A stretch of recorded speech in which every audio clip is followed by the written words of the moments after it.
All right, good morning, everybody. Welcome.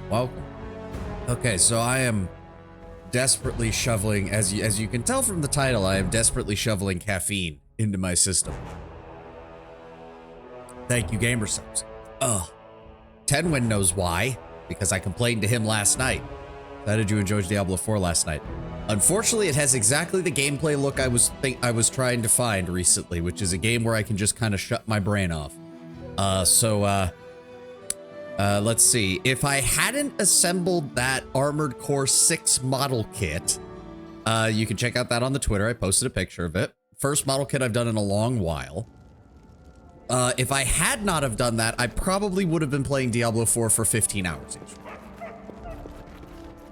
So this is your fault, Tenwin. Take responsibility.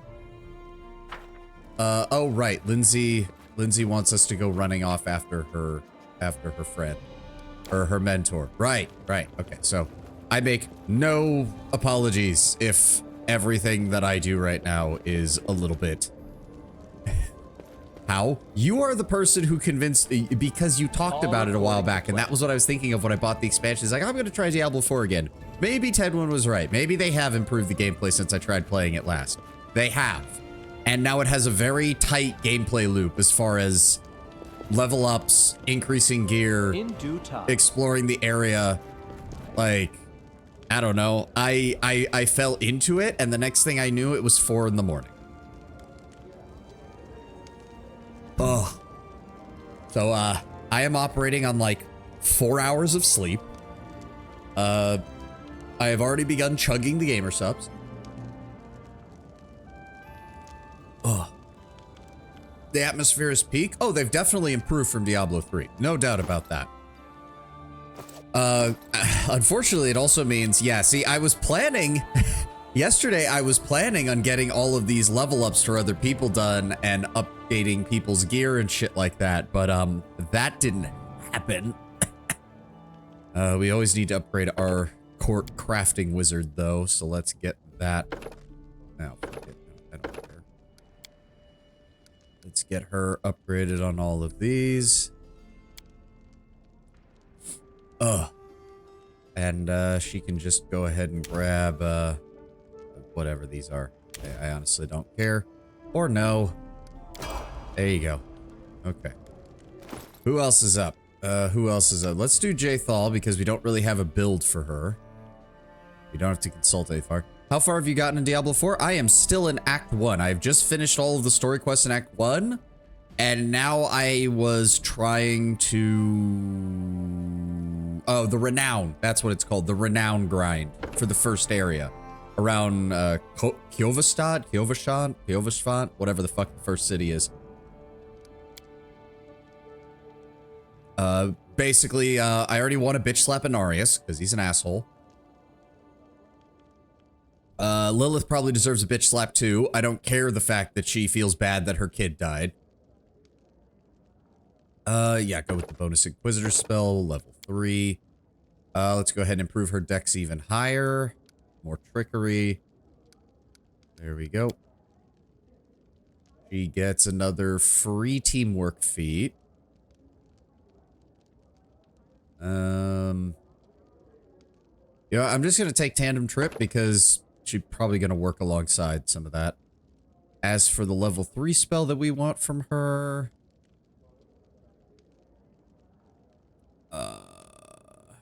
Invisibility Purge isn't too bad. Delay Poison Communal isn't bad either. Let's go with that. Oh, good. I get to see what her... Oh, she already has See Invisibility Communal. Wait. Oh, hold on. Back then. Locate Weakness? What does that do? Granting your greater damage with critical hits. Whenever you score a critical hit, your weapon damage is maximized. That's actually good for her.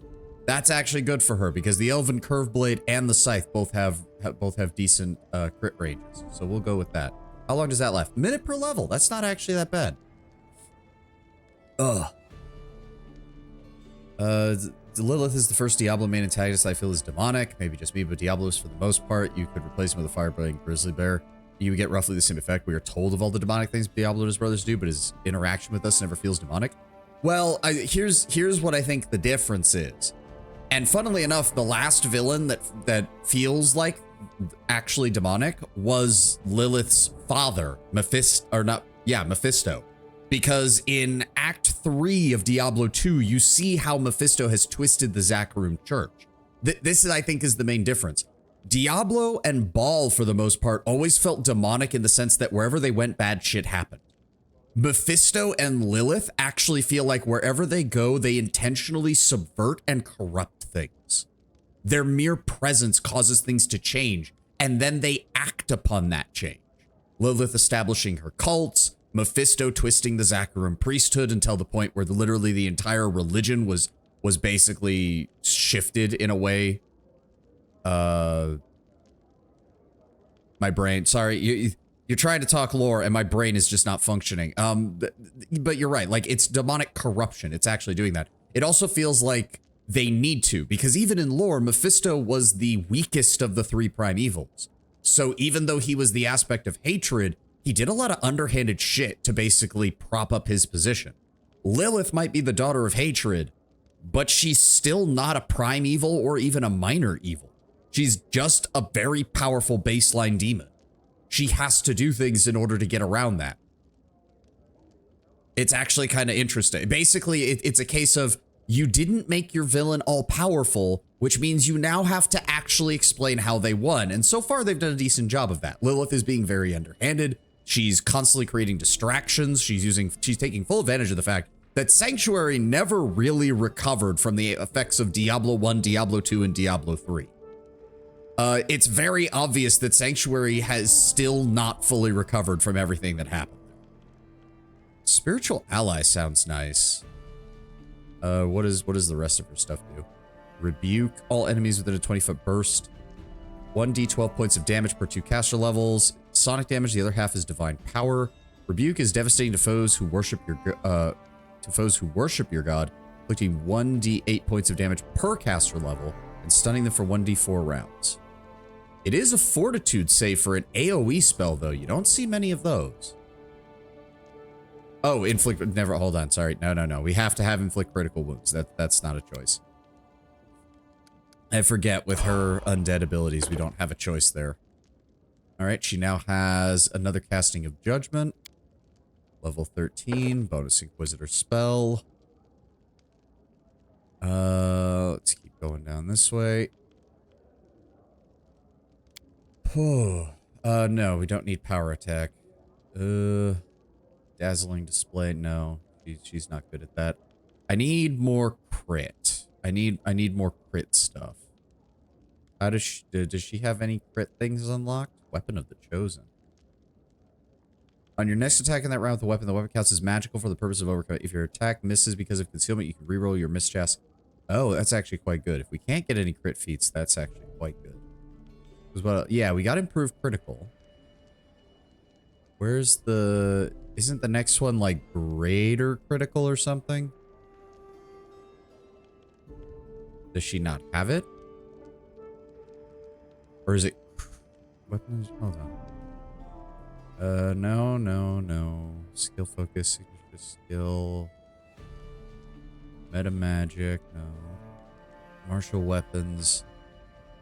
I'm not seeing any of that. Critical focus, there we go. So next up is critical focus, then it allows us to start getting the improved critical feats that we can add on. Okay, she also gets another 3rd level spell. What is this? Subject gains spell resistance equal to 12 plus your caster level against effects that restore hit points or grant temporary hit points. The target succeeds on a fortitude saving throw. It only lasts a single round. That's not very good. She already has a keen weapon. None of those do any good. I feel like Lilith is the first main antagonist that displays demonic behavior. She corrupts, she does pacts, she tempts, she twists, instead of just arbitrarily making people evil. Oh, yes. Again, that's why I compared her to Mephisto. The difference is we're actually seeing what Lilith does, whereas Mephisto, all of his stuff was a case of telling, not showing. Is he's almost never depicted as a ball of power. It's absolutely rare that he ever displays why he's the prime evil of terror, if that makes sense. He only does vague corruption. Be awesome if we got a game where Diablo entered a huge metropolis and somebody causes massive destructive panic just by being there. Partial weakness of Diablo 1 and Diablo 2 being 25 years old. Yes, because we're told that that's exactly what he did. You have to remember, Ted, especially Diablo 2, we traveled to two of the largest cities in Sanctuary, Caldeum and I can't remember what the Zakarum capital is called. Curast. It's somewhere in that region. Both of which are some of the largest and most prosperous cities in the world. And Caldeum is under siege the entire time we're there. And the Zakarum capital has been transformed into almost a portal to hell. Like, a lot of the problem with Diablo 1 and Diablo 2 is it was a lot of tell, not show, because the game wasn't capable of showing. Diablo 3's problem was a bit more interesting. Where you keep those cities in D2 are the biggest when you consider how they look in the game. Again, limitations of the engine, and also Tenwin. This is Blizzard. These are the same people who think that a kingdom, a medieval kingdom, can wage a war on a global scale while having an official, listed, statistically drawn out population of 250,000. This is why I don't take, when Blizzard says something has numbers, I don't listen. It's not worth it. They have never done the research on it. They have never looked into how large armies would have to be. They've never looked into how logistics would have to work. They just don't. They just don't. I'm sorry. The Kingdom of Stormwind cannot wage a four-front global war alongside dozens of nearly a dozen other nations while having an official population under 500,000. I'm sorry. That's not how warfare works on that scale. I'm sorry. It doesn't work like that. I'm not going to believe you when you tell me that Caldeum is about as close to what it was supposed to be in canon, and also tell me it's one of the largest cities in the world. Or don't forget, Tristram, tiny ass Tristram was the capital of an entire nation. The end of Diablo 3's expansion, Reaper of Souls, 90% of humanity is dead. It's only ever mentioned in an interview and nobody said otherwise. So yeah, Diablo 4 being fucked is very well reasonable. I mean, yeah, my operating assumption is that, because if I recall as well, canonically, Nephilim powers have started to awaken amongst humanity, is that most of humanity died over the course of Diablo 3 and in the time gap.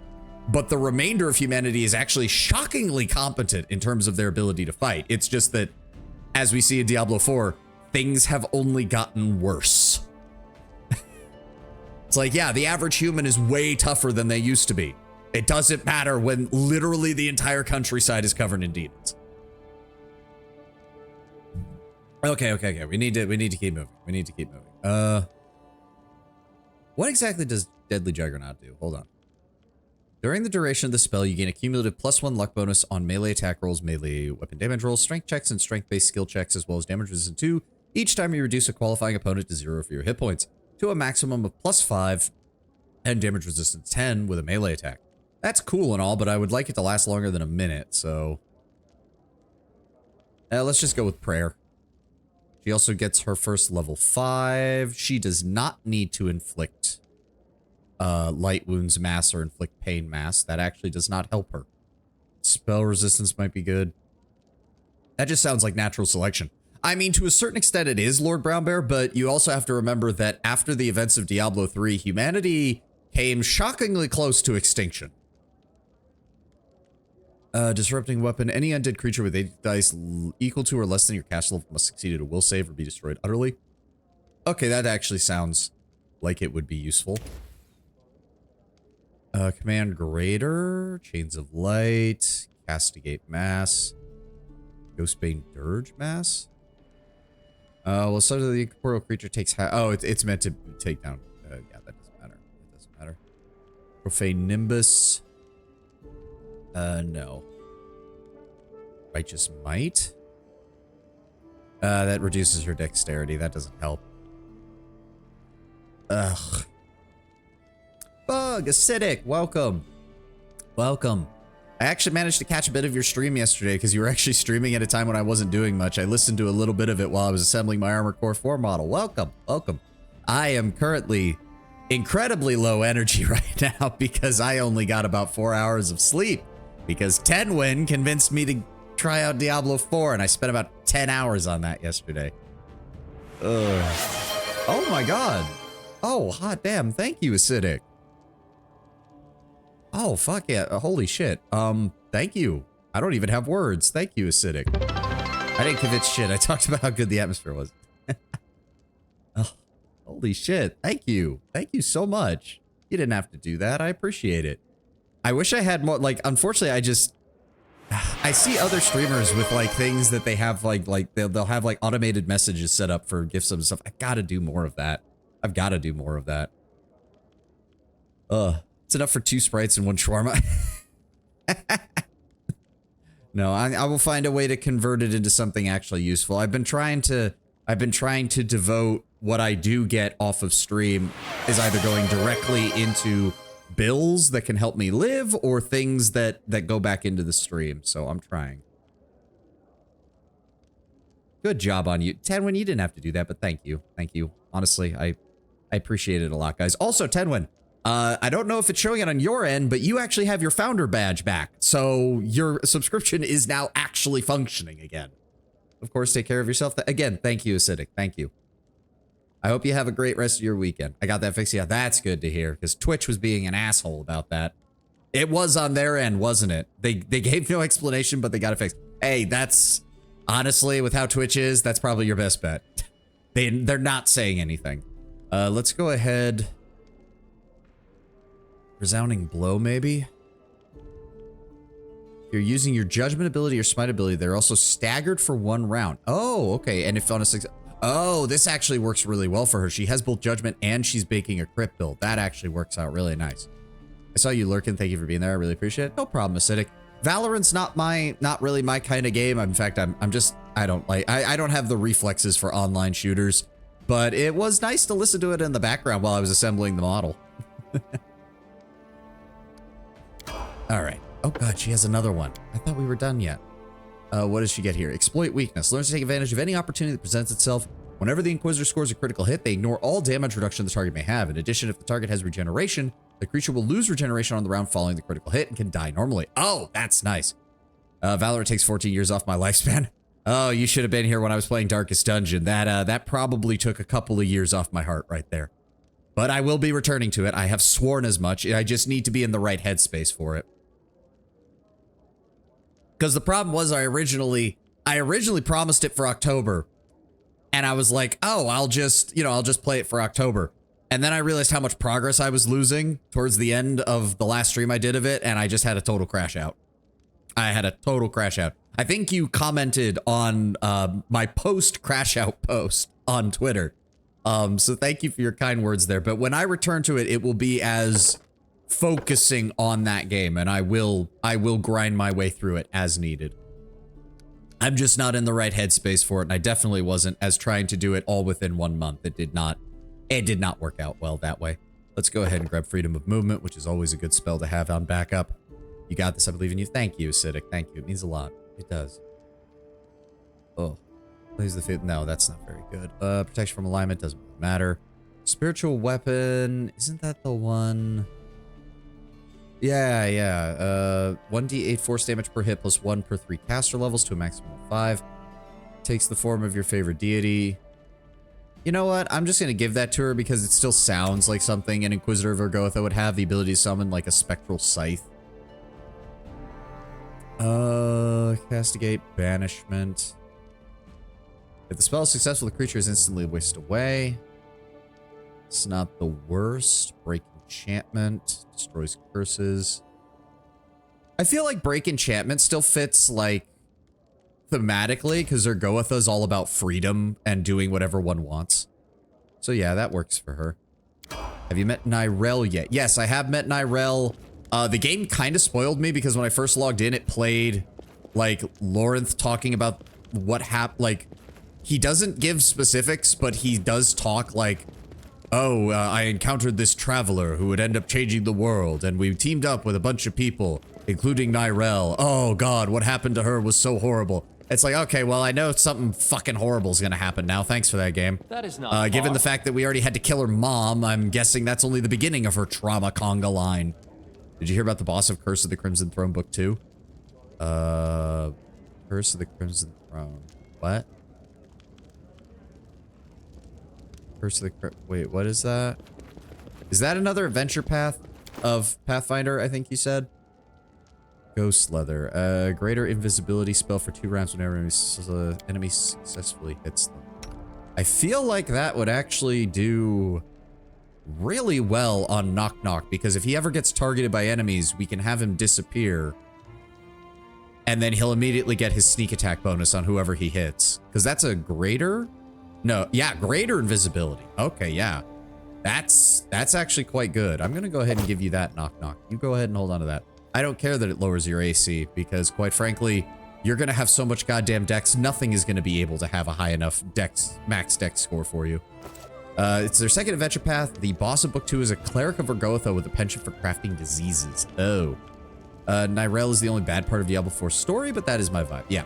I just, between meeting her and what Lawrence said, I'm like, oh, they're just going to trauma conga line this poor woman. She is going to spend the entire game just constantly getting fucked over. And then they will do something. The only thing you can expect is that they will top the duplicity and shittery that they inflict upon this poor woman. Okay, let's take a look at the items we picked up here. So, +4 resistance bonus on all saving throws and a +4 competency bonus to CMD. Alright, well, she already has a +5, so I think the best person for that then would probably be Amiri. Oh, but that's where I put her cloak ability. Oh, shit. Never mind. We'll work on something else then. Probably Knock Knock then? But he's got the stealth check bonuses.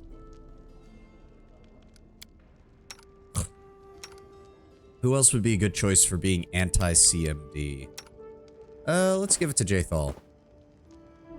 Oh, I was hoping based on the art here that... Wait a second. Wait a second. Is that the Stormcloak symbol from Skyrim?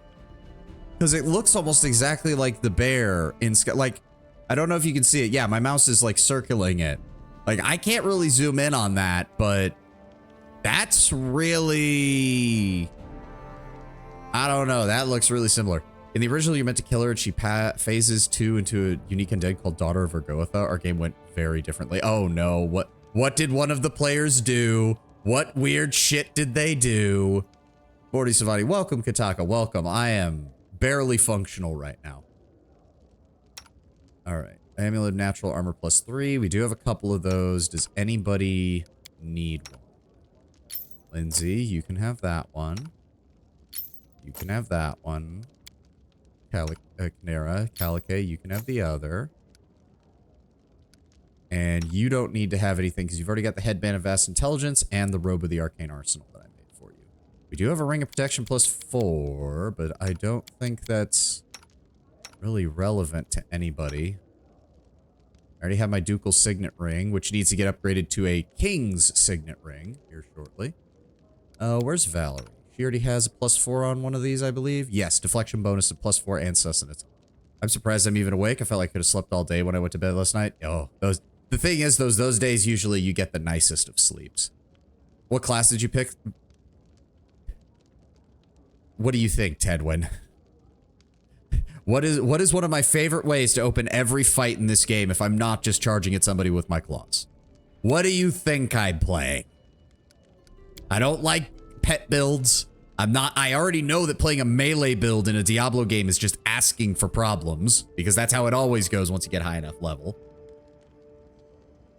Barbarian, joking. Yeah, no, I'm not playing a barbarian.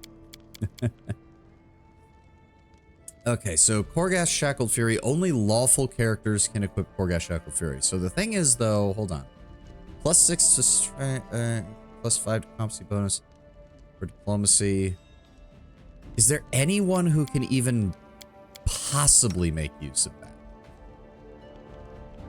that? I don't think we have anybody, so that's gonna have to get sold. Belt of Physical Might, Belt of Incredible Dexterity. You already have a Physical Might +4. You already have Incredible Dexterity. +2, +4. I'm just gonna give you the Belt of Physical Might. We'll upgrade it from there. I'll sell your old one. I know we named it Ragongar, but we'll rename your next one. They've got their built to physical form, both of them. Yep, okay. And she doesn't need one, so that can get sold, that can get sold. Is anybody missing a +2 ring of protection by any chance? +2 deflection rolls and a +1 competency bonus on attack rolls with melee weapons. We're gonna have to get that upgraded. Harim, I'm actually gonna give you the +4 because you are meant to actually be a frontliner at some point. But you're a monk, so... And we've got to get you a mobility enhancing item. Holy shit. Braces of armor. Do we have a better version of that? We do not, actually. +10 bonus to speed, a +4 enhancement bonus to natural weapons. That's actually great. So if I give him this... That did not boost up. Manticore claws provide a +2? Wait, that stacks? Yeah. Wait.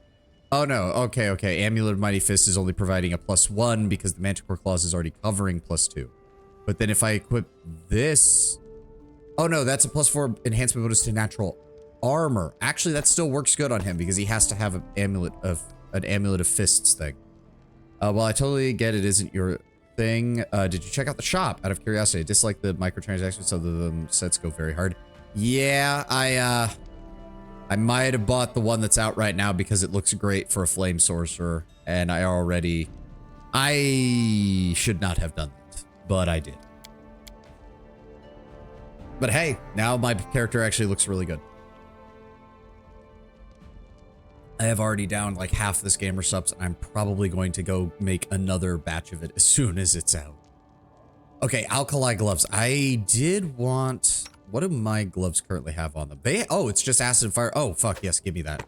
Give me that. Give me an extra 1d6 points of acid damage with all of my natural weapon attacks. Fuck yes. They're going way too hard. I wish they were in game instead of the store. Like, I wish there was like slightly lesser versions that could be found in game, and then you can only get the ones with the fancy, like really fancy particle effects in the store. That would make a little more sense to me. Does anybody else need gloves by any chance?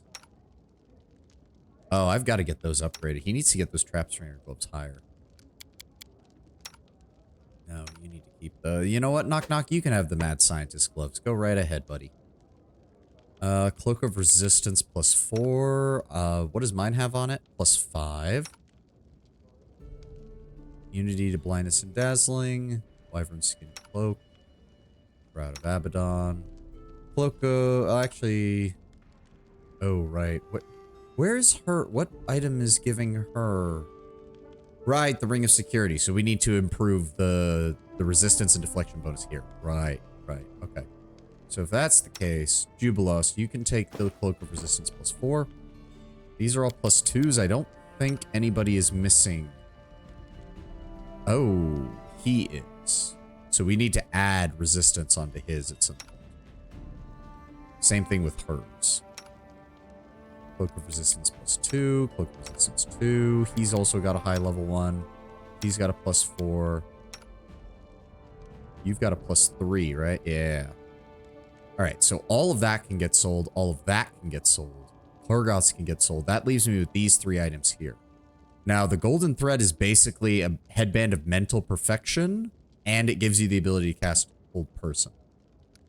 Who would be the best choice for that? Ragongar is meant to be a frontliner, so he does need that at some point. Let me see here. No, I don't want to swap that out.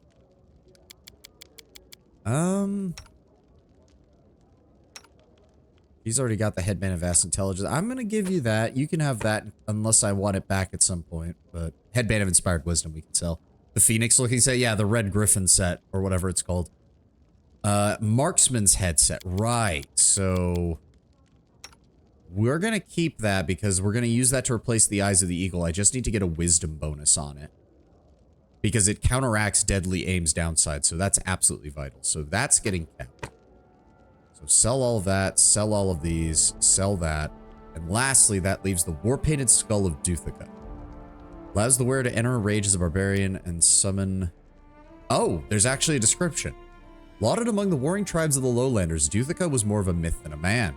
Allegedly a title passed down through the years in place of a name, descriptions range from a tall blonde man with an axe to a short bearded man with dark hair who tore his enemies apart with his bare hands. The only shared trait common of all depictions was the red war paint on the right side of his face. Whether or not it actually belonged to Duthica, the spirits residing in the skull is filled with murderous rage towards their enemies and abuses its wearer with ferocity. I mean, that sounds like we should just give it to Amiri. We'll give it to Amiri, and yeah, like, that seems really fitting for her. And then we just need to improve her stuff from there.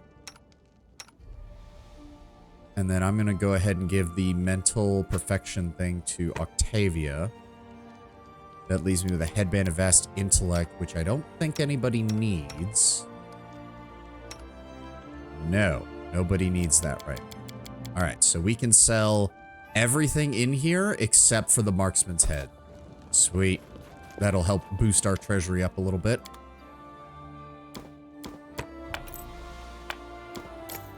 Go. How much for this? 15,000. Nice. Nice. And is there anything we need to be selling right now? Serpent's Prince. Trip, corrosive, destructive, enchantment +3. Sell it. And that's it. There we go. Another 55,000 gold. Thank you, game. And then the only thing I want... Let me bring up the crafting mod. Lady Daedalus, give me wondrous item. Give me robes. Where is your robe of the arcane arsenal? You should have enough. Yes, you can't get to number 10 yet. But you can increase it to a +9, which I do want you to do. There we go. Are there any... Oh, right. Hold on. Hold on. Let's go over here. Go to... Let's pull the headband... Or pull this marksman's headset. So I want you to craft... I believe this is under... helmet. And then... Stash. Marksman's headset. There we go. I'm gonna need you to add a +4 to wisdom to that, please. Thank you. Oh, wow, she can get this done real fast. Now, is there anything else that I need you to work on?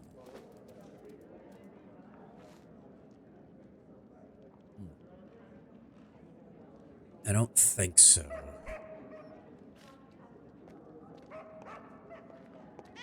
Plate of protection, ring of evasion, the stag helmet.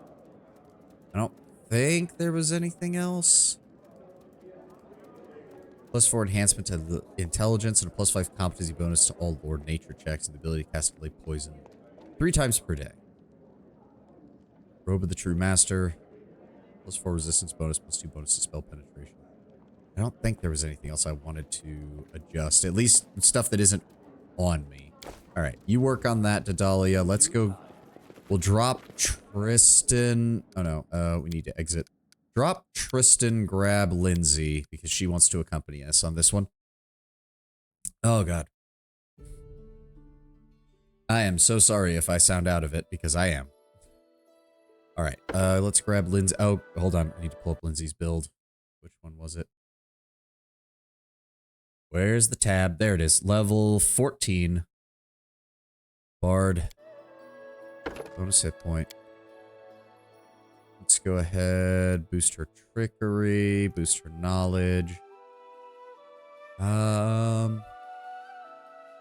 know what? We've got a little bit of everything. Let's just make sure she's got at least one in every. So that way she's got at least a little bit of everything. Skill focus persuasion, which, oh, that's not here. This is expanded versatility. Right, versatile performance. Selects one of the following skills, adds half her bar. In addition, she uses her charisma modifier in place of the ability modifier. Oh, okay. Okay, so... you know what? Go with, instead, gain an equal to his or her bard. The bard or skull can immediately retrain all of her ranks in excess of the selected skill at no additional cost in money or time. Sweet.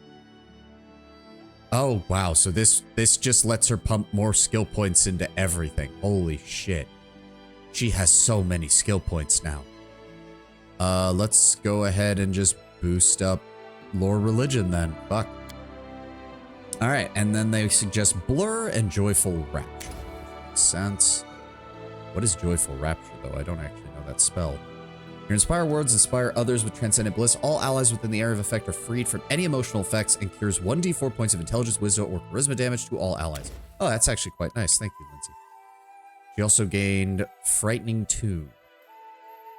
Can use the performance to cause fear in the enemies. The enemy must be within 30 feet.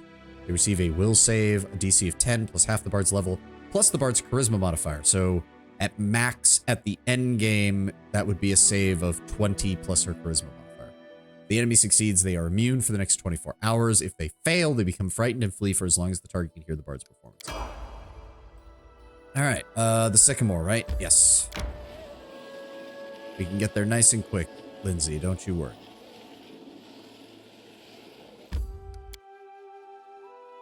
Bring back up OBS.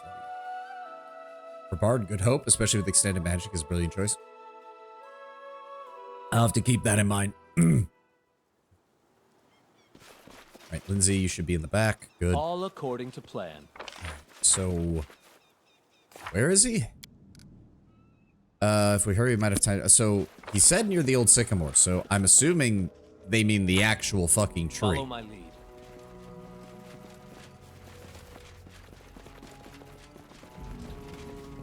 I love how the rotting bones of the hundreds of kobolds and mites that we killed are still just sitting out here. Oh. There they are. Oh, wait. Yeah, a group of young boys and girls are playing their lutes to a horde of centipedes surrounding them, swaying their horns and hissing to the tune. A fat mite stands nearby, listening to the strange concert with a blissful smile. Music! Fine, play.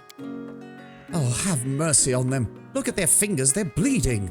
An old gray-haired man begs the mite from among the musicians. Who can't play can be food, sweet petticans. No one be food, keep play. More monsters. Didn't get them all. Mite, I'm giving you one opportunity to run before I cut you and your centipedes to pieces and feed them to my dogs. Hey, why cut? Why angry?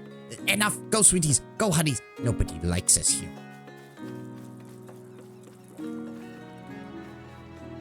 I do like using Intimidate. It's a nice option. Oh yeah, we already dealt with that. Hello, Eobald. Who was strumming the lute? It said one of them was, so I'm assuming one of the guys in the front. And look who is here, Lindsay. And this must be His Highness. Praise the good gods. You have made it just in time. A bit longer and we might have been done for. Oh, please allow me to congratulate you, albeit late, for your opening of your own publishing house. I had the pleasure of reading several of the books that you managed to print that reached Patax, and I must say you certainly studied well. Your choice of authors and books for publication suggests a sophisticated taste in literature. Teacher, I'm glad to see you. You can't believe the talentless hack Iravetti kicked you out. Can't believe the talentless hack Iravetti kicked you out of the academy. I wish everyone could see what a philanthropist and patron of the arts really is. His tricks could make up a whole book. Oh, you know, Lindsay, that is not a bad idea. I have many details of just how much harm the king has brought upon his academy. If you find yourself with time between your adventures with his grace here, I would be happy to sit down with you and write such a book with you. All the more so now that you have your own printing house with which to print it. You want to work on a book with me? Of course. We'll find the time. Let's get to the capital. Now. Oh, I can't wait to get started. Hail, your grace. Now we all... Lundy stops as he sees Lindsay is now piercing him with her glare. Is something wrong, Lindsay? Oh, you don't even remember, do you? Oh, of course you don't. I never forget, though. You and your friends poisoned every day that I spent at the academy. Hiding my things, tearing my books, spilling ink on me, dunking me in the fountain, and now you have the nerve to come here? I think you just want a job at my publishing house, don't you? Professor Eobald, is this true? Of course, I would never dare accuse our dear Lindsay of lying. But I know nothing of these accusations. Alondi has always put his best foot forward with me. He's a wonderful poet and musician, and he's always been unfailingly polite. If not for him risking his life to get us to the capital, we would all be dead. Alondi, did you truly treat your peers this way? For shame! I thought better of you. Alondi, what do you have to say in your defense? What is there to say? We were students. We made jokes. We pulled pranks. A lot of times they were rude and stupid. Lindsay, for whatever it's worth, I'm ashamed of my behavior. And I never should have done those things to you. You can shove your apologies all the way. You can hear the tears in Lindsay's voice. You see, in my game, Lindsay had 1v1 to Soul Eater, so the idea that she's in tears over a school bully is a little silly to me. Actually, Lord Brown Bear, actually, to me, it seems perfectly in character with Lindsay. Yes, Lindsay, high-level bard, can descend into a dungeon, no problem, no issues. Still totally hung up about the people who bullied her in school and the family who constantly put her down. Like, in fact, that makes a lot of sense for Lindsay's character. Please, Lindsay, we are at your mercy. Will you truly stoop to revenge? Is that what you took from my lessons? Lindsay, you are my companion. What do you want done with him? I don't know. And I'm sorry, Eobald, but I cannot bear to look at the man. Just let him go wherever he wants. Restov, Mivan, Absalom, for all I care. Hell, I'll give him the money for travel. Just don't make me have to see his face. It makes sense for sure. It's still silly. I mean, as long as it's consistent, it can be silly, but if it's silly in character, then that makes sense. Lindsay, Eobald clasps his hands before him. I understand that you are hurt, and I am at fault too. If the other teachers and I had paid as much attention to the students' behavior as we did to your grades. He closes his eyes and takes a deep breath. I cannot change the past, but I ask you to please find it in your heart to forgive Alondi. He is an exceptional poet. Please give him a chance to atone for his behavior and help bring a little kindness and light to your kingdom. I don't know. Lindsay looks back at you. What should I do? Should I forgive him?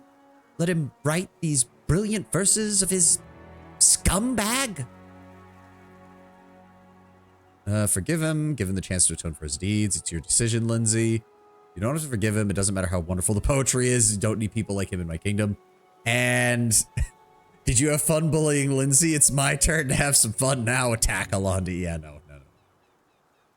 Again, though, my character is lawful evil, but he's not... He's already ruling over a nation. He doesn't feel the need to try and control the souls of his friends. Lindsay, you already know that were it someone who had harmed me, I would already be tearing his guts out. I would have his throat in my teeth, and I would be holding him up as an example to the others. But you are not me. And I already know that if you banish someone merely for having annoyed you, you will not forgive yourself. So I think you should do what you feel is right. And I already know that deep down, you want to forgive him.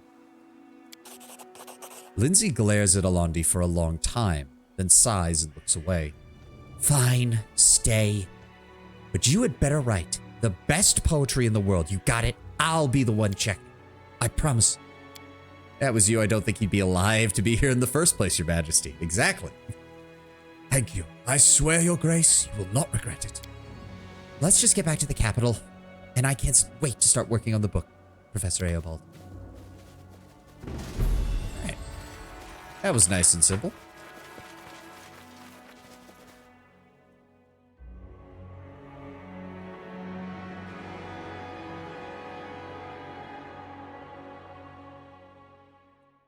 Alright, back to the capital.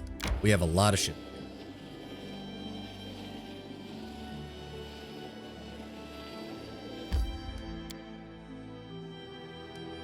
I should probably go handle the Calico mission, now that I think about it. I think we need to wait for the Sweet Teeth to come back first. I think. Before we... Oh, there you are, Lindsay.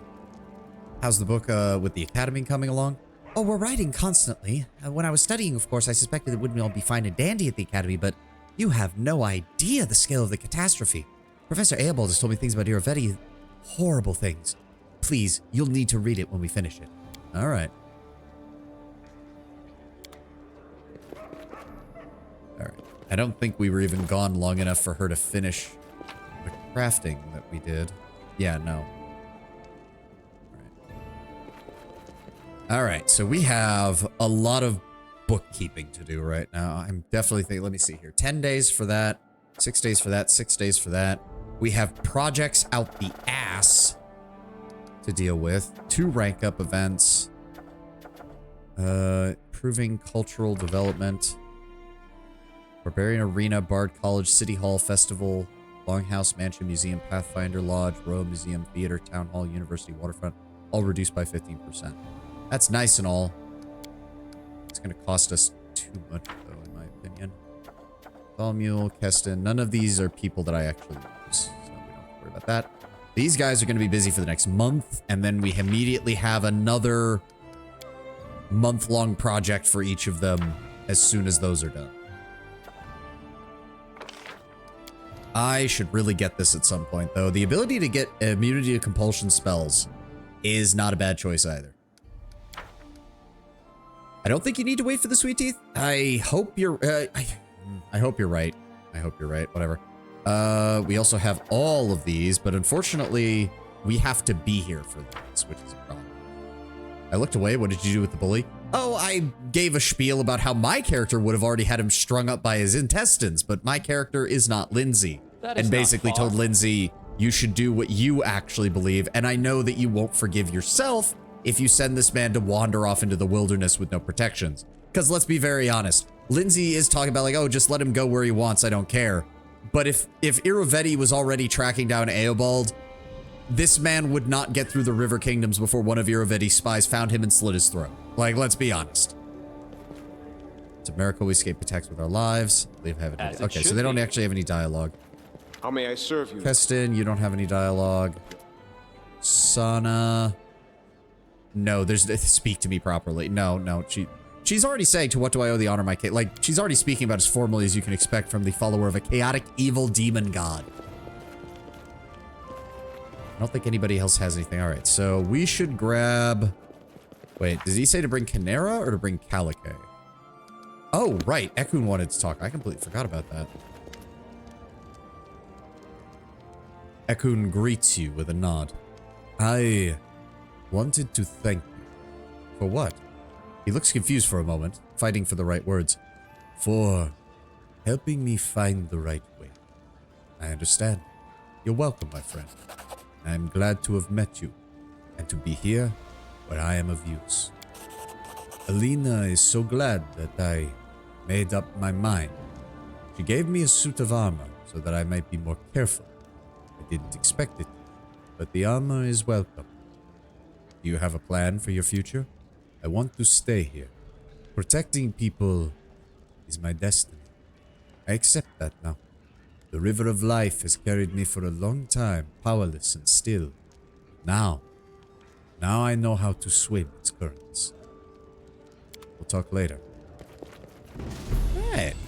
That's taken care of. Yeah, take Calique to the Southern Barrens. Right. Wait until the Lenorum bones have been polished.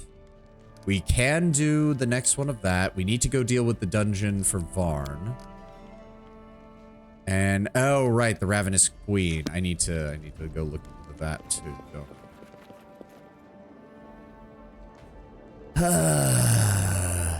Okay. Alright, let's grab Calique. We don't need these. Shit. Drop Lindsay, grab Tristan, drop Amiri, and grab... Alright, so we need to go somewhere and swap them because it's currently in Canera's form, so hold on. Go to the Gudrun River. Oh, good lord. Come on, this is the Calmlands. To victory! Oh, wyverns. Or wyvern. No, wyverns plural. Okay. Terrell, welcome. Valerie, go after that one.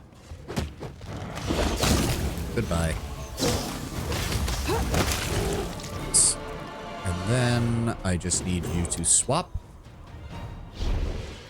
There we go. But of course. let's go ahead and get you leveled up as well, now that I think about it. Oh god, I'm gonna have to pull up their builds. Oh god.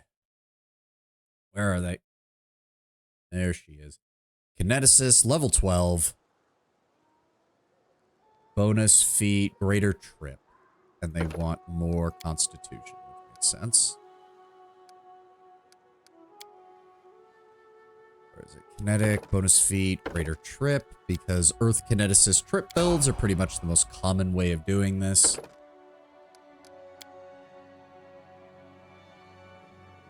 Ugh.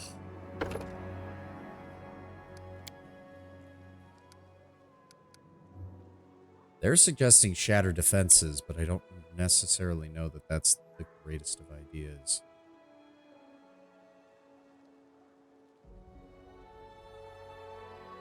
I mean, it doesn't really matter to me.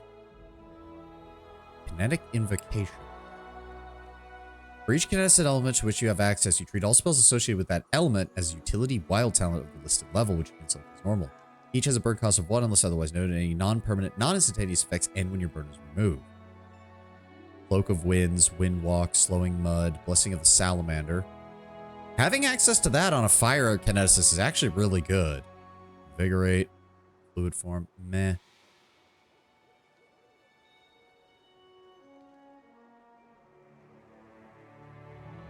To be fair, that is any shaken, frightened, or panicked opponent. It doesn't say that they have to be the one to cause it. So fair enough. Let's go ahead and add that.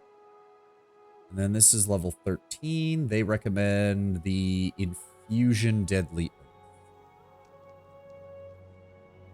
Earth, which they cannot get. Wait, what? What? Pulling, Entangling, Extended Kinetic Blade, Wall. Am I missing something here? Didn't I take... Yeah, Water and Rock, Blade Rush, Blade Chili. Oh, there it is. It's staring me right in the face and I just didn't see it. You infuse the ground into 20-foot radius anywhere within 50 feet of you. The ground roils and buckles beneath the affected area. Anytime a creature enters that area, it takes half the normal damage of your blast, as do creatures that end their turn in that area. The entire area counts as difficult terrain. This is how you do it. Deadly Earth Greater Trip basically means the enemy falls over where you cast the spell. They never get up, and they die. Because they're just going to keep taking damage every single turn. Equivalent to a kinetic blast, which is really powerful. Bonus hit point. Let's just go ahead and... let's start giving her a few points of persuasion so she can make use of that. Weapon focus, dazzling display. Yeah.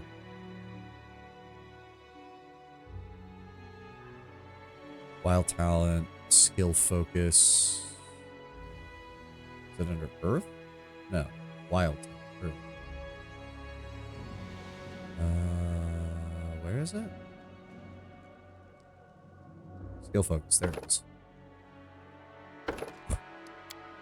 Persuasion. There we go. Oh, and I guess switch back as well so we can do Canera. Let's just get these two. See, this is where I actually do kind of get annoyed. It's like they should have probably had a shared inventory because having to equip both of them is a pain in the ass. All right, this is level 12 for her. They recommend higher intelligence. Makes sense. Jesus Christ, wait. Yeah, she gets another 6 skill points at this level for that. So 1, 2, 3, 4, 5, 6. And then I guess, yeah, we'll increase her persuasion as well. Why not? Why not? And then bonus feat, Earth, Greater Trip. Yep.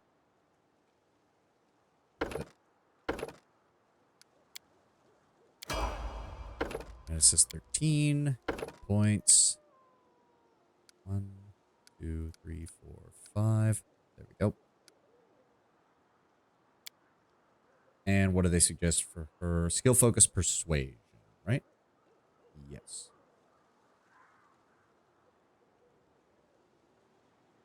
And wait. Yeah, this is level 13. Infusion Deadly. Oh, okay. Headache. Skill focus. Skill focus. There you go. And then level 14, expanded defense, flesh of stone.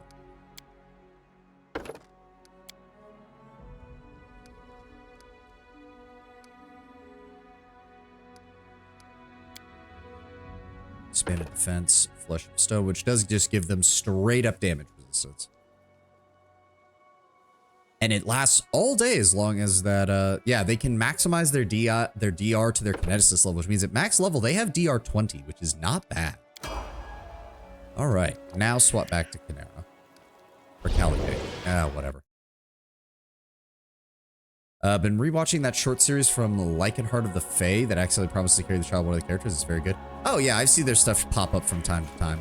It's fun. Didn't they imply that, like, there's another character showing up, like a male Fae or something, who's, like, annoyed that the female Fae is getting married to a normal human or something? I saw one of their shorts with that.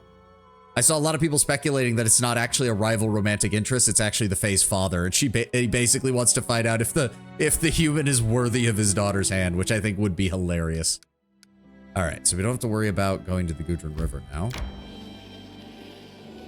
Let's just go past here. There we go, the Southern Barrens.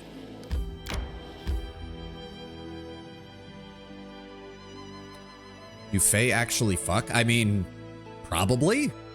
They are Fae. In fact, I wouldn't be surprised if the Fae have ways of having sex that just would baffle normal people. Like, I mean, to be fair, that's my character's going after a nymph. A nymph is a form of Fae. I don't know, Lord Brown Bear, you're our expert on Galarian. Do the Fae actually fuck? Is the question. More just asking if it's a physical nature, if it's a magical ordeal with procreation. It's probably a little bit of both, because it wouldn't surprise me if Fae don't need sex to reproduce, but they're Fae, so why wouldn't they? You! Calicate folds her arms on her chest and glares at the devil. How rude. Also, yeah, can I just mention again that I really love his design as a devil, but also just fitting the part of, like, the lawful evil outsider archetype.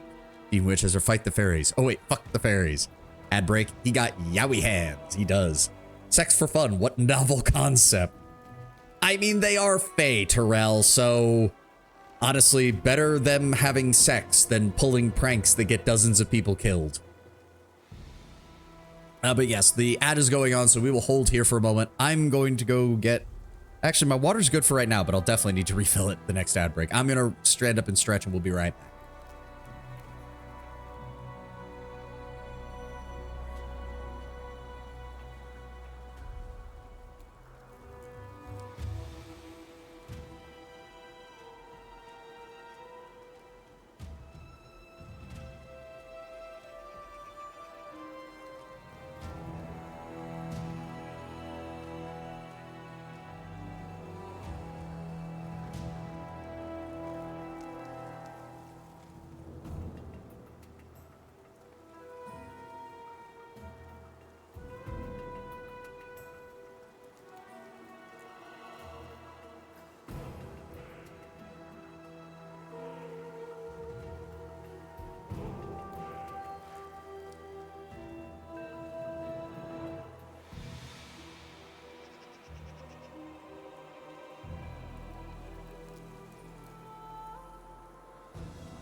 By the way, did you want someone to post your live stream in the Discord? Oh, that'd be great, Kataka. I mean, I think everybody there knows my schedule by now, but thank you. Yes, the Fae fuck. It's more of an appropriate description of what they do than make love. It's worth noting that Fae offspring are often defined by the nature of the coupling itself rather than the individuals who make it up. Hence that hedge witch who's supposedly the daughter of a satyr. When a satyr mating with a human woman usually results in another satyr if it's a one-night stand. Ah. Very much makes sense. The energy of what they bring to the relationship matters more to what happens to the child than the biological type of the Fae. That actually makes a lot of sense given their nature. Also, fun fact, in Diablo 4, you can actually find the Act 2 encampment from Diablo 3, the Desert Camp. Yeah, that sounds interesting. That actually does remind me that one of my favorite features that I actually kind of hope that there's more to, is the strongholds, because like reclaiming areas from the Legions of Hell is actually a really nice idea, and I wish they did more with that. Because so far in Act 1, all it's resulted in is reclaiming like one war camp, one town, and cleansing a castle of vampires, which I was really disappointed that the Knights Penitent or whatever didn't retake the castle after I cleared out the vampire infestation, because the other two strongholds got repopulated, which was really cool. And then the last one was a castle filled with vampires, and then after I wiped them out, it was like, okay, cool, you cleared the stronghold. No extra reward or anything. I was kind of disappointed. Ugh. Satyrs mating with a nymph usually results in a fawn, a satyr-like fae that are sometimes are female, as opposed to the all-male like satyrs are. Yes, and if you go by the fawn from Critical Role, they have truly ginormous breasts. I don't keep up much with Critical Role, but I do remember when, shit, what was her, I don't remember what her name was, but the fawn character in that, apparently every time, what's the voice actor? She did the Barbarian in season 2, and she played the Cleric in season 1. I know her first name is Ashley, but I can't remember her whole name. Apparently every time the concept artist kept coming back with her character's art, she told him to make the breasts bigger. It's like, okay, truly a woman of culture. The strongholds are really fun in concept, but it varies what happens with them. There's a gripe that they kind of reset every oh, they do? Because they're part of the grind, meaning that it really doesn't matter plot-wise, which is annoying. Oh, that's annoying. That's a shame, because like I did the first two.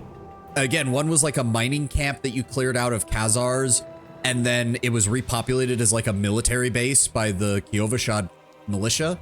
And then the other one just straight up becomes a town.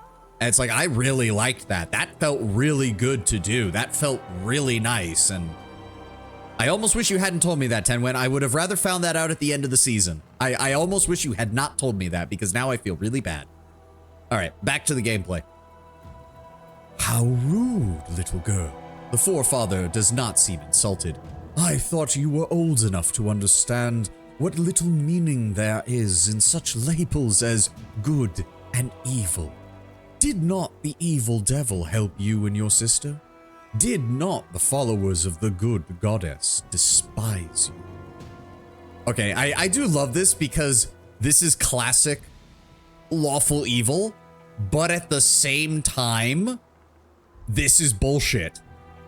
The little meaning in such labels is good evil. No, this is Galarian. This is ontologically, definitionally false. And as a devil, he fucking knows it's false. When a nymph mates with a fiend, it results in a nymph half-fiend, which occasionally results in a fae known as a forlaren. Emotionally unstable fae driven to evil, but with enough intrinsic good in them to make their existence a miserable pull between two moral dichotomies, often driven to murdering their mothers and racked by guilt over it.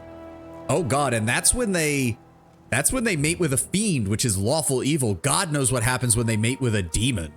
Well, I mean, I say that, but it probably wouldn't be mating so much as it is the word that rhymes with grape. Anyway, now is not the time for long conversations. I promised you a chance to rid you of the Soul Eater once and for all, without any fuss. That time is now. The devil makes a sweeping gesture forward. Oh, right, he tries to sacrifice the sweet teeth, doesn't he? Are you trying to annoy me by pounding rocks with a pot? No, fiend is a general term for evil outsider. Oh, really? I thought fiend applied only to lawful evil. Well, devils are lawful evil, demons are neutral evil, and demons are chaotic. I mean, they're going to die unless we intervene, because there's no way in hell. The sweet teeth. No, no. Why so upset, my dear?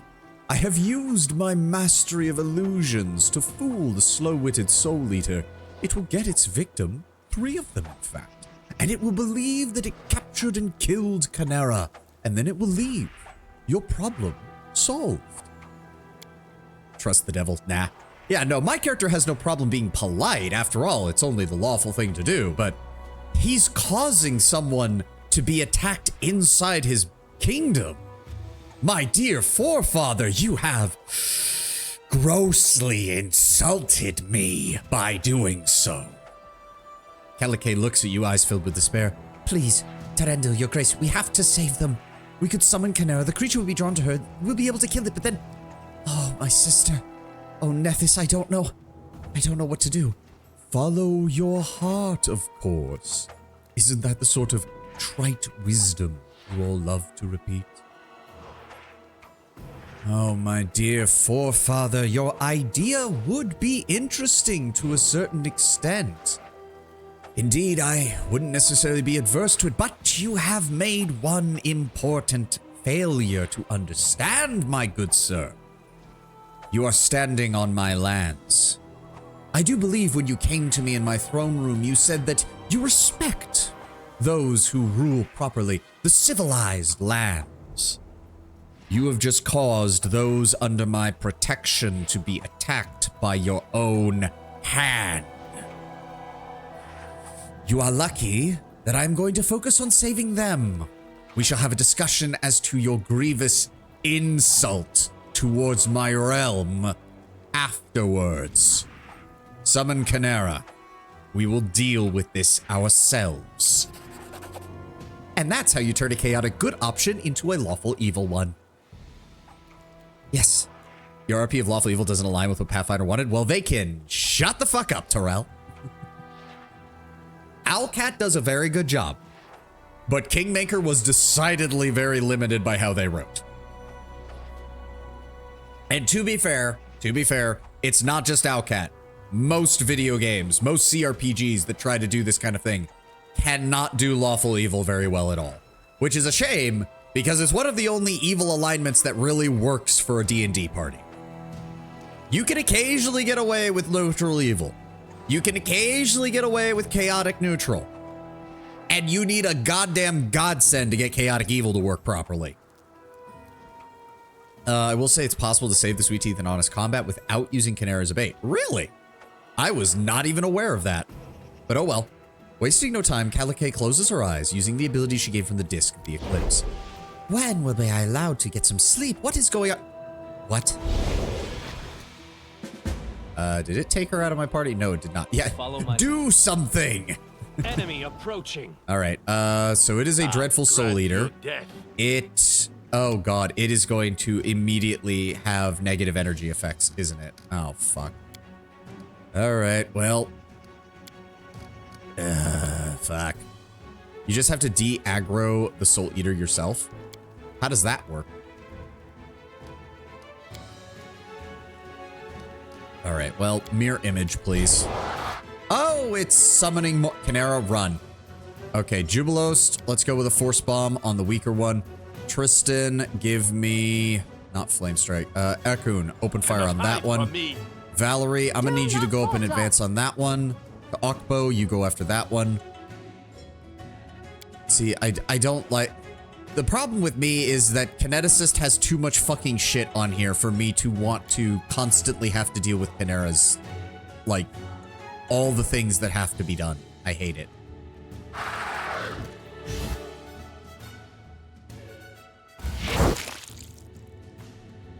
Okbo, what are you doing? I told you to go after this one.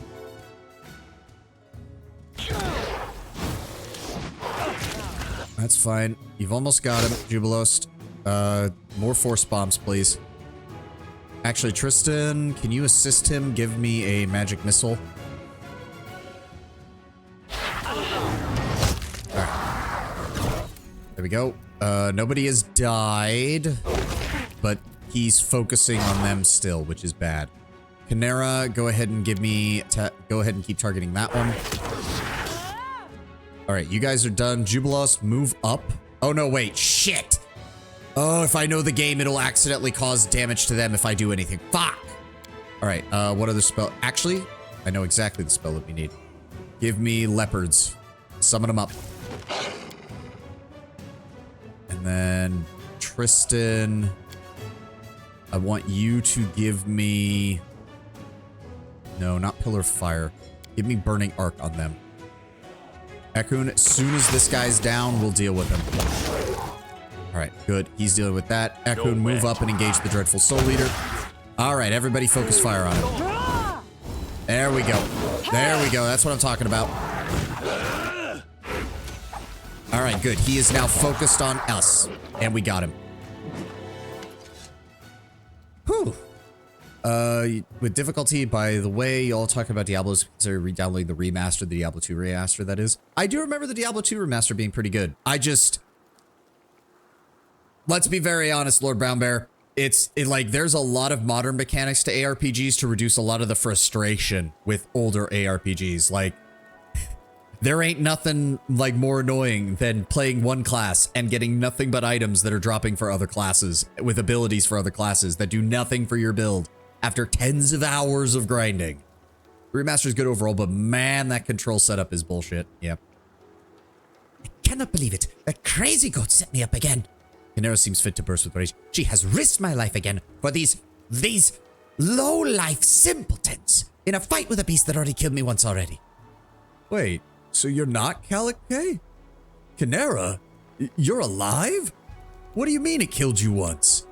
I will show you your Calico, and you can tell her that she can wipe her foolish snouts for the rest of her life if she values you more than me.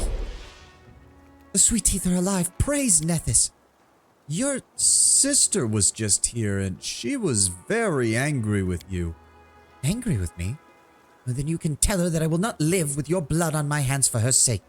If she had not made that deal with the devil, if she didn't want to have everything, then this would have never happened. I would give half of my life for her return, but I cannot, and I will not give up the lives of my friends as well. Okay, could someone explain what's going on? Anyone at all? My hat's off to you, young lady. You and your sister, I take it. Oh, you're quite good actresses. Or perhaps Jubilos Knuckle is just a knucklehead. Not to mention the rest of our party. I mean, yeah, no. If anyone is to blame for what has happened here, it's the forefather. Yes, he arranged all of this. That's not the main reason. I cannot do this anymore. I can't look the other way. While Canera is indifferent to the lives of others and to my own feelings. I gave her half of everything that I ever had for her, but I cannot sacrifice those who depend on me. Is the forefather meant to still be standing there? Yeah, I guess so. Oh, my poor child. I don't know how something so foolish could have descended from my blood.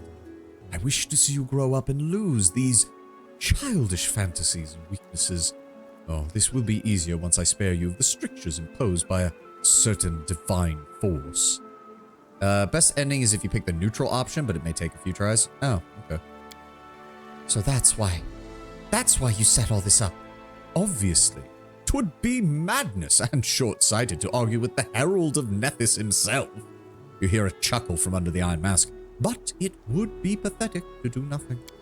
You see, girl, and you, your grace, my offspring are a valuable investment in this world, and I wish to secure those interests. For ages I have reaped souls as a sickle reaps grain, turning even the most loyal of followers from the service to their almighty gods. And I imagine that all-seeing Nethys decided to make a joke of me by taking 2 souls that are mine by right. But everything will work out just fine. Soon enough, I will reclaim what has been taken from me. We are not your property. In your case, the matter must still be discussed, but in Canera's case, oh, the situation is quite clear. She made a contract with me for a lifetime of service, and she is the only one who thinks a formal death followed by a resurrection can spare her from that contract. But in any case, it is not up to you to decide your fate.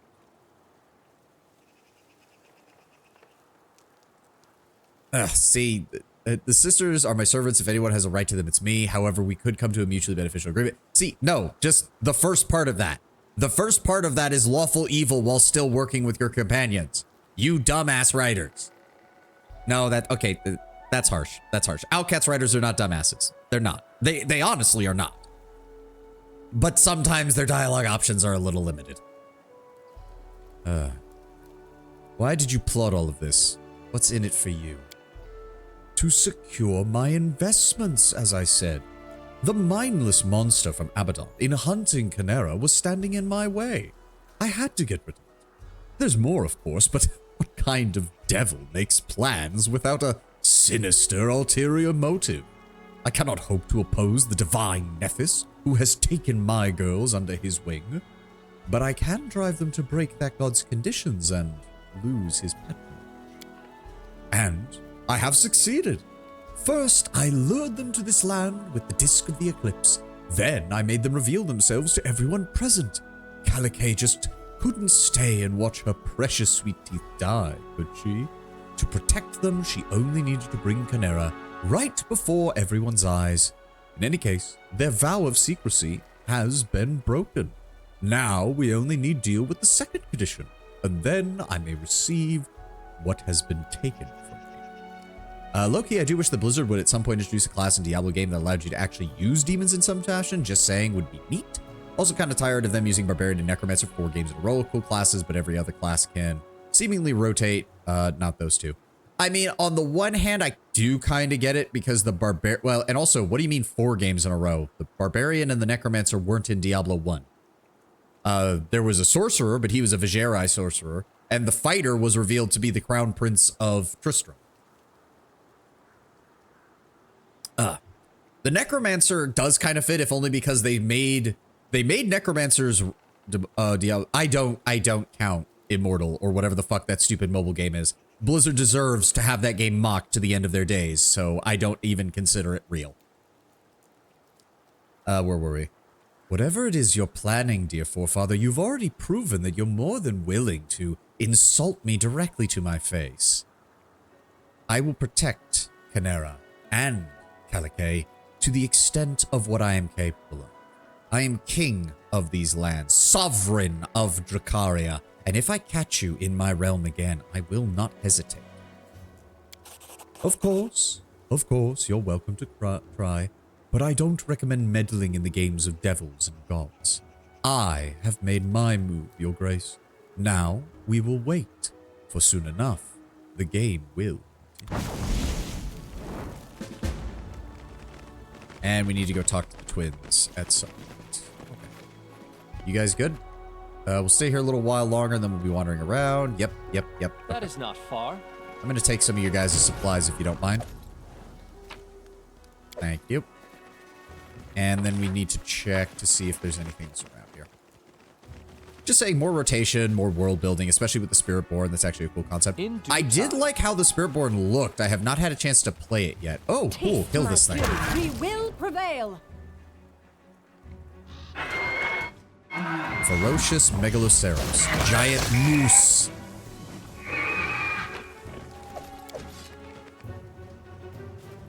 Thank you for the 45 experience points a pop, the elk hide, and the All meat. according to plan. Oh, hold on. Oh. You can thank me now. Hey, potions of heroism. Kinetic diadem. That's going on there. Yeah, increase energy blast by 2d8. And a cloak of resistance plus 2. As it should be. I don't think there's... Nope, looks like we're clear now. I don't think we can get up here. No, we can't. Let's get out of here. Even if I doubt they could get away with the Witch Doctor nowadays. I mean, to be fair, if I recall correctly, the Witch Doctor didn't, like, visually it had some problems. And actually, if you go into the Sorcerer Transmogs, there's a couple of pieces of equipment that are just straight up the Witch Doctor equipment from Diablo 3, just with a higher resolution model. So I think they could pull it off just as long as they're very careful about, like, don't have the character speak in Ebonics or some stupid shit like that. Like, don't purposely give the character a really stupid accent or anything.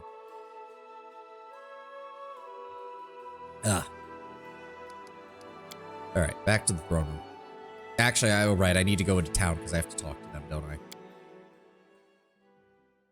Well, I guess we could drop off the kinetic diadem. Oh. Valerie, what's up? I'd like to ask you for advice, Terendil. 2 clans from the swamps are arguing over a meadow. Solid, fertile ground is very valuable in the southern Nile marches, especially when you have so many mouths to feed. The clan elders decided to determine the bog owner by a long-standing tradition. This is the essence of it. 10 armed men from each clan will face each other in the meadow. The first clan to lose all of its fighters relinquishes its claim to the land. It is a cruel tradition, but they've been following it for many generations. Even if we prohibit the tradition, it will only make them angrier, and they'll seek to settle their scores by other means. I do not believe their way of life should be disturbed. Whenever I think of witch doctors of voodoo, I think of how my sophomore high school English teacher taught one of the vocabulary words, the word fetish, while we were reading Huckleberry Finn. In Huckleberry Finn, the character Jim had a fetish, and no, it wasn't Huck. God damn it. I'm in total agreement, Valerie. Send a few guards to ensure that there is no reprisals or blood feuds that extend from this, but if the 10 men from each clan decide to fight, then they may fulfill their choices as they see fit. We will also ensure that all bodies be disposed of. We will not be dealing with any rotting corpses in the middle of my land. Trying to cancel a century-old tradition by simple decree would be like trying to empty the swamp with a bucket. It'll be many years before they're prepared to change their ways. Exactly. Though if they are so eager to fight, see if you can recruit some of them to the guard. Terendil, a situation has developed. We must decide if we shall follow the letter of the law or do what my heart tells me is right. Oh, well, that's a bad question, Tristan. That's a bad question to be asking me. Traveling merchant vessels are roaming the rivers of the stolen lands, selling low-priced goods and bypassing our official fees. They sell nothing special. Cheap clothes, utensils, tools. These are lifesavers for many of our peasants who can afford little else. But the merchants are unhappy with the current situation. They want to fund a boat squadron to hunt down and sink the travelers' boats. The merchants are allegedly enforcing the laws, fighting against the sale of stolen property.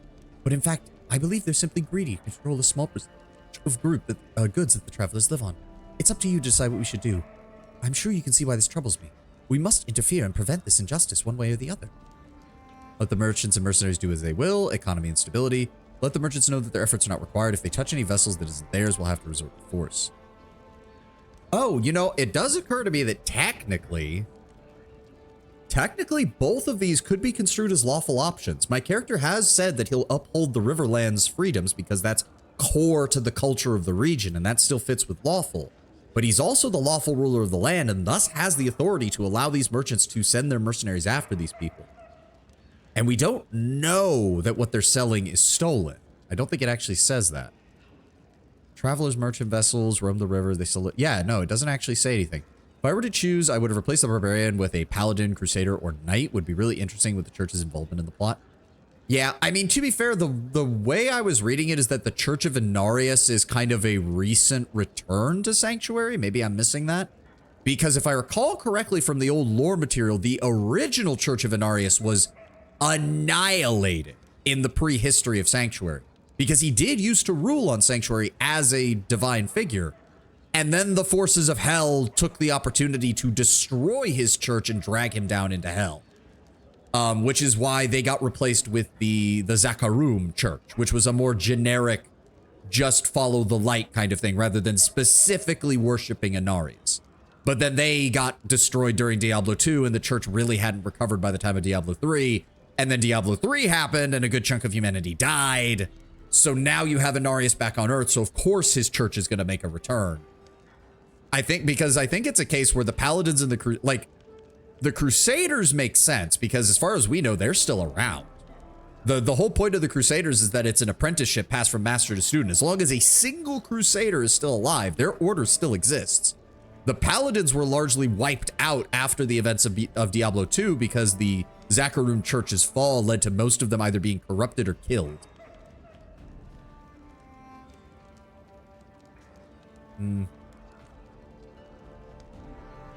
I don't know. Our economy is already high enough. I think we can justify this. The rivers are essentially the highways of our nation, so I don't see a problem with that. And technically, this is vigilantism, which a lawful evil ruler would not be in favor of vigilantism unless it directly aids him. If I were to choose, I would replace the barbarian. Or no, I already read that. I thought you typed something else. At the same time, we've been supporting the peasants a lot, and I think they can take the hit.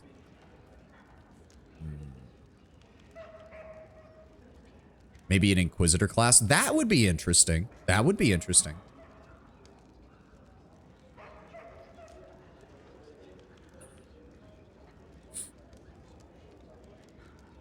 I just don't know how they do it, because the Crusader was already a bit of a different class than the Paladin, even though they had a very similar feel. Their attitudes were very different. I don't know how you do an Inquisitor equally as well. I also don't know how you do an Inquisitor where it wasn't just a joke class where, oh, you've been infected by the blood of Lilith. The Inquisitor class immediately just takes their weapon, stabs himself, and kills himself, and it's game over. Wouldn't that be funny? As a joke class, like your character finds out they're corrupted, immediately just offs themselves.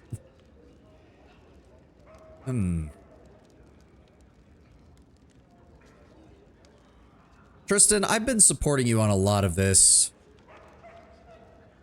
Let the merchants and mercenaries do as they will. Now, I don't know. Hold on.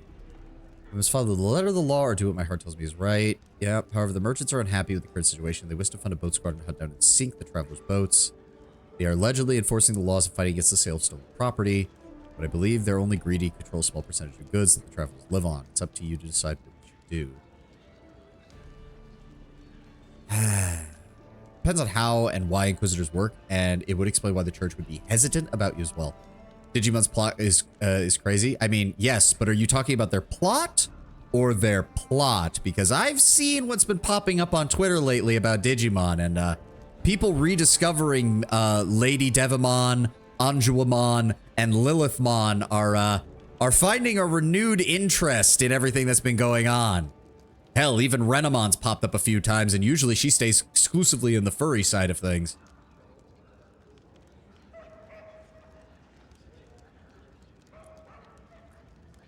The actual plot. I'm sure, Terrell. Sure. Sorry.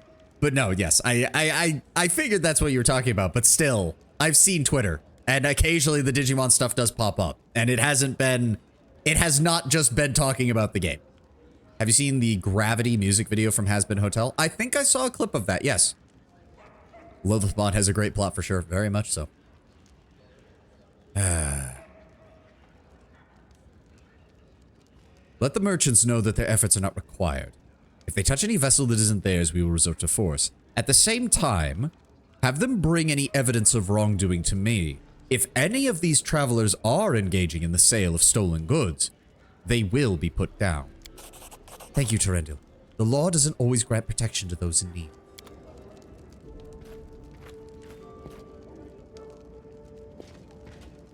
Mary. All right, Chief. I've got a concern. We had a good battle with Numeria. A lot of our soldiers fought and died as brave as the Kelids. The glory of our nation is growing. Everybody knows the best way to get glory is to defeat someone who already has it. Anjuamon delicious. Uh-huh. We need a bigger army. There's a lot of mercenaries in the city trying to sell their skills, but I don't trust them a damn bit. They fight for purse, not for the general, not for you. If the enemy bribes them, they'll stab us in the back. Then there's just more of us to execute. It's best if you draft from your own population. They won't be happy after all that's happened, but let your people have to learn to stand up for their own land. I don't trust the mercenary army. They've got nothing to lose in the defeat. Let us begin a period of mandatory military service. Oh, unrest worsens. That's bad. My subjects have spilled enough blood. We have plenty of gold to hire mercenaries. Economy goes down 250 BP and military goes up. We've defeated the barbarians from the north. No other enemy will challenge us. Leave everything as it is. No, that's not going to work, and we know it. Due to nostalgia, my favorite has always been Metal Greymon. Saw the anime as a kid, and a cyborg T-Rex that can shoot missiles from his chest. Yes, hitting all the points for a young boy. What was... I don't know its name, but it was the fusion digivolution between Veemon's line and the insect from the second series.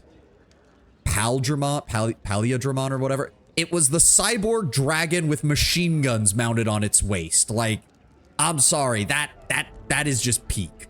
As far as just the design. Like, he could still fight in close quarters because he had the claws and the armor, but he also had a freaking pair of machine guns strapped to his body, and I loved that design as a kid. Looks up Lilithmon. Oh my, yes. Metal Greymon's badass. Metal Greymon's badass. War Greymon, the mega evolution for the Greymon line is awesome. Ugh. War Greymon basically has lightning claws, essentially, from 40k. Due to nostalgia, my favorite... Oh, no, I read that. You make a fair point, Amiri. The people will not like it for a time, but let us show them that service guarantees citizenship. Yep, worried. I know. Your subjects are confident they'll always know someone who's going to protect them. Someone like me. I'll explain to those craven idiots what's going to happen if the Khelids reach the kingdom. They aren't met with an army. Then there was Black War Greymon. Yep. There's a lot of palette swaps out there, essentially, of a lot of them. Oh, Jubilos, what's up? Terendil, the movement of goods through your lands is continuing to grow at an exponential rate. It's time we exercise your right to charge fees and taxes on the merchants in your borders. In the past, Brevoy has exercised this right, but now, as a formal kingdom, it is in your hands. You only have to decide what to levy taxes on. I recommend a middle course. Do not oppress the merchants too greatly. Do not believe their complaints and claims of poverty either. Place a tax on the goods for the rich and on craft materials for artisans. They both have enough income to survive such taxes without going bankrupt easily. Certainly, you're free to dismiss my advice. After all, what's the word of a famous traveler who's seen many a country and watched how they prosper? There will be no taxes. I honor the river freedoms. No import tax. Each month, unrest improves by 1 step. Each week, loyalty increases by 1 and economy increases by 5. Provides 1 BP per week for every 20 economy points above 200, up to 10 BP per week. Everything, every single item, down to the last apple will be taxed. Oh, wow. Import taxes on everything. Unrest state worsens. Everything gets bad. Each week, there's a 7.5% chance of riots, which will worsen your state of unrest additionally. We can pay luxuries on luxury goods and materials for craftsmen. Community -2, loyalty -5, plus 2 BP per region, plus 4 BP for upgraded region. Provides plus 5 BP per week for each upgraded region in the kingdom and a plus 2 BP per week for each region without an upgrade.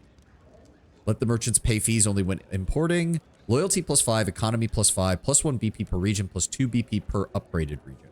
Unrest state improves. I love how this is a chaotic neutral. There will be no taxes. I honor the river freedoms. So hold on. We get no benefit from that. Each week, loyalty increases by 1 and economy increases by 5. See, I love how that basically says, yes, your economy is still growing. You just don't see the initial investment out of it. Provides plus 1 BP per week for every 20 economy points above 200.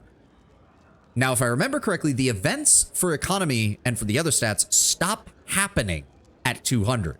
So it's basically saying that once your economy is fully set up, you're actually getting even stronger. That said, it maxes at plus 10. Whereas this maxes at... There's what? Like a dozen regions in the game? So that's like 24 right out of the gate. And then that can double to 48. Remember watching a streamer who said she was making a team full of fuckable Digimon? I would always say you can fuck any Digimon if you're freak enough. Yes. They technically all do pass the Harkness test, or at least most of them do. There's a handful of exceptions. Some of those virus Digimon are just straight up evil wild animals, let's be honest. Like, some of them are. Some of them do not pass the Harkness test. Some of them absolutely do not pass the Harkness test, Lord Brownbear. But the vast majority do. Aren't they holograms, though? I mean, they technically have physical forms, Kataka, especially when they're in the real world. Had to do a quick search on the one you spoke to remind myself. Yeah, those hit machine guns work so well. Exactly, exactly. But it could, that's what I love. It could still fight in melee. Like, it still had a cool, like, it could fight with claws. It flew around. It was basically a mecha, essentially. But yeah, there's no rules against the Digimon, Batman. Thank you. Yes, Jay, you get it. Are you a new chatter? You are a new chatter. Welcome, Jay. Welcome. Sorry, I have the multi-chat up in case anybody talks on YouTube, so it does not highlight, new chatter, so I have to check every now and then. Welcome, welcome. See, this is my bias speaking. I kind of want to choose this just because I want to see what happens down the line. I wonder if it'll actually change how our kingdom functions. But as a lawful evil character, I would follow Jubilost's advice of, yeah, luxury goods and materials for craftsmen makes sense. That still gets us a nice set of bonuses. We could grab only when importing luxury goods. That would, so it's a wealth tax versus a material tax. And then import taxes is everybody. That gives you +3 BP per region, +6 BP per upgraded region, but that also causes your people to want to riot. So we're not going to do that. We're not going to do that.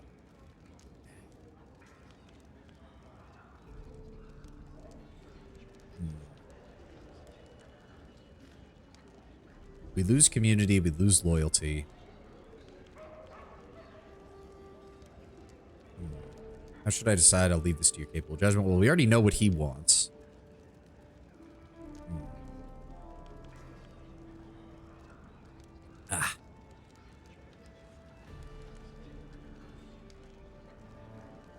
Unrest improves by 1 step. See, I like that simply because, like, I know it says chaotic neutral, but the idea that my character is just like, look, if we have almost no unrest, the economy's constantly improving, we're still getting a minor benefit out of it. Like, the larger our economy goes, the more we can take from the peasants anyways.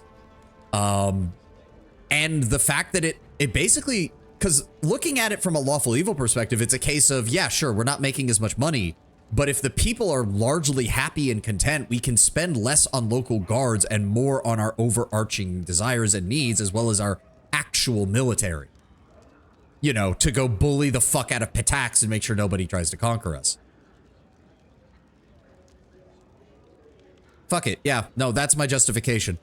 There will be no taxes. I honor the river freedoms. We will build our economy from the ground up anyways. I see no reason to provide an undue amount on any of our people. Yep, improves to a new state. You think you're that crafty, building your first kingdom without duties or taxes. Ha! You know, these are bold fantasies, best stored away from your head as possible. I've got a special notebook for them, and you should too. I can't... See, the way he said that, though, almost makes it sound like, I think you're nuts, but I kind of like how you're doing things. Durendil, the chronicles remember you as a great king now, not merely a baron. But even if you were an emperor, it'd still be wise to seek divine support. 4 influential priests have arrived at your court to plead for a temple honoring their gods. We don't need taxes. We take the taxes from stupid people trying to evade. Exactly! I tried to do builds in this game, but I always end up coming back to enjoy John Pathfinder, good old sword and board human fighter. It's fun in its own way, Jay. I'm not gonna lie. I like my Gish sorcerer who tears things apart with claws and spells, though. Like, it's a trope I've used before in actual TTRPGs, and I do love it in Pathfinder because Pathfinder First Edition is one of those few games where you can build a proper natural weapon Gish magic user, and it feels good. Each wishes your kingdom to prosper under the blessing of their god, and we must choose between Caden, Abadar, Gorum, and Asmodeus. I advise you to consider Gorum. His road at the end of things is at least simple and direct. I mean, you also seem like you're a little biased in this regard, but why don't you tell me about the various gods? It is no coincidence that Caden's nickname is the Accidental God. He was a mortal, a deathly drunk mortal when he became a god. He doesn't even remember how it happened.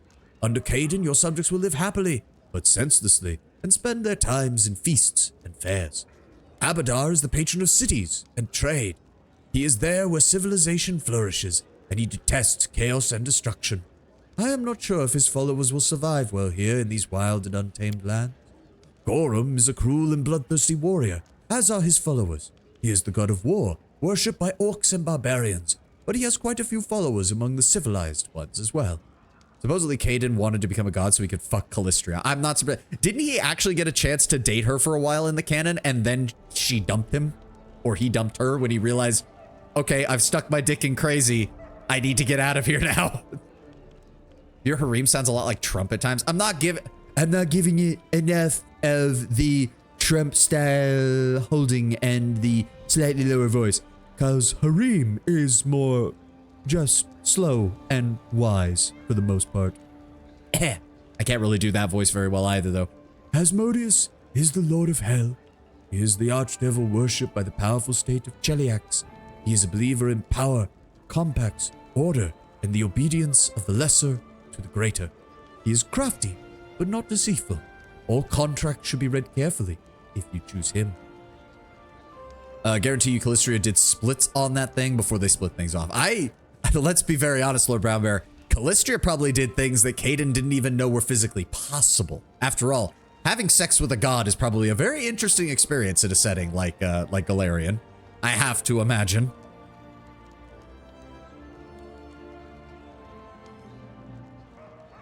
I'm surprised you don't suggest a temple to your own god, Harim. Why would I?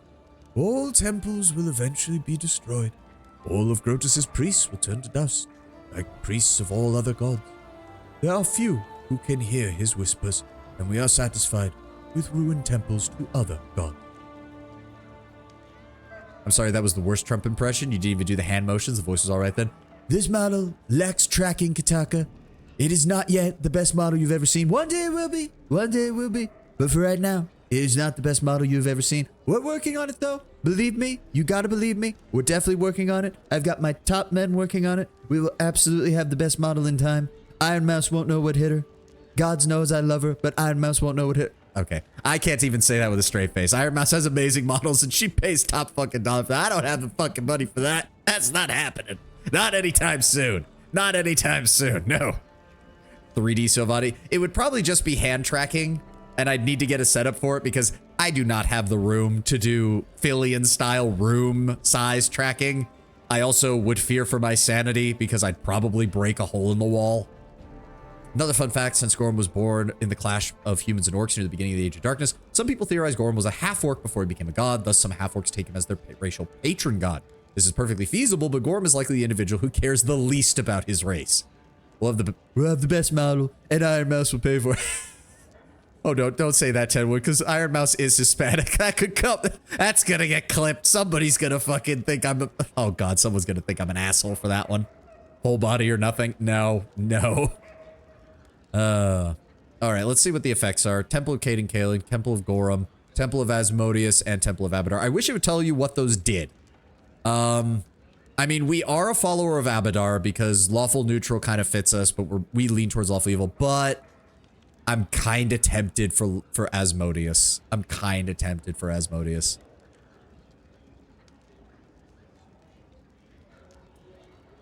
Fuck it. We've been picking the good options a lot, even if I have been refreshing them. Though I myself worship Abadar, I have no qualms with the servants of Asmodeus. I can think of 3 Puerto Rican VTubers off the top of my head. They're all feisty. A warlock with a patron based purely around sex. You gain magical abilities, and now and then you get whisked away to their realm for a night of unbridled passion. I mean, you can kind of pull that off already with a Fae patron, let's be honest. You could probably pull that off with a Fae patron. If somebody's D&D game is really gonna... If we're gonna have to break out the Book of Erotic Fantasy from 2nd edition and update it for 5th, somebody could make a Fae patron warlock that just... Yeah, guys, I can't take a short rest right now. My patron needs me. He just disappears, comes back 30 minutes later. Oh god. Oh god, we need to take a long rest. Please. I'm completely exhausted. Give me water. The Fae you trick to carry your firstborn. Basically. Allow the servants of Asmodeus to set up their temple. I care little of our neighbors' opinions of them. An ambitious decision. A deal with Asmodeus promises profit, but make sure you read the contract carefully. Oh god, it just occurred to me. I think the Darwin quest is coming up soon. Oh god. Tough shit today. The barbarians are still pecking at the border regions. We've got a few raiding parties that have harassed our peasants. Of course, the peasants are incapable of standing their fucking ground, so they keep jumping onto the corpse pile, which leaves us fewer servants and subjects. Traitorous bastards. So I see 2 solutions. A bad one, and a glorious one.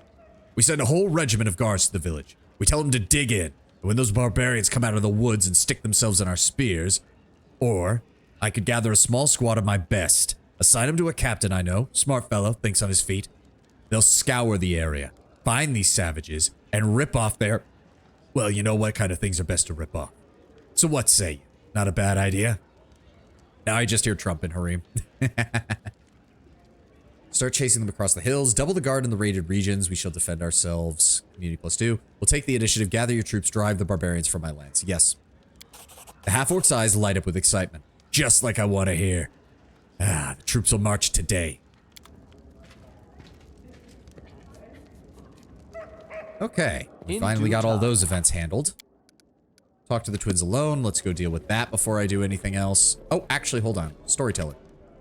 Found a remarkable archifact. Give Onverbane to the storyteller. The moment he touches Onverbane's hilt, the storyteller bares his teeth in a wicked grin. Gorum! Watch me, my lord in iron. All this blood, these severed heads, broken weapons, pieces of armor. I throw each of them at your feet, for I, Armag the Invincible, best among your fighters. Lead me from one victory to another, and not once have I failed you. The glory of the Tiger Lords glowed over the lands like the light of a bonfire. It rose into the sky like the smoke of the cities we razed. None could match us. In your presence, my lord, none could defeat us. Not man, not monster, not the gods themselves. Our glory so great, even Pharasma herself grew jealous. Oh, how she wished to bend us, to break our pride, to show us that none were beyond death. But you, O Gorum, fought her in the skies as we destroyed her emissaries on the land, and Golarion has not seen such a battle since the gods fought Rovagug.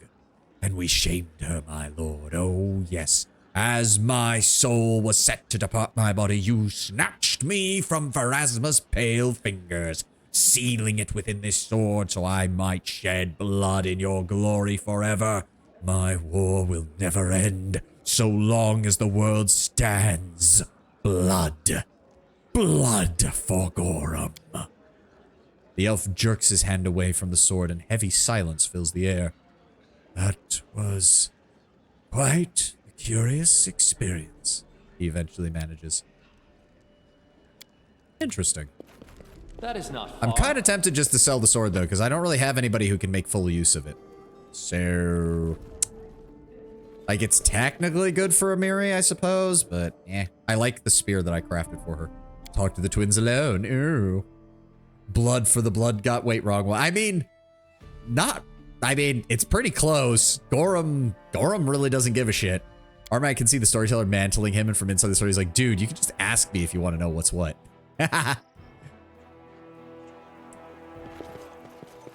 I'd like to imagine Armag was like, wait a second, you're an old man, you can't wield me. Oh, but you want to tell my story. Okay, let me tell it. Oh? Damn wretches, I'll get you. Oh, sorry, Your Highness. I didn't mean you. Who the hell were you yelling at? Them thieves came and stole a few new books from me and left a note of all things stolen by the brothers and a sister of Zottentruppel. Best wishes. Ha, the impudence. Oh, right, the Zottentruppels are still around. Right, they have dealings with Jubilost in the future, if I recall. Oh, actually, hold on. Arsinoe, I need more restoration scrolls now. Because we keep having fucking problems with this shit. I'm also going to go ahead and sell you all of these.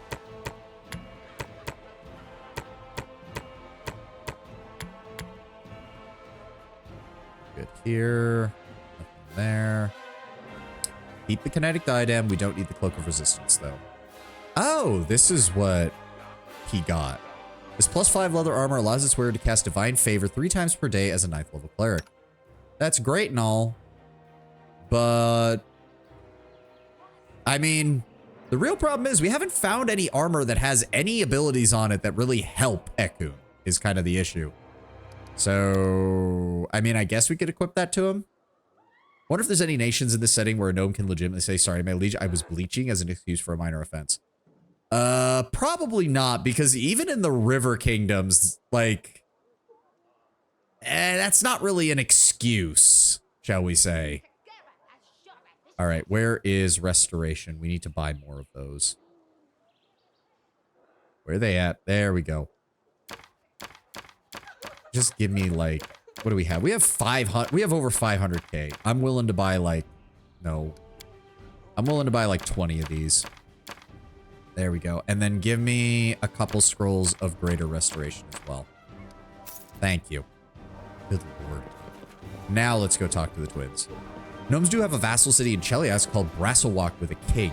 Yeah, but that's in Cheliax. Like, it doesn't matter. That's Cheliax. Gnomes are a minority to the point where they don't really have a whole nation themselves. Yeah, they're too widespread. They're too spread out.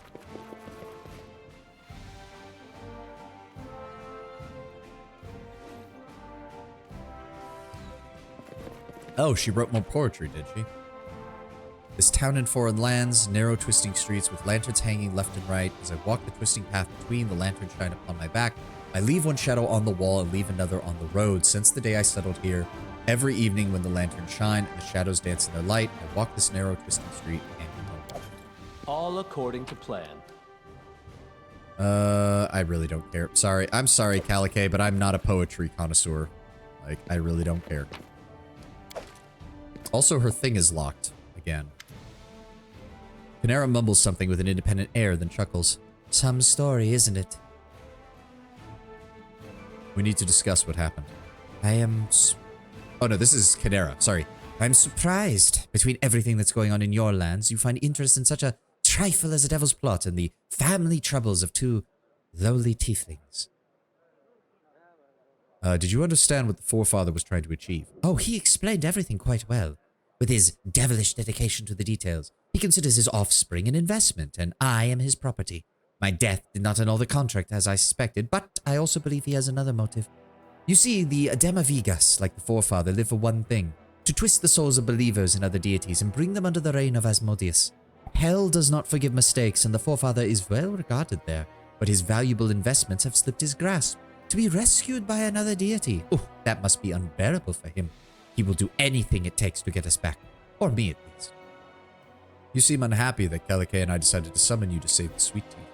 She wrinkles her nose. You are my patron. You have the right to give orders and decide how to fight your battles. The same is not true of my sister. She has risked my life a second time, and that is not something I take lightly. Let me remind you, the first time I died, it was because of her virtuous trickery. I died alone, desperate, with a clear understanding of what was happening and what fate awaited me.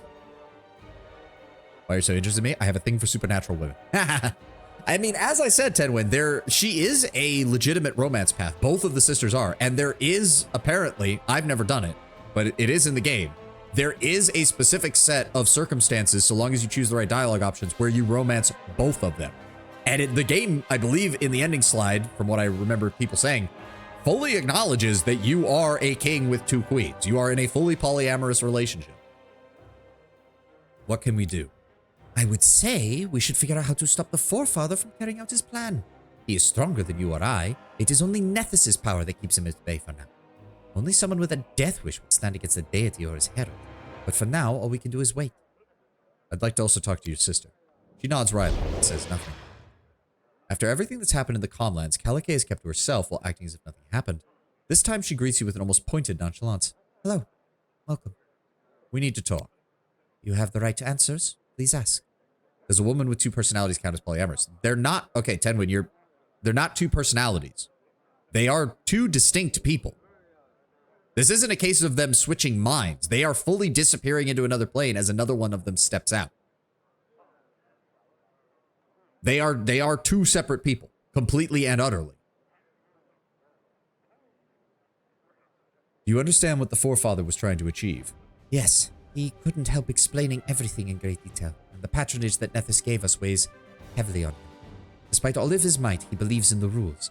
He imagines that if he forces us to break the deity's conditions, Nethys will turn away from us. He might even be right. But even so, I am grateful for the taste of freedom we have received. I've had enough of pretending. I want to use my real name, and not have to lie about everything all the time.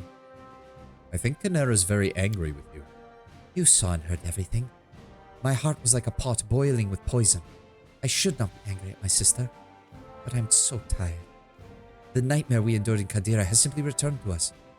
Whatever we do, we just keep hurting one another. What do you think we should do now?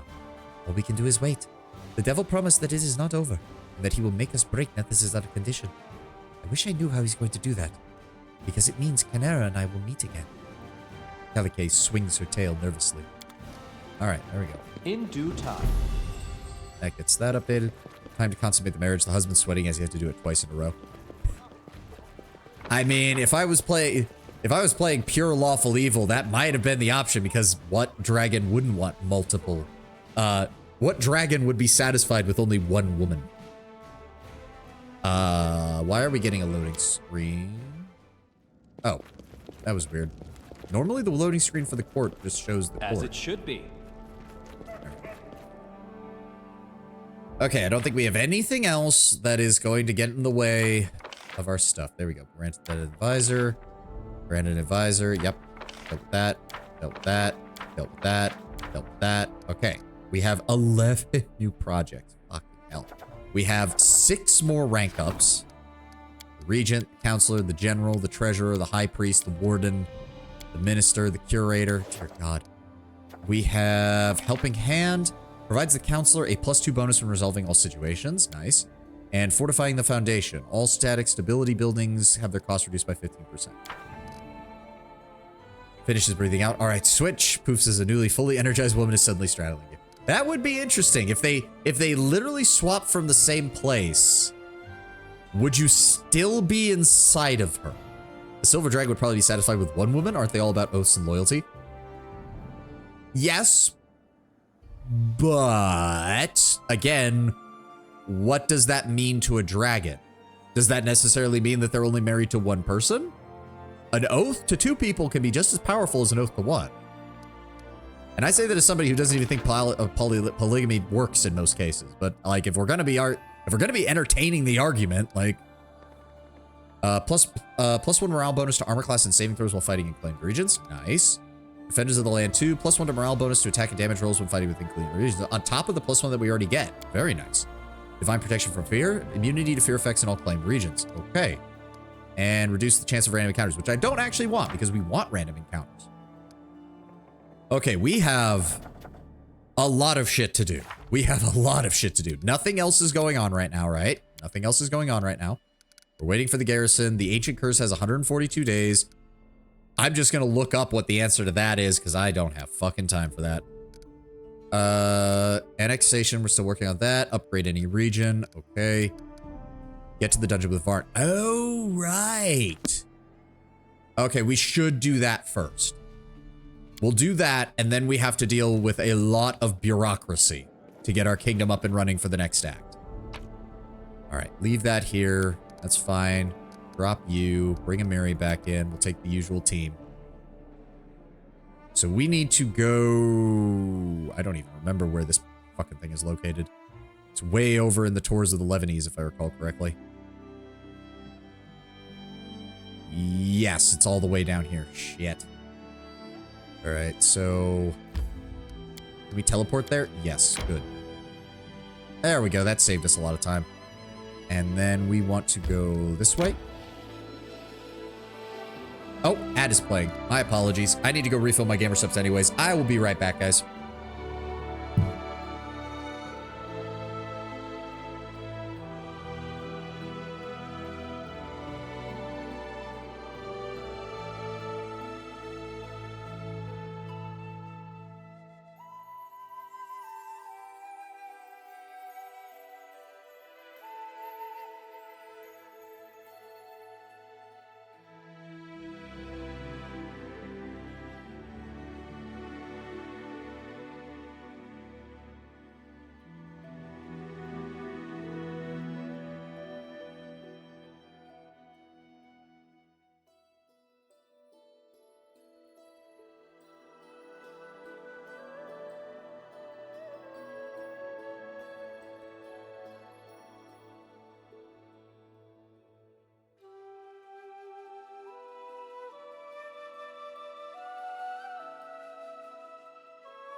Okay, sorry. You saw the bottle moving around. I was actually chewing because I grabbed a snack real fast. Also, hot damn.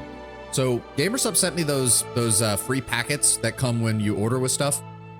And I think it's Rain Hose Acidic Rain or something is the name of the flavor.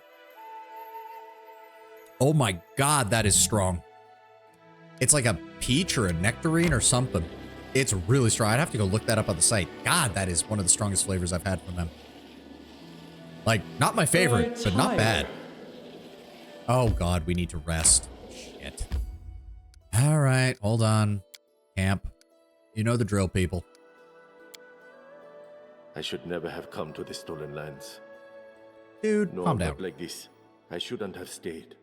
But now, it's too late to leave. I'm pretty sure we probably should have gotten that option from him way before now. The only gamer subs I've tried is Guacamole Gamer Fart. I mean, it's not bad flavor. Not a bad flavor at all. You gotta eat some peach. I mean, as I said, I can't identify if it's like a peach or a nectarine or something similar. I just know it's really goddamn strong. Like it hit my tongue really, really a lot. Be careful. Nothing is what it seems here, especially the chests and especially the doors. That is not far. Oh, hi. Oh, right. This whole place is full of oozes. I forgot about that. All right, let's deal with it. Ow. Well, at least Magar's taking the hits for us. I don't think you have to explore all of this area. Right, there it is. So I did, yeah, that's the character I used for the DLC. I think it was an Elven Paladin, I want to say.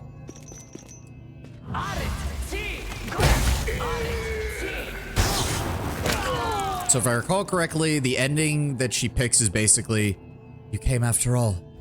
May I finally be relieved of my post? Sure, whatever that means. We've come for you. Gods, how long have you been here? I don't know. Forever.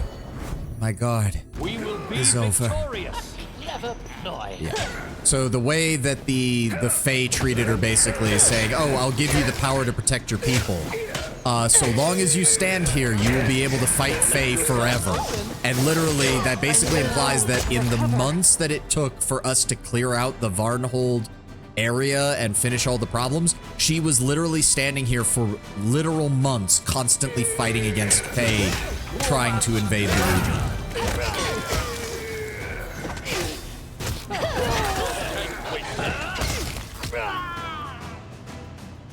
And yes, I did have her romance Magar in the DLC, just because I felt like that fit for them.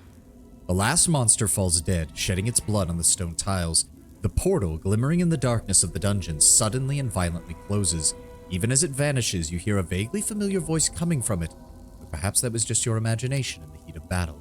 Alive. Praise Desna, she's alive, though exhausted. I don't know what I would do if I'd lost her. That feels like it's a different voice actor than the Magar Varn they had in the DLC. With the final monster slain, the general falls to the ground and Varn rushes to her to catch her. Checking for a pulse, he sighs with relief. What happened to her? Looks like she stood guard here all this time. Fighting monsters day after day, month after month, without sleep or rest. Magar runs his hand worriedly over his companion's cheek. I don't know how this is possible, but this insane dungeon is filled with wild, unexplainable magic. In any case, whatever spell was cast on her, I think we've broken it. She's free again, and with me. Did you finish the Hell Knight thing with the obnoxious character? It has not popped up yet, which has me worried, because I know when it does, I'll get to complain about that. What happened to the portal? I don't know. You saw everything I did. It closed when we defeated the monsters. Maybe we broke some spell without knowing it. Or it was closed by the same person who opened it. Is it the same person who created this insane fortress? I thought I heard someone's voice. Sadly, no, that's a main quest thing near the end. Yeah. The sad part is, I remember doing some reading on that. It is not even the only quest that was written or pitched by backers. It's just that uniquely bad. I don't know how much money that Darwin guy gave to Owlcat to help fund Kingmaker, but I mean, fuck, he got his money's worth. That's for damn sure. And he lives on in infamy because I don't think there's anybody who likes his quest. Not a single one. What happened to the other party members, the rest of her forces? The bones that are scattered here. This broken equipment, I recognize the armor and swords. Indeed. I bought them myself. For the party that breathed their last breath right where we stand. I'm afraid no one survived. Before I follow you to the capital, my general and I will give them their final honors. What next, Mega? We haven't looked through all the rooms.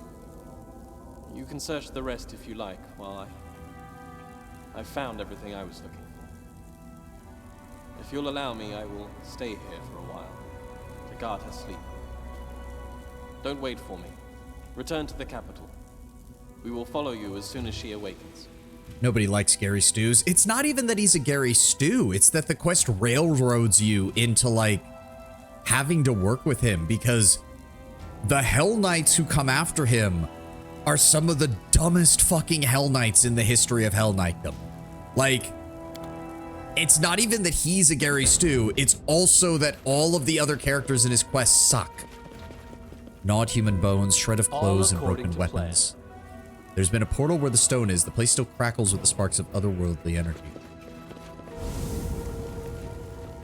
Blood for Gorum! Oh, right. This whole place is just filled with these fucking things. Nope. Don't care. Kill him. Get us more experience and hopefully some valuables. What is this? Why is there... It seems this campfire was only extinguished recently. There are goblin footprints nearby. lead. Interesting. We'll do it the Son, hard way. Get out of here, thieves, or we'll eat you up. Ours. All of this is ours. Yeah, your red caps, I don't give a shit. Stab him. Oh, unfortunately, red caps actually do hit pretty hard, so I should probably be a little bit more careful around these things. That's fine. Masterwork size? Nice. Give me that. So, any brilliant ideas? Yes, Jubilost, I would appreciate it if you would heal me. The only way to say no to him is to betray him last second. He acts surprised even though you never explicitly agreed to help him. It's also really bad because the reward you get for helping him is just monumentally better than what you get for betraying him. Dagger, amulet of natural armor, headband of vast intelligence. Okay, I'll take all of that. And what is that? Longbow of the Cold Moon.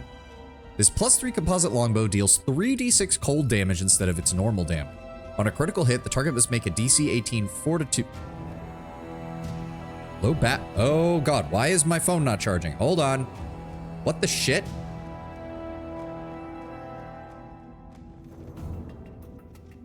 Why is the phone not charging? We have not had this problem before. I have not had battery problems with the phone since I plugged it directly into the wall. What the fuck? Okay, I'm gonna have to keep an eye on that because we are only 2 hours into stream. That is not good. It is already at 20%. Holy shit. Attacks with this weapon get a +3 enhancement bonus on both attacks and damage rolls. Okay, that's great. Let's just go ahead and take all that. I'm hoping it starts hold on, let me check the connection on the back. Hold on.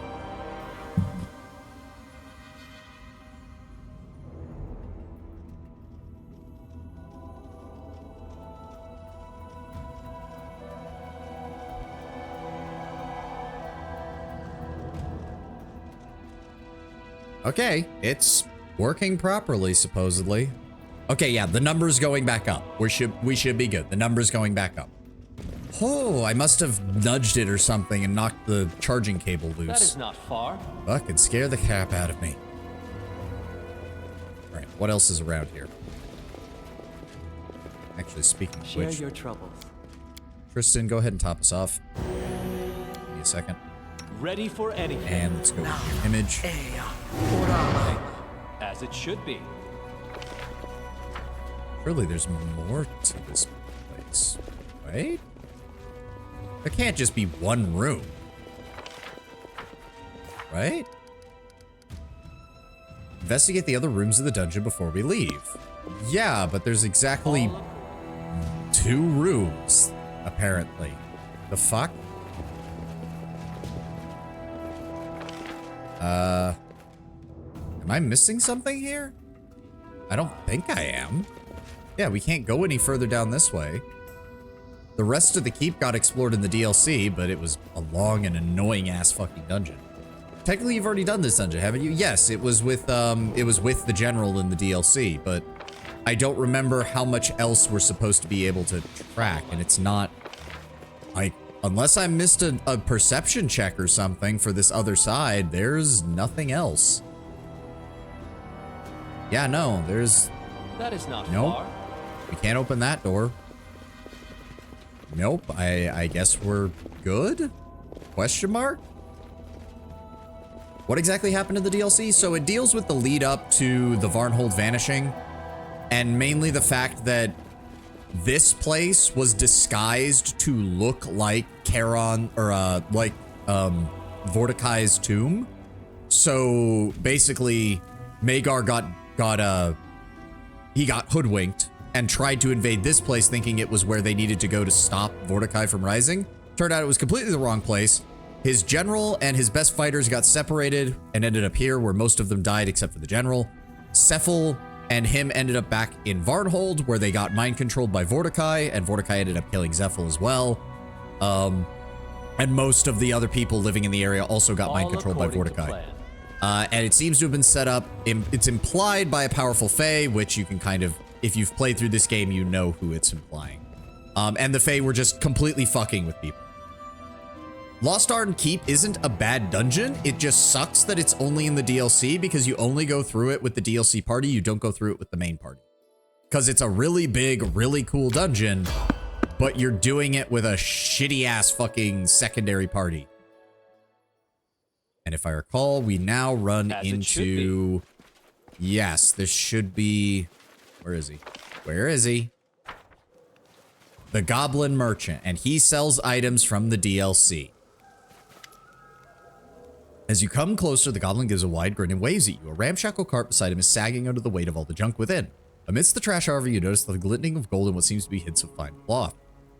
Seems like only the owner of the cart can sort through this mess. Hail, travelers! Welcome to Twerk's Cart Shop. I'll be having all pokers, glinters, clothers. Choose what you like if you have money. Twerk appraises you with greedy eyes, as if sizing out how much coin you have. I be going new dungeon, have new goods, I sell you buy. We've met already, remember me? He looks you up and down with a different expression. You adventurers be all same, dirty, skinny, why I remember you? Unless you buy lots of stuff.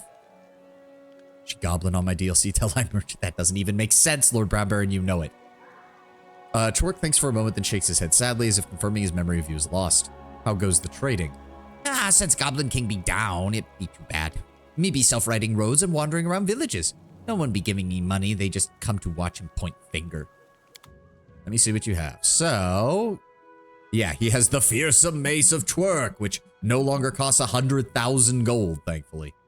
Ever-burning torch. The Lion's Claw, which is a +3 Falcata with an enhanced crit range. The Battlemaster's Plate, a +4 Mithril full plate, granting its wearer the ability to cast Greater Heroism once per day as 11th level wizard. The Oak's Pelt, this +3 leather armor gives the wearer a natural armor bonus instead of an armor bonus, which is nice. Ring of the Natural Born Commander, +3 insight bonus on all persuasion checks. Boots of the Creeping Death, +5 competency bonus on stealth checks and the ability to cast Greater Invisibility once per day. Amulet of Dying Wisdom, they gain a -3 profane penalty to Strength, Dexterity, and Constitution, but a +2 profane bonus to Intelligence, Wisdom, and Charisma. Cloak of the Lion, +3 resistance, unless it is a lawful good character, in which case they get a +5 resistance, and if the wearer is a paladin, they gain an ability to spend one of their smite evil abilities to grant all allies in range immunity to fear effects for a number of rounds equal to the wearer's paladin level, which is not bad, honestly. Bracers of Deflection, +2 deflection bonus to AC, the ability to cast shield spell twice a day as a 5th level wizard. Charon's Touch, grants the ability to cast a harm spell once per day and greater false life spell twice per day. Potion of Enlarged Person, Potion of Reduced Person, and some basic items. Unfortunately, none of these really matter, because none of them are very good, in my opinion. Like, for specific builds, maybe. If you really want a Falcata build, Lion's Claw is pretty solid. Battlemaster Plate isn't bad as a Mithril full plate plus Greater Heroism. Oak's Pelt is nice, but unfortunately, there's not many There's not many classes that make use of armor and natural, or that make use of natural armor and want to wear armor. So twerk? I thought you said twerk. Ah. Ring of the Natural Born Commander is nice, but we already have stuff that gives way more than that. Creeping Death is okay. Cloak of the Lion is good, but we don't have a paladin who can actually make use of it. And Charon's Touch would be interesting, but I'm not paying 42 grand for the ability to cast harm once per day. I'm sorry. Sort by price. Kinetic Diadem, keep that. We don't need a Headband of Vast Intelligence. We already have plenty of those, and we don't need any of the rest of these. Don't need any of those. Don't need to sell any of that. Sell the chocolate. Sell the syrup. Sell the various items here. I guess we can sell those. Those are worth money, and there's no reason to keep them. I guess we can get rid of most of these letters and spare keys, because we don't I don't think we need... Yeah, that's from the troll lair. We definitely don't need that.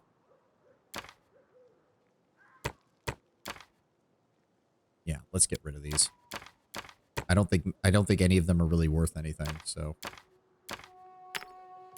we'll keep the shovel, keep the rope, keep the crowbar. All of those are adventuring items that we might eventually get some use out of, but there's no reason to be keeping any of these. There we go. We're good there. We're good there. We're good there. We're good there. Nice. 20,000 gold. Thank you, Twerk. You can keep the you can keep that shit. I'm out. I don't need any of that. In due time. But yeah, if you don't do the DLC, I don't think he unlocks. And you don't get the ability to come here and save the general.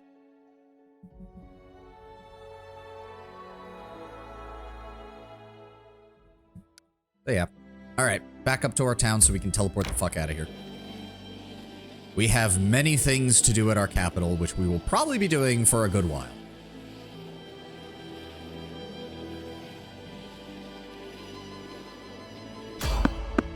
Oh, please. Yes, please try to get in my way. I have no problem with killing you. Is it bandits? Let it be bandits. I want to tear something apart. Is there any CRPG or RPG for that matter where you can make natural weapon and armor build or equivalent where it's actually visible on your character? Not that I know of, Tenwin. Not that I fucking know of. Because, like, if you actually look in the rulebook for Pathfinder First Edition, let me see, where is it? No, not spellbook. Character, class... Because it's stuff like, where is it? Natural armor. As his skin thickens, the Dragon Disciple takes on more and more of their progenitor's physical aspect. They gain +1 increase their character's existing natural armor. In the actual rulebook, it explains, like, you have scales that start growing under your skin and then start appearing on your skin. And you take on more reptilian features. And there's, like, the official art for Dragon Disciple is pretty gnarly. Like, the character loses all their hair in that version. They grow fangs. They have wings. It's the whole 9 yards. Like, I have never really seen a CRPG that does stuff like that very well, which is unfortunate because I really like that angle for, oh, it's goblins. That's always fun. Okay, so there's definitely going to be more of them. There's definitely going to be more of them, but let's just go kill these guys. Yeah, there's more of them. Ekun, you can take care of them. There we go. Shoot them down. We good? Yeah, I think we got them all. Just loot the bodies. Strip them bare. Man, only one... Nope, 3 masterwork weapons. Okay. That's actually worth something, then. That's actually worth something. Not much, but... Maybe we should go back to Glenabon and try to get that undead encounter where they drop belts of the +4 belts of strength, because those are worth 4,000 a pop. That would be one hell of a way to fill our coffers. All right, teleport back to Ebon Crown. Back to our throne room.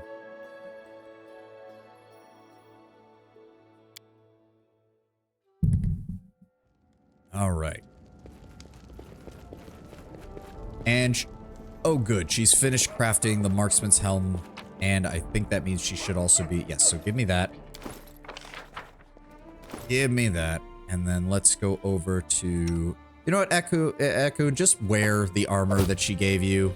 She was being really nice. Just wear it. It doesn't look half bad on you. In fact, I think it's meant to kind of look like his actual art armor.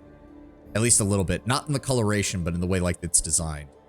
And then I'm going to go ahead and give you this, which will just straight up counteract the deadly aim problem and improve your perception. Oh my god, that hound is so stupid. For the love of God. Oh god, no, if you... Oh, so wait. Oh my god.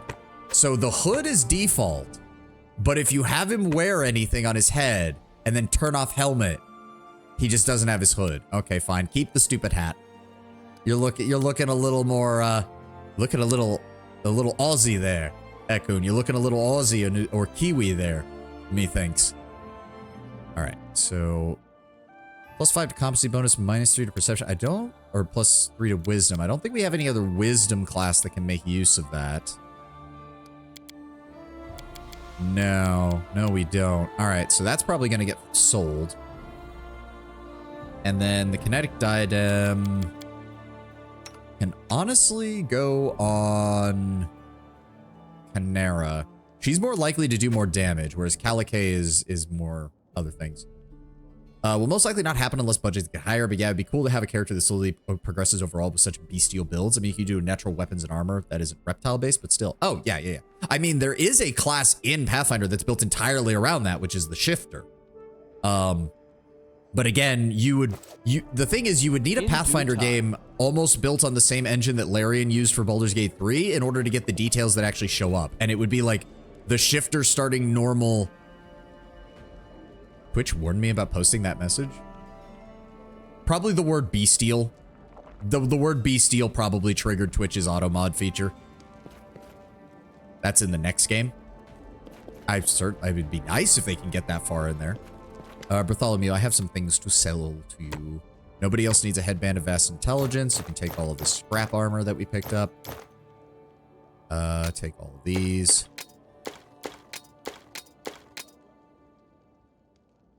And I don't think there's anything else. No. All right. 7,000 gold. Thank you. Next is in Wrath or next is in Dark Heresy?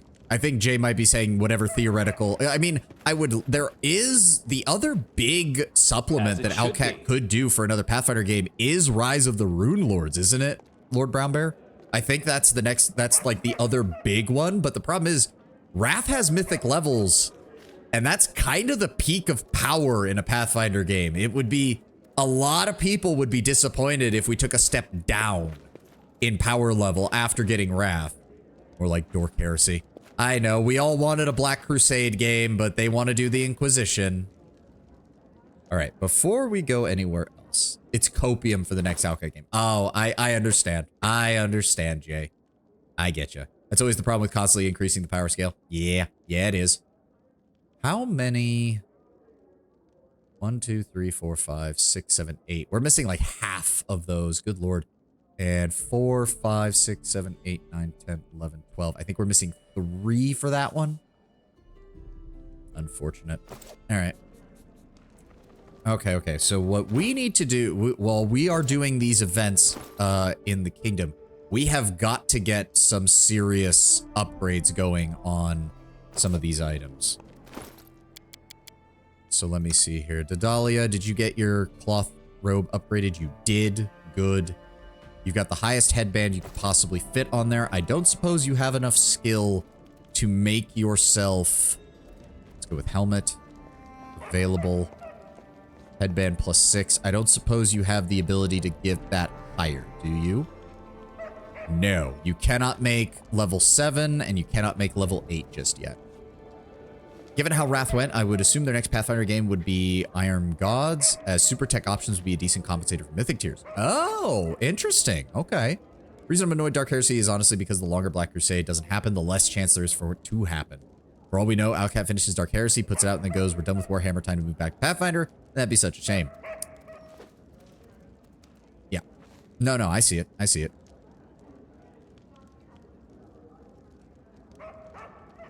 Yeah. I mean, I mean, to be fair, they're already working on the Expanse game, but we already know that gameplay is going to be closer to like Mass Effect 1, Mass Effect 2 than anything else.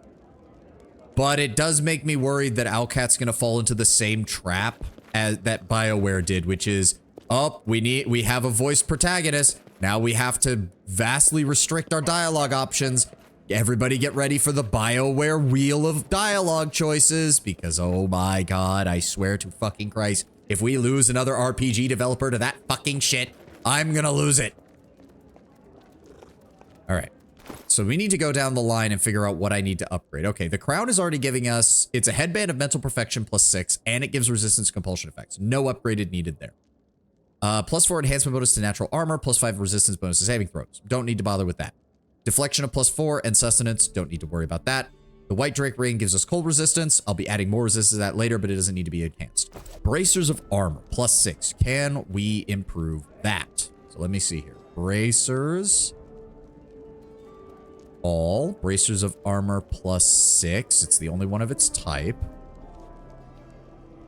Yes. We can improve it to a bracers of armor +8. I'm going to go ahead and... Let me see here. Let me see. Scaled bracers of... Oh, hold on. Of the king. Because it's basically improving our armor. We're going to go ahead and do that. That'll take 3 days. That's fine. What else do we want to improve? Amulet of Mighty Fit. Let me see here. Hold on. Is anything... Product resistances, natural armor increases, flexion, dexterity. Okay, so what I will also want to do is the Amulet of Mighty Fists. Let's see here, craft magic item. Amulet. Amulet of Mighty Fist +5. I'm just gonna... So can they add... What would it be? It would be speed? No, cannot improve it past a +5 for that portion. So I would like... We're going to go ahead and add natural armor to it as well. Oh my god, did I just bump? Hold on. The phone is still charging, right? Yes. Okay, the phone is charging. The phone is charging. We will not have to end stream because tracking completely shuts down. Get ready for 3 responses, 90% of which with the occasional 5, one of which is yes, one of which is no, one of which is funny, but yeah, one of which is funny but yes, and funny but no. Yeah, I don't want to lose another studio to that design philosophy. Having played a few books of Iron Gods, it did have some mythic stuff in it, assuming my DM didn't just shove that in herself. All right, so the amulet is going to get renamed to... Amulet of the... What's a good name for, like, the claw, like, the natural weapons of a dragon? What would be a good name for that? I like the fact that the crafting mod lets you rename equipment. Also makes it a hell of a lot easier to keep track of it. Ooh, the King's Amulet of Draconic Ferocity. There we go. I did not spell ferocity right. Oh god. There we go. 50-50 sure it was due to voice characters or if it was due to people being intimidated by options. I swear sometimes my faith in gamers fade to absolute nothing when you hear about people that ignore dialogue because because not combat. I think at first it was far more due to voice characters, but I'm not ruling that out. But so, hold on. Sorry, had to cough. I'm very much sure in Mass Effect 1 it was definitively just because it was voiced by characters. But after that, going into Mass Effect 2, going into Dragon Age 2, it really started to feel like it was just easier to limit options doing that as well, which is unfortunate. It is very unfortunate. All right, we're also going to go ahead and do that. That's 7 days. All right. What else can we upgrade on our character? So that's getting upgraded. Right, the Black Dragon robe. So let's go over to robes. My Black Dragon robe.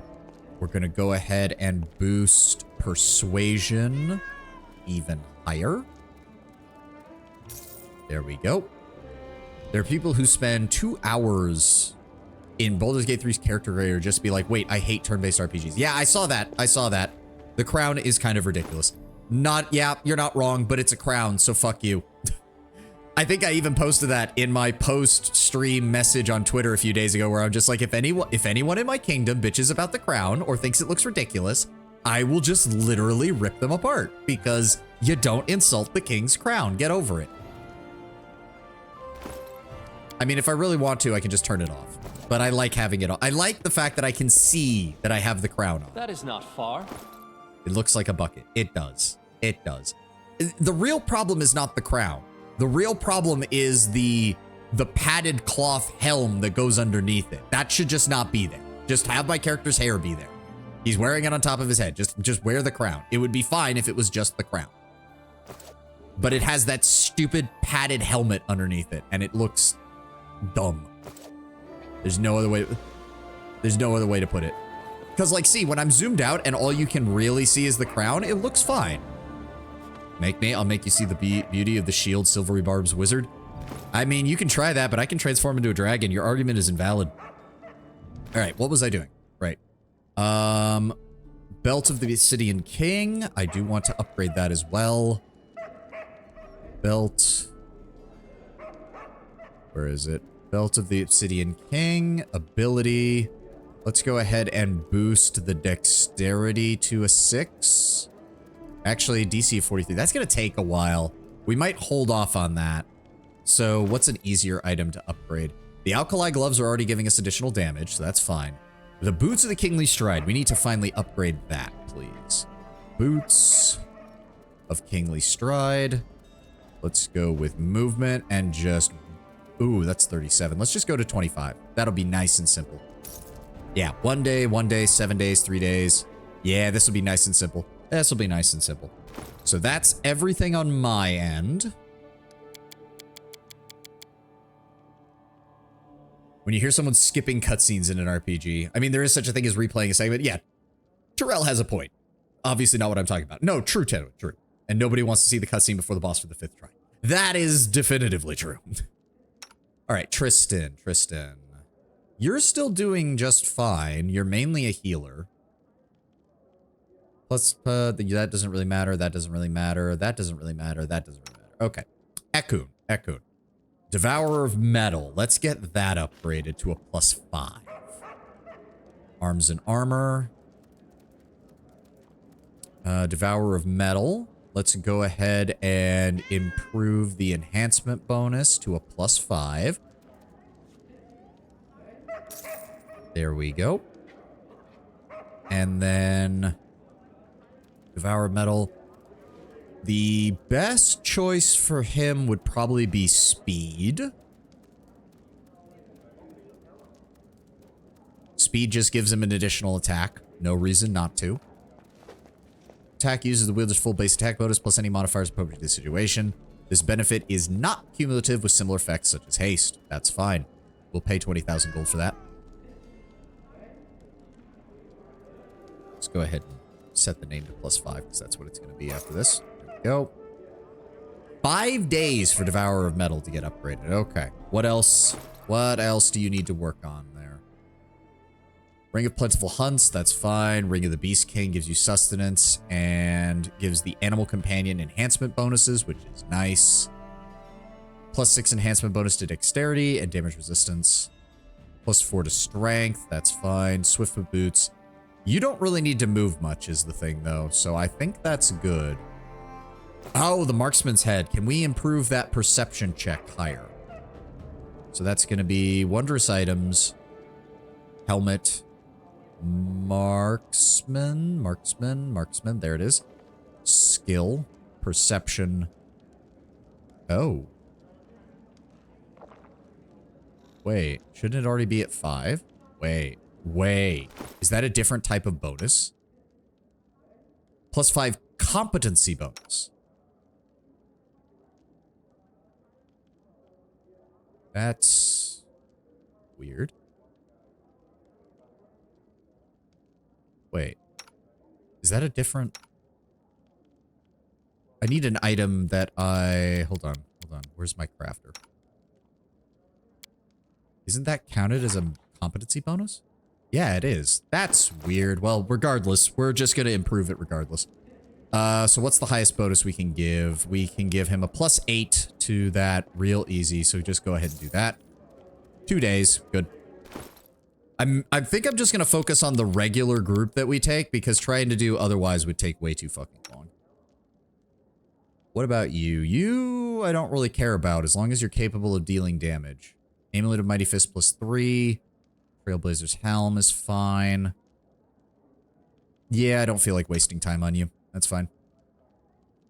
The option needs to exist if people use it wrong. It's not the dev's fault. Yeah, no, that's fair. All right, we gave him sustenance, so we don't have to worry about that. +4 enchantment bonus to intelligence. That's fine. Trap Spinger's gloves. Can we improve those? Because I do need him to get his trickery higher. Craft magic items. Loves Trap Springer's gloves, right? Yes. Skill. Trickery. There we go. Cannot be upgraded further. Okay, so we have to put it on something else if we're going to be doing... Does that item have any other abilities? No, it is just +5. Oh, if that's the case, hold on. You. Yes, you have my trickery gloves that I made. So I'm going to de-equip those from you, please. And then we're going to go just put them on Jubilos to give him an additional +2. And you can have the old ones, Octavia. There we go. And then, if I go in here and we go to the trickery gloves, we can improve them to +8. Thank you. All right, anything else for you, Jubilos? I don't think so, because you as an alchemist need bombs, and we don't really have anything that improves your bombs that we haven't already given you. Swiftfoot boots, that needs to get upgraded. Hold on. So, hold on. I need to put them in here because we have multiple Swiftfoot boots, and I need to know which one he's using. So, go ahead and... They said go ahead and put that off. We're going to go over here, put it in here. Then we're going to go to craft magic items, boots, stash. There we go. Swiftfoot boots, movement speed. Go ahead and push that up to 25. Thank you. And then we're going to grab them and go put them back on Jubilost. There we go. Amiri. You have your broken sword. You have your speed javelin, your Amiri's Bane spear. I think we just... we'll hold off on improving that to a +5 for right now. Because you're fine. Mary's Belt of Rage is a +6 to Strength, +4 to Constitution. Perfectly workable. Boots of Rageful Movement. You're already getting an improvement there. Ring of Security. We need to improve that resistance save for you. So, available. Ring. Ring of Security, it said, right? Yes, Ring of Security. Go over to... Wait. We can't improve the resistance? Freedom of movement, skill, sustenance, energy resistance, evasion, fast healing. Oh, we can't improve it from here. That's unfortunate. Hold on. Well, I guess we could put it on her Cloak of Untouchability. That or... Let me see here. I'm going to put it on her amulet just for shits and gigs. Well, no. What would be an easier way to do this? Ring of Security, Colossus Ring.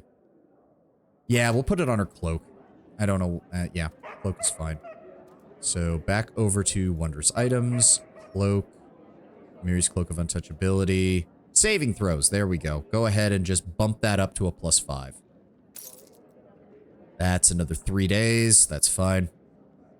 Sure, but it's one of those things where I lose faith in the gaming audience because it's people like that that's part of the reason we're getting less CRPGs. Yeah, he's not wrong there either, Terrell. That is part of the problem. All right, so otherwise, she's fine. Valerie. Let's go ahead. Butterfly wings are already at +5 of there. The mithril full plate is already at enhancement +4. Valerie's boots are already solid. Let's go ahead and keep doing this. Give me that natural armor +3. I want to upgrade that. And then Ring of Survival. Let's go ahead and bring that up to a +5.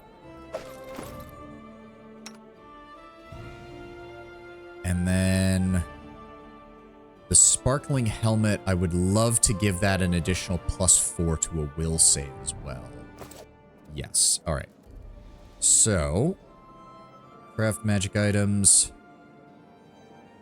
Let me see here. What was I looking for? No, not gloves. Hold on. Go into the stash. Helmet. Stag helmet. Paragon of the Defenders. Which one was it? Amulet of Natural Armor. There we go. Natural Armor. Let's go ahead and bump that up to a +5. How long is that going to take? 3 days. Okay, that's no problem. That's no problem. And then... what else was there? No, not that. Bracers? No. Usable? No. Which one was it? Death from Afar, boots, belt. What was the other item? Oh, it was a ring. Right, right. Rings are their own their own thing. Valor's Ring is survival. There we go. We already have that. Where is deflection?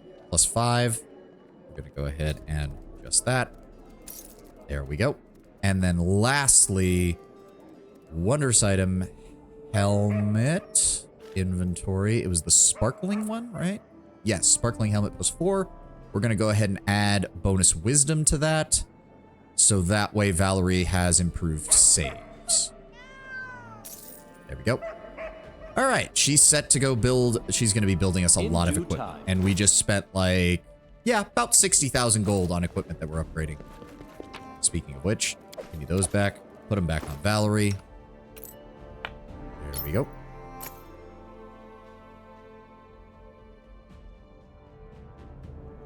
What did I put? Right, her mirror image is on her bracers. I forgot about that. We're probably going to need to replace those once we get a high enough caster level. But still. Okay, we are now free to actually do some fucking management. Oh boy, management. Especially because almost all of these require that I be present, so we can't even do multiples of them at the same time, which is infuriating. Let's go with the rank up events because those are going to be the most useful. Let's start with the minister. 4 days, Ekun, start the project. There we go. Espionage is ranked rank 3 thanks to the minister, and the kingdom's intelligence network has expanded and improved. Council's decision to impose government control over the grain reserves made it possible to avoid a famine. People were praising the king and his wise and decisive advisor. Good job, Kristen. The advisor's people made sure that not a single coin was stolen or wasted. The people greatly appreciated the much needed gold, as well as the fact that the money was not embezzled. Economy, loyalty, community. Nice. All right, General, Mary. There we go. And we now have... oh, paper people. Grand Diplomat promised the Drummond Embassy a new luxurious carriage and a pair of well-bred sounds. Yep. They will assist us with audits, economy, relations, stability, and we made 3 BP off of it. Made progress with restoration. A region upgrade featuring this fortress is now available. Nice. And, yep, we have the Silver Shield Fortress as well now. Restoring the Silver Shield Fortresses will make the center... which region is this for? I wish it would tell me. Hold on. Map. So, it's a magical place I do want. Bronze Shield Fortress in the southern Gnarl Marches. Where's the Silver Shield Fortress? Ah, the Dire Gnarl Marches. Oh, but I kind of want the magic upgrade. This might be a case where I just full roleplay it, because as cool as it would be to restore the Road of Shields, I want my realm to be magical. You said management, and now I'm finally remembering the business management minigame of Yakuza 7. Hey, to be fair, every time anybody's talked about Yakuza to me, it's always the minigames. And like people talk about the characters and the minigames, and I never hear anything about the mechanics of the game or the overarching story. It's just the characters and the minigames. All right. Enigmatic Tales, Jewelry Center. Okay, so at least it's showing us if we're missing it. So we're missing 2 upgrades here. I don't even know where we'd find them. Good Neighbors, Trading Ground, and 2. I wish it would... I kind of wish it wouldn't be unknown. No, no, not that. I want to read the Horse Breeding Center. I would like that. And then Belly of the Stolen Lands and an unknown upgrade. All right. Well, we have more events. Grand Diplomat needs to discuss things. General requests an audience. The Intruder. They charge him as being a Galton spy and are threatening to hang him. The captured half-elf claims they are an ordinary wanderer and beg for their mercy. Ekun. Start dealing with that. Bread and circuses. Someone has started a ridiculous rumor claiming the renowned gladiators of Timon will be in part of a tournament at an upcoming local festival. If the curator cannot get them to come, the people's wrath will be fearsome indeed. Start working on that. If Feast of Nails. A troop of the Hell Knights from the Order of the Nail has appeared in the Stolen Lands and immediately begun to bring the people to order, Chelish style. The locals were appalled by their cruel methods of order. They've taken up arms against them, intent on resisting the invaders. Ragongar, go ahead and deal with that. I'll give you a crisis point to ensure that we get it done. I'll never forget the catfight minigame in 0 and Kiwami in 1. Yakuza 7 and Infinite Wealth are JRPGs. All the other titles are beat 'em up. Oh, I didn't realize that. I just assumed they were all kind of that same thing. There's an issue that demands your attention, Your Grace. Seven Arches wants to bring their fleet to Novaboro, allegedly to combat piracy. But in fact, they simply can't accept that the Elves of Kionin are trading dwarven wares with the Five King Mountains.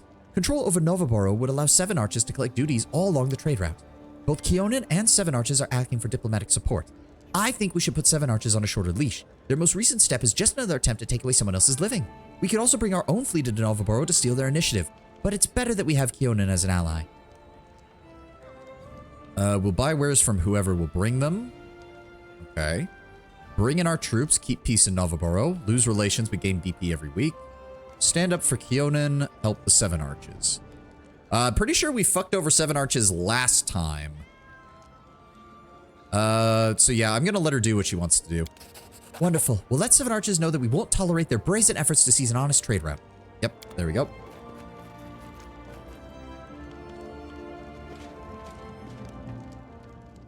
Mary, what's up? Oh, okay. Mary smiles in satisfaction. It looks like word of our heroic feats has made it across Galarian. We got merchants and shamans chasing great warriors trying to sell them our best swords so they can proudly announce it on every corner. 3 clans want to offer support to our forces. There's more before I got rid of the swindlers and the small fish. We need to choose the best one and seal the deal, but only one. We're gonna have to refuse the others to command their respect, but all 3 want to talk to you. Talk them to all you want, but look closest at... She gives you an inconspicuous wink. The Kyrgyz guy, I say. You're suggesting Kyrgyz. Alkansar's weapons are impressive, but they rely too heavily on their power.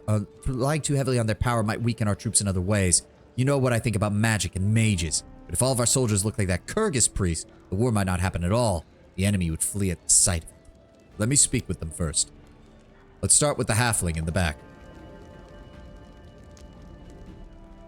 The halfling standing before you wears a fine black cashmere clothing. He has a couple of strange-looking palm-sized crossbows in his waistband. His expensive attire does nothing to disguise the scars on his face and hands or his sturdy posture. Your guest seems more accustomed to sitting in the saddle and wearing traveling clothes rather than visiting palaces wearing expensive attire. Greetings, Your Highness. I am Captain Romello, and I represent the Smoky Dawn Arms Factory of the Grand Duchy of Alkenstar.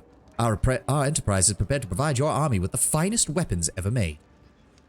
What exactly do you have to offer? We will provide your soldiers with our weapons, teach them how to use it, and make sure the weapons are working. Believe me, each bolt shot by our crossbows will cost the enemy an equal amount of gold. I should make clear from the beginning, we are not selling technology. Your engineers will not be permitted to repair the weapons. They'll have to be handled exclusively by our specialists. However, if you're interested in any of our non-weapon technologies, our craftsmen will gladly trade yours. And that sounds like a recipe for disaster. Why in the hell would a newly established kingdom basically want to turn their military into being reliant on a trade system with a foreign company? By the way, One Punch Man Season 3 Episode 1 is out. Nice. Good to hear. And what makes you think I'd prefer your old toys over our magics? Because you're smart, Your Highness. Our toys are far safer. Their failure is far less dangerous than magic caster eye. Anyone with an eye and 2 hands can use our weapons. That makes them a bit simpler. The weapon you're carrying. Tell me about it. He grins and pats the crossbow. So you'd like to know how they're operated? The gears these small little death machines bring to life. How they rain bolts upon the enemy without ever needing to recharge. That is, I'm afraid, a secret. We make our living from people's ignorance of how our weapons work. Nevertheless, I will tell you a secret about the 2 crossbows I carry. The left one is for normal work, killing bandits, thieves, and whatnot. It's loaded with normal bolts. The right is for special occasions. Each of its bolts bears the name of a rascal who has wronged me or my family. When the right one is empty, my travels on Galarian will end, and I will return to Alkensar and find myself something else to do. Why would a military be relying on one company? Sweats in endgame capitalism. I mean, it's not necessarily in one company. It's in a foreign company who controls your entire arms manufacturing industry. You know, a foreign country who, you know, might start to have bad relations with you down the line and decide to withhold military support. Can't imagine how that would go badly. Tell me of Alkenstar. We don't hear much of it in our domain. Alkenstar is halfway around the world. Magic doesn't work in our lands. Don't ask me why. That's a question for the researchers and historians. But we ordinary people of Alkenstar managed to turn this nuisance to a greater good. You can misaim a fireball, but a level 1 magic missile won't blow up in your face. Yep. I mean, truth be told, magic missile as a wand or as a scroll is cheap enough that you could theoretically equip an entire army in Galarian with magic missile scrolls and spells. And as long as the enemy doesn't have enough people to cast shield, you'd probably win the engagement, because magic missile as a base level is still capable of knocking out most, like, level 1 commoner soldiers. It's not actually a bad idea. We gave up magic for the sake of science. No country in Galarian can compare to Alkenstar in terms of its technological miracles. We didn't just survive, we're doing very well. Where a mage could never endure, and we are willing to share our findings with anyone willing to pay a fair price.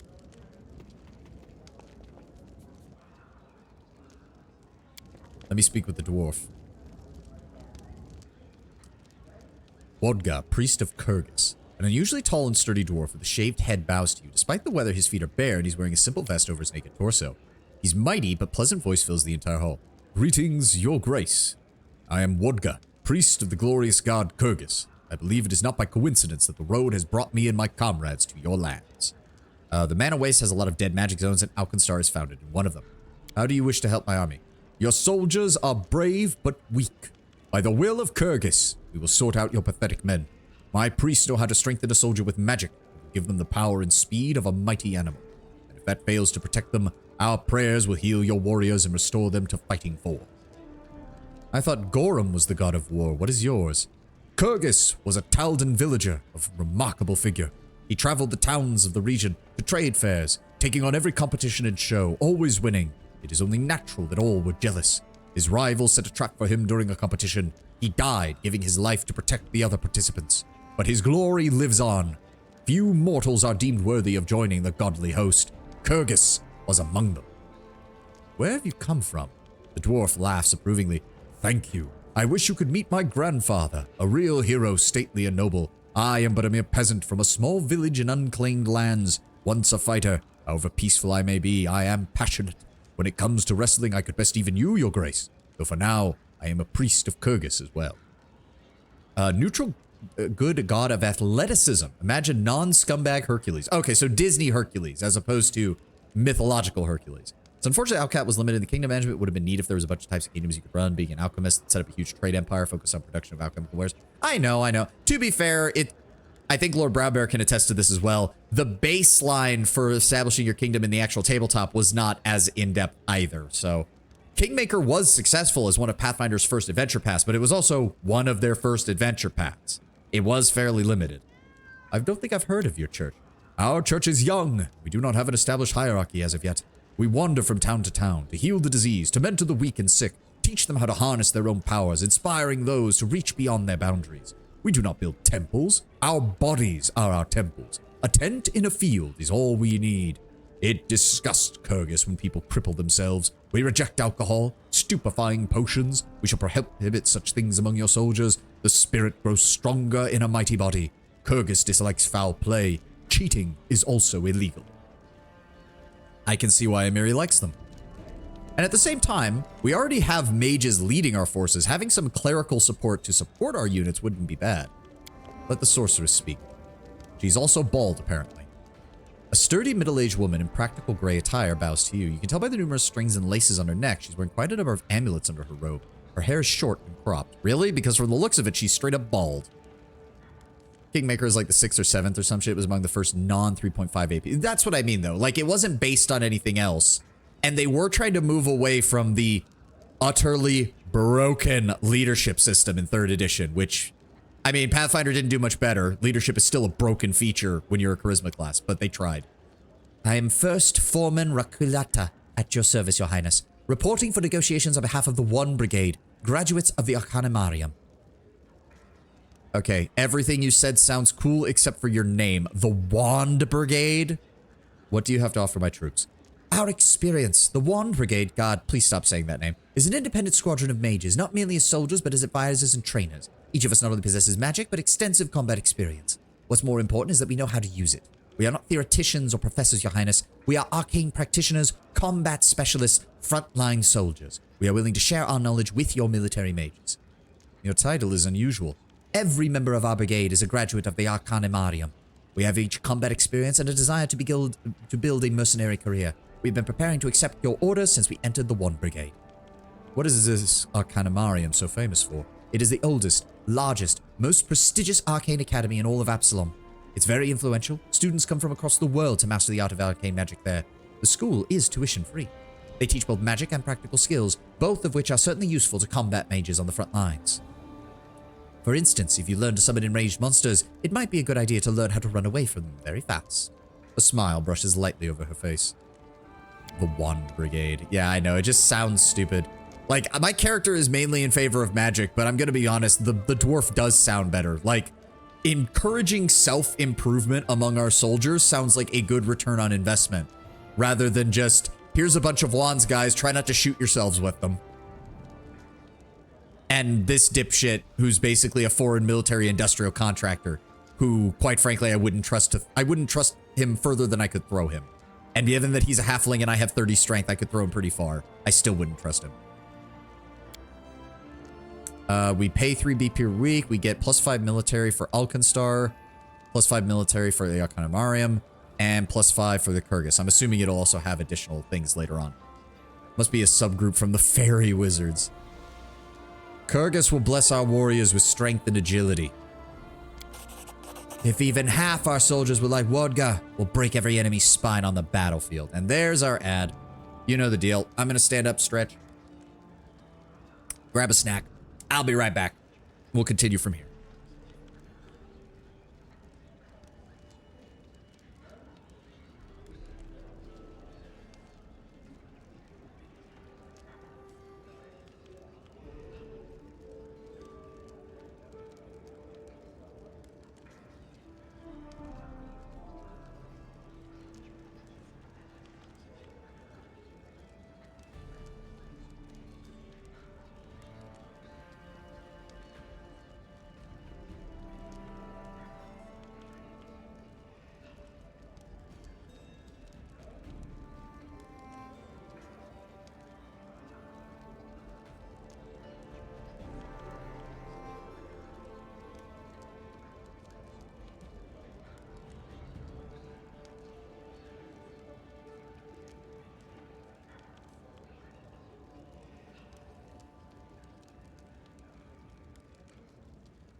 Alright, sorry. Got a little bit delayed. That was the intent. Fairy Wizard generally sounds like something for a homicide. That was the intent. The Wand Brigade, no girls allowed. Act. Okay, that's the official name for a group of the Psycho Warriors from Space King. That, oh, we haven't actually seen Psyker equivalents in Space King yet. That's what they should be called, the Wand Brigade. Yes! That's exactly what the librarian equivalents for the Psycho Warriors in Space King should be called. Still not over? Really? That's weird. Why is your ad taking so long? The ad should only be 3 minutes. What the fuck? Maybe try refreshing the page, Terrell. I don't even know if you can hear me, unfortunately, but that's weird. Welcome back, Terrell. My apologies. On my screen, the ad was already over. But I was going to say, I did say, like, Wand Brigade does sound like maybe when we get Space King Episode 4 and we finally get a librarian equivalent for the for the Psycho Warriors, that's what they should be called, the Wand Brigade. All right, so we do lose some BP for that, unfortunately, but this will improve our military. All according to plan. All right. What else have we got? There we go. Relations +1. Military +1. We do have money. Don't have to worry about that. You are not canon. You are non-canon. Yeah. Like, here's the thing, though. Here's the thing, because I did see the Hate Monger video, so I know what you're referencing, guys.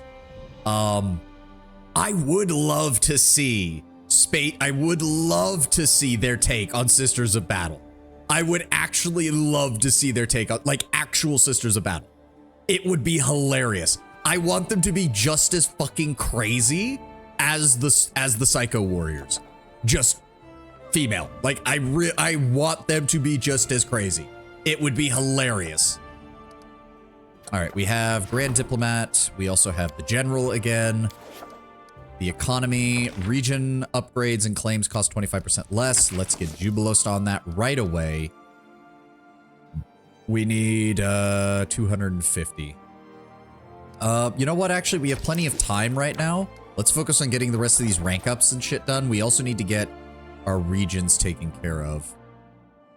Yeah, what's our economy at? Our economy is already approaching 200. So we're actually almost caught up on that. See, I don't like that the upgrades require that I be there for it. That's kind of annoying.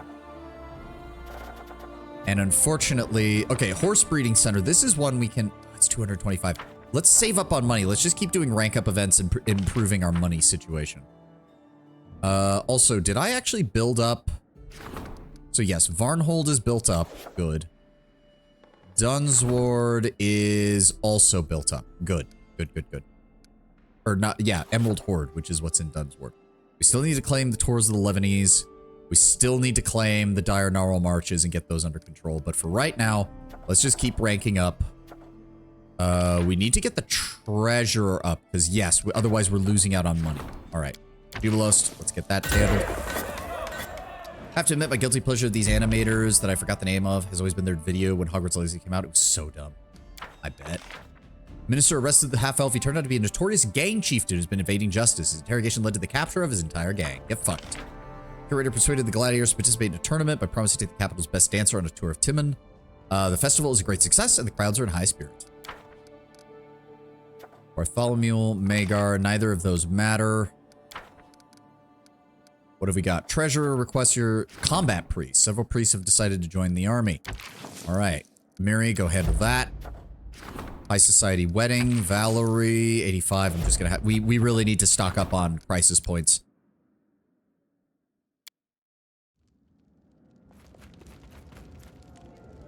Oh, Flashgits, Tenwin. That's the guys who made Space King.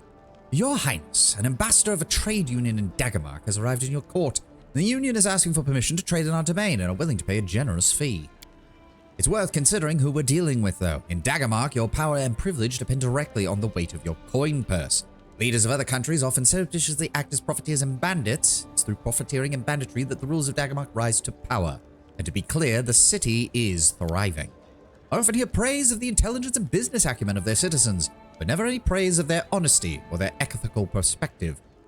It's up to you to decide who you make deals with, but I don't mind playing this little business game we've been offered. Trade agreement with Daggermark. Lose loyalty, lose community, lose stability. Ouch. Let them go home. We have no interest in their offer. I trust your advice on this, Jubilost. I'll grant a concession to Daggermark's representative. We'll see who's craftier. See, that's the thing. I do trust Jubilost to get us the best deal. I do trust him that far. I don't trust these Daggermark folk. That's obvious. How are we doing? Everything is still being worked on, so let's just keep... We still have more rank up events that we need to do. Economy +1. Thank you. Projects. Support the Treasure's Endeavor and the... Oh, what is that? Provides 10 BP per week, but reduces income by 1 for each rank of stability and espionage below 10. So this is not something we want to do right now. But in the future, this would be great. 10 BP per week. We just need to get stability up a bit higher and espionage up a bit higher, and we will be fine. And we may as well, let's just go ahead and support the treasurer again. There's no reason not to. There we go. Treasurer requests your advice. Yep.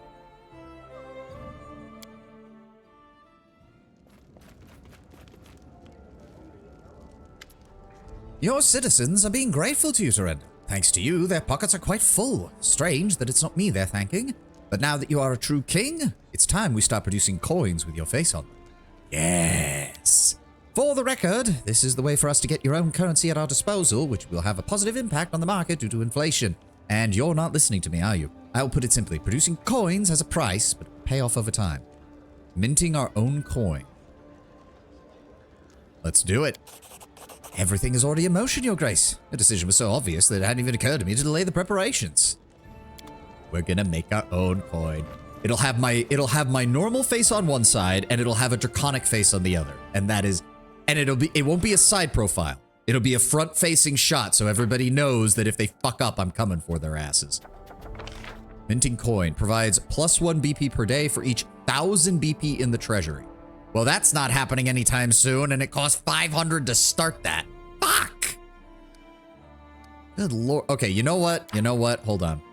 I think I know what we need to do. Did we already build? I think I might need to start building those leather tanners in more towns.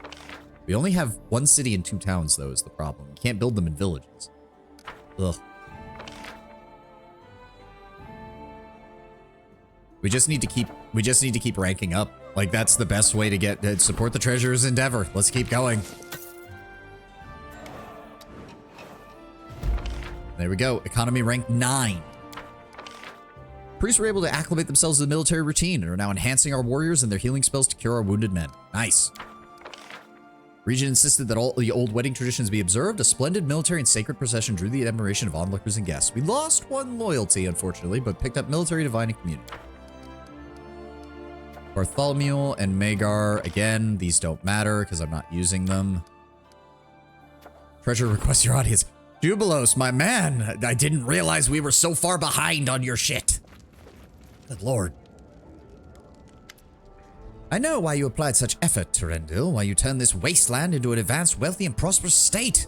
Today, you will hear the words you've been striving for all this time. I am proud of you. I know you meant that as a backhanded compliment, Jubilos, but I am genuinely pleased that you think so. Oh, I'm only joking a bit. Though I do respect the way you've dealt with this mess of a bureaucracy. I cannot have done it any better. It's a good thing you put an end to all those bureaucrats mistreating everybody. We've managed to fill the treasury. Overflow it, in fact. Literally, the abundance of gold in the royal treasury has caused our subjects to develop a bit of a nasty disease. It's called greed, causing the acute inflammation of envy. Take my advice. I would invite a famous weather mage from Absalom to the capital. Have heard his lectures. He's a true harvest-saving expert. He'll protect the crops against any flood or drought. Another option is to send our gifted youth abroad for study. On the other hand, if we harbor less than noble intentions, we can set up a few trade offices in neighboring countries to serve as cover for your agents. We do need espionage, but I like the idea of inviting the weather mage because I like magic. Perfect! Finally, I'll have someone to talk to, academically.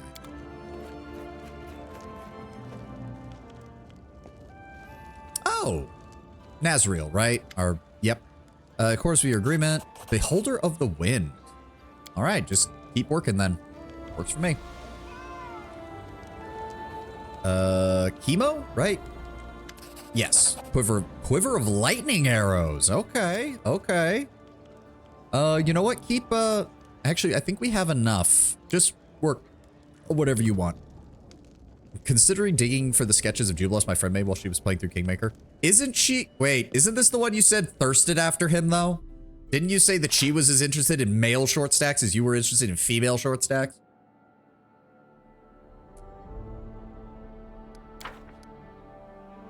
Support the treasures and... Okay, I mean... I guess we're at rank 9. Yeah, okay. Support the treasures endeavor. Are we still waiting on? Yes, we still have many items that our crafter is working on. So, okay, Jubilus, let's go.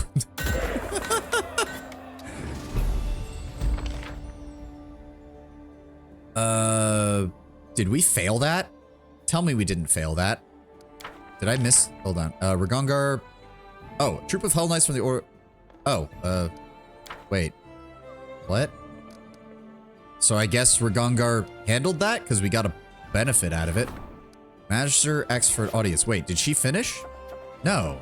She's still working on the curse. What's going on?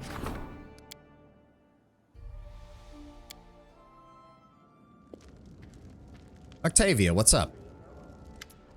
Terendil, I've just spoken with a Kellid shaman in the Glenabon region who came in voluntarily and surrendered himself. He and his brethren have fled their tribes. They know that they'll never win and that you're the best chief, as he puts it. Now they wish to serve you and are even willing to share their knowledge with us. Oh. I don't think we should take them up on the offer.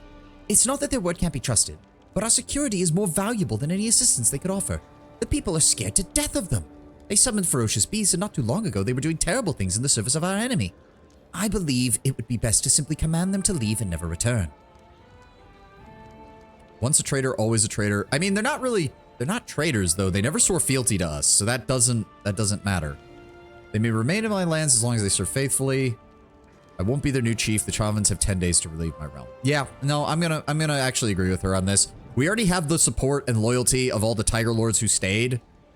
If these people went back to Numeria, then came back here, it means they probably fucked up. So I have no interest in their loyalty. Wonderful. I'll tell them as such. Correct. She also has sketches of Tartuccio, Tartuk, some of Lindsay, and Eku.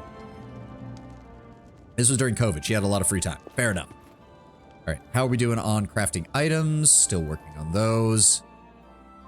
That's fine. There we go. Projects. Oh, God. Spell resistance discovery.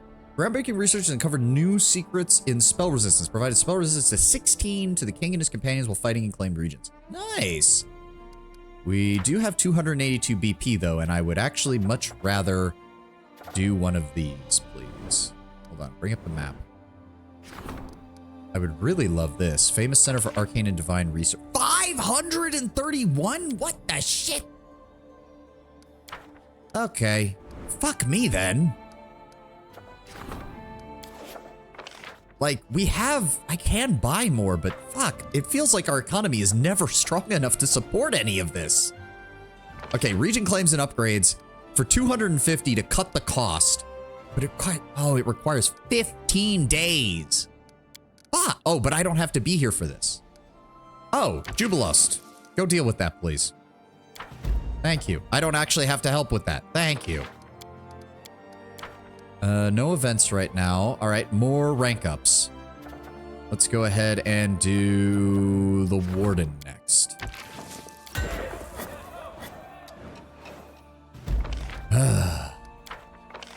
Okay. Oh, here we go. The Curse of Vorticai. Many forces were at play during the battle for the Oculus, but we learned that in order to curse someone, one has to know their true essence, the thing that defines their being. Without this, the curse is much less powerful. Research has increased our understanding of arcane magic and deepened our understanding of the nature of curses. Keston is a warden, doesn't matter. 2 events, Eureka, local magical discovery. Octavia, go deal with that. Let's get your stats a little bit higher. Clash of the Fanatics. Hostiles have arisen between the priests of Abadar and Gozra. The priests of Gozra are incensed that the followers of Abadar have no fear of nature's wrath, while the followers of the gods' cities consider them raving, uncouth simpletons. Okay. Like, my character worships Abadar, but at the same time, dude, I don't care that you're the priests of the god of civilization. You should always have some healthy respect for nature's wrath. The strongest of buildings does not stand up to a fucking earthquake. Lindsay, oh god, yeah, give her that. Let's hope that I need to get her stats higher is the only issue. All right, I guess more rank up then. What's the next highest stat? So economy is at 10, so we've got that handled. Let's go ahead and get our community higher. Okay, loyalty has reached rank 7. All right. The advisor servants came to an agreement with the mage. His local discovery now belongs to the local mages. Arcane +6, economy +2. Nice. Sana as the counselor. Don't care about that. Counselor awaits in the throne room. Oh, God. So yeah, now that we've hit kingdom rank, we're just blowing through the rank up events because we already have enough stats in all of them. There are more and more workers in your kingdom, and our farmers require plots of fruitful soil. The ordinary people regard you as a defender against the iniquity of the merchants. They've come to you with a request. Your subjects wish to clear and plow several of the nearby oak groves where wealthy men, both local and Brevin, have hunted for sport for many years. The merchants won't like it, but I'm sure you can see that food for the children and elderly is more important than sports for the idle, won't you agree? On the one hand, Tristan, yes, I agree, but have you seen our borderlands? We have the entirety of the Gnarl Marches in our border, Tristan. The entirety of the Gnarl Marches. Do you really need to cut down the trees where the merchants are right now when you have literally 1,000 more trees that we could be clearing? I'm dead serious. We've aided the peasants enough this time around, Tristan. I want to gain some support with the merchants. Tell them to find another field to plow. Where? There are not that many patches of fertile soil. Ah, it is a shame the miseries of a crowd of hungry peasants mean less to the kingdom than the amusement of a few well-led idlers. It has more to do with the fact that we've supported the peasants plenty. If they're still bitching about it, I don't really care right now. The goldsmith's face shines. Your Highness, please accept this humble gift as a token of my deep affection and respect.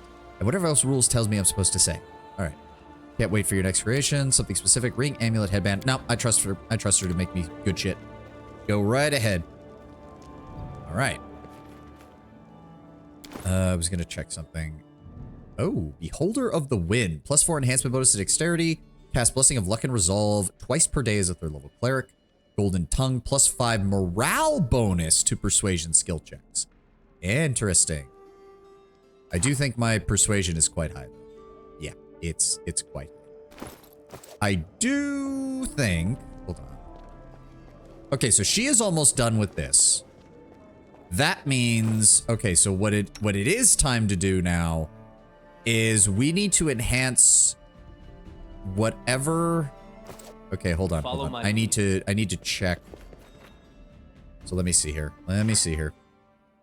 Baron granted advisor. Yep, done with that. Projects. Support the council's endeavors. We're working on that. Advisors. Okay, so Valerie, we need to raise her charisma. Tristan, we need to raise his wisdom. Miri, as high of a strength bonus as we can get. Jubilost, as high of an intelligence bonus as we can get. Harim, wisdom. Lindsay, charisma.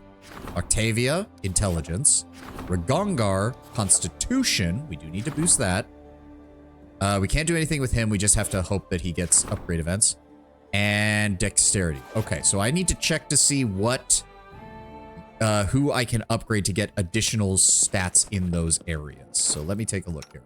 Tristan, your headband needs to get upgraded to a +6. Lady Dedalia. Let me see here. Wondrous item. Helmet. Tristan's helmet. Where is it? Positive channeling. There we go. Ability, wisdom. Let's go ahead and start working on a +6 for that. It's going to take 4 days. That's fine. Ekun, you already have a +6 dexterity bonus, so you can't do anything there. Jubilost, you need the professor's hat to get increased to a +6. Let's work on that. So inventory, helmet, professor's hat, ability, intelligence. We're going to change that to a 6. 5,000 gold. Go ahead and start working on that. Amiri, you have a +6 belt, so you're good right now. Sparkling helmet does have a +4 to charisma, and then we're going to go ahead and upgrade that to a +6. Sparkling helmet. There we go. Ability, charisma, +6. Change the name. There we go. Who's next? Neither of you are doing anything. Lindsay, flamboyant hat. I don't think we can actually upgrade that. Ring of reckless courage. Can't upgrade that either. We're just going to have to make something.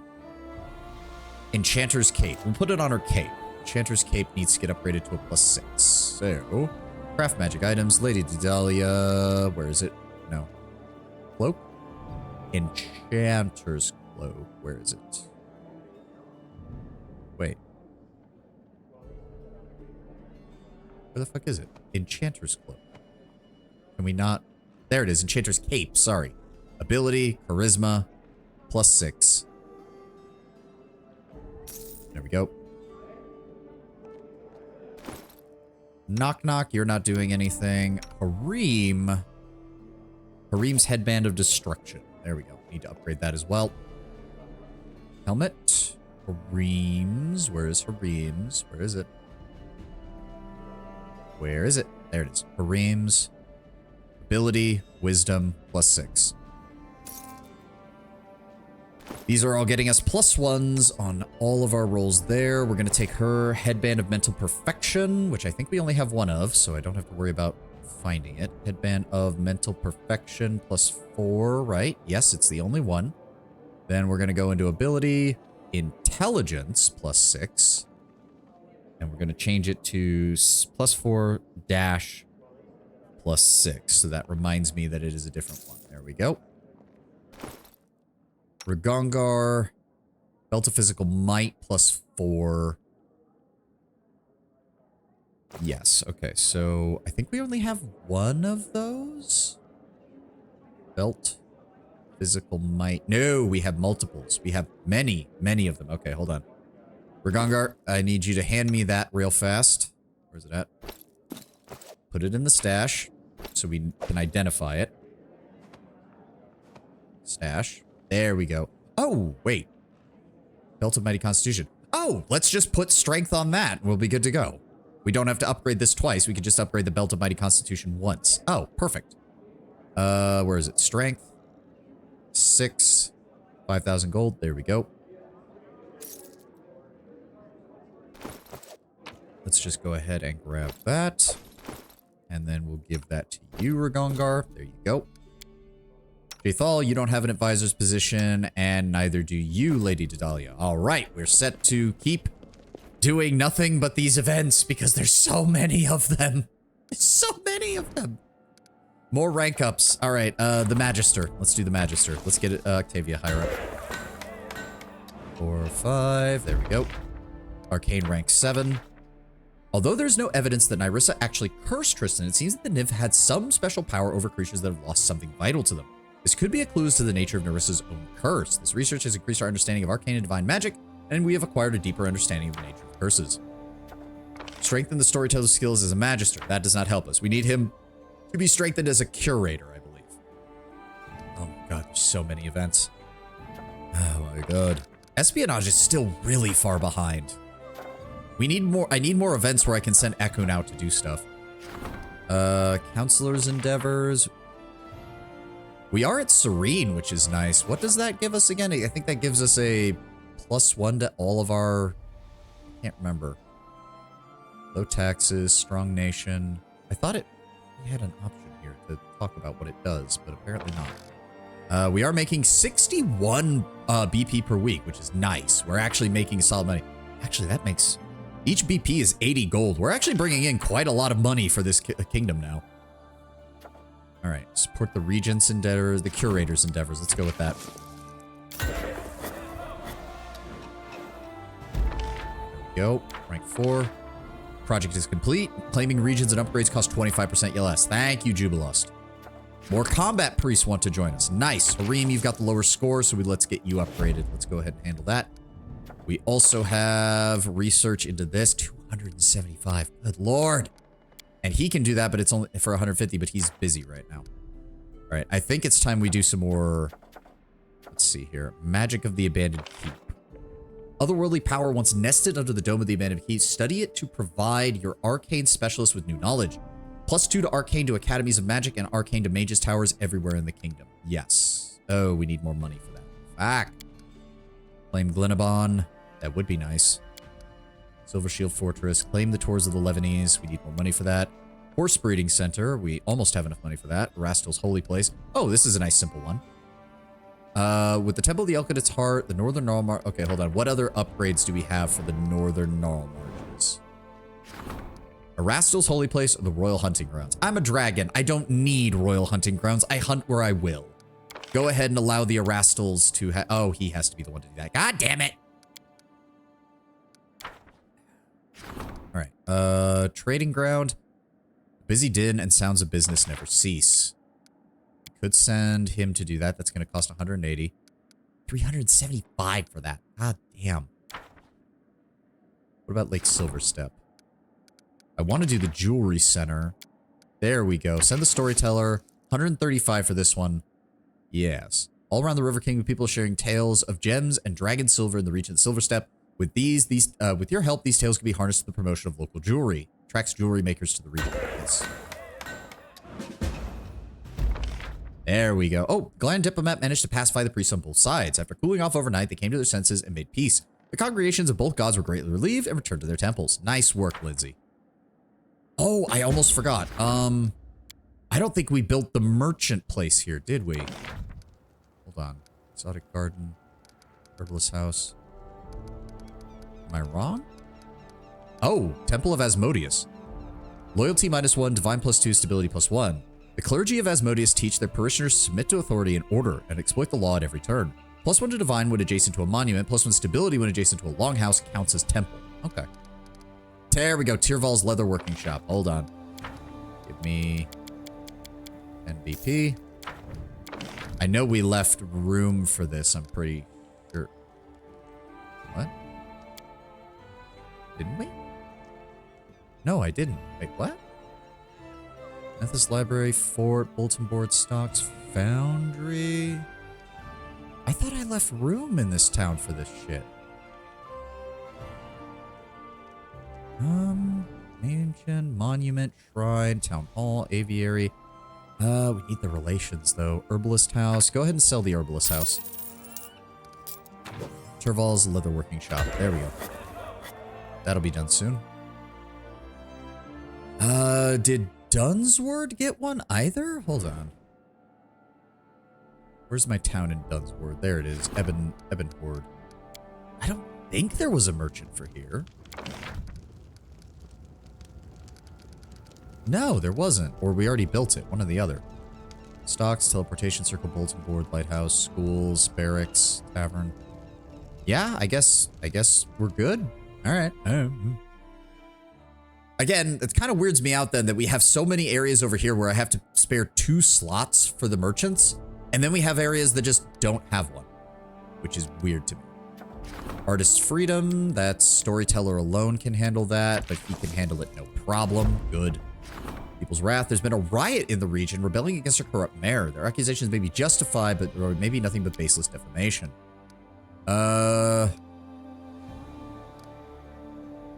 Hold on. People's Wrath. What's the other event? Rest in Peace. Local leader and loyal servant to the crown has died. He was a pillar of the community, embodiment of stability. But we have to send Tristan after that one.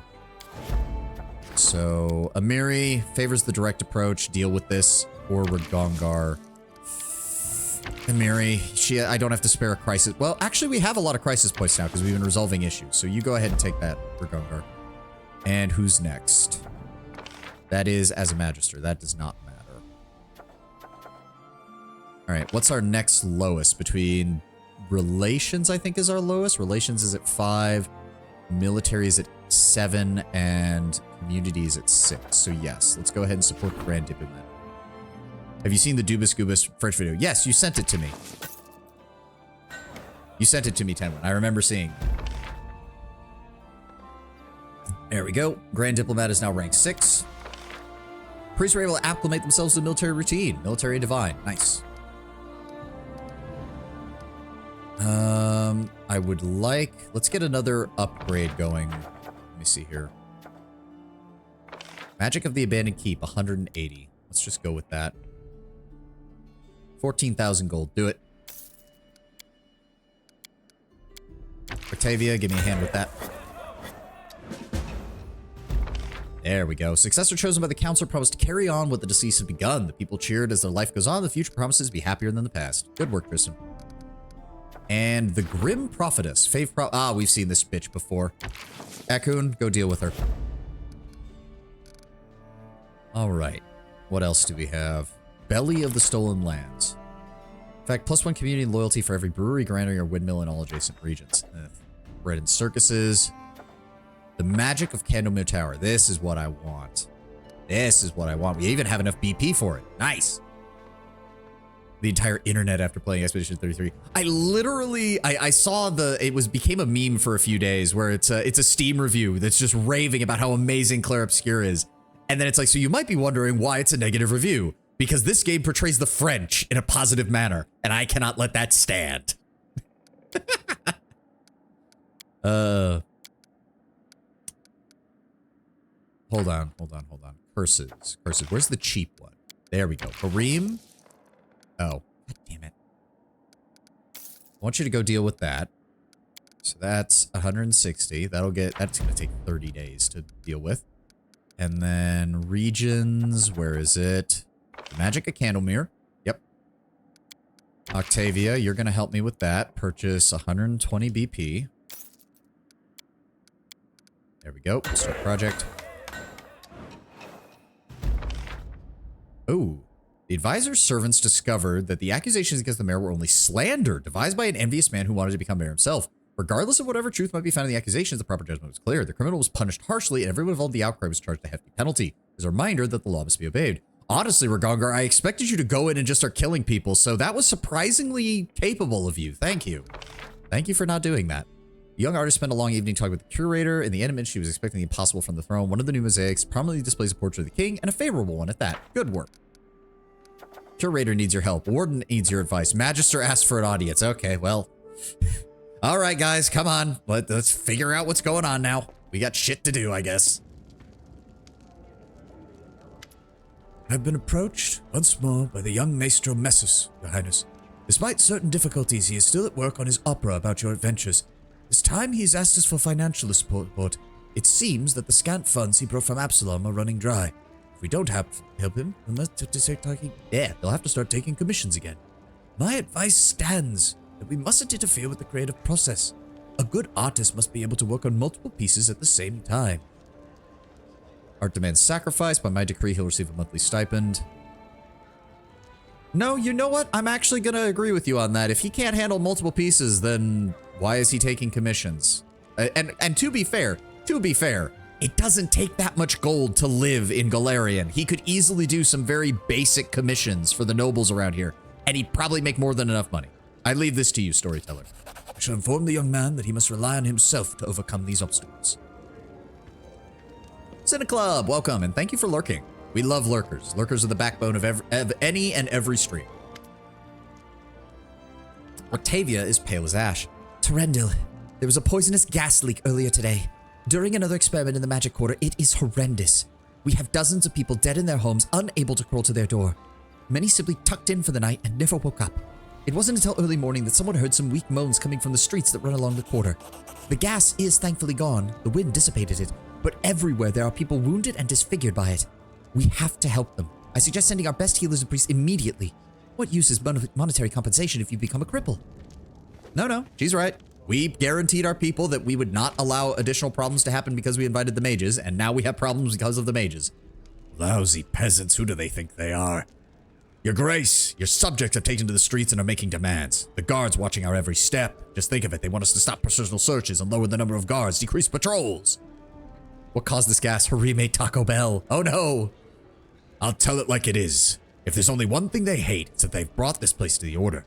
They can't loiter for days on end or idle away their day and steal whatever we can get their dirty mitts on. My men are watching their every move, and there can be no deals, no appeasing them. Give me the order, and my boys will have these dirty oafs back in their homes hiding under their beds.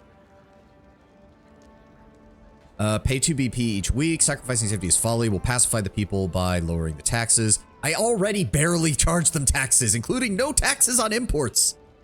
Such as the will of the people, surrender some of our control. Loyalty is up, stability is down. We cannot afford to allow ourselves to dance to the commoner's tune. Scatter the rebels and outlaw such gatherings for their own safety.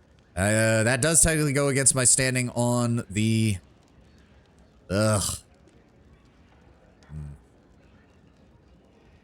No, because I've supported Tristan in a lot of stuff for the peasants, so I have no problem with Ragongar being like, yeah, no, all the people who went along with your support, those guys are fine. The remaining element are being assholes. Crack some heads, Ragongar. With pleasure.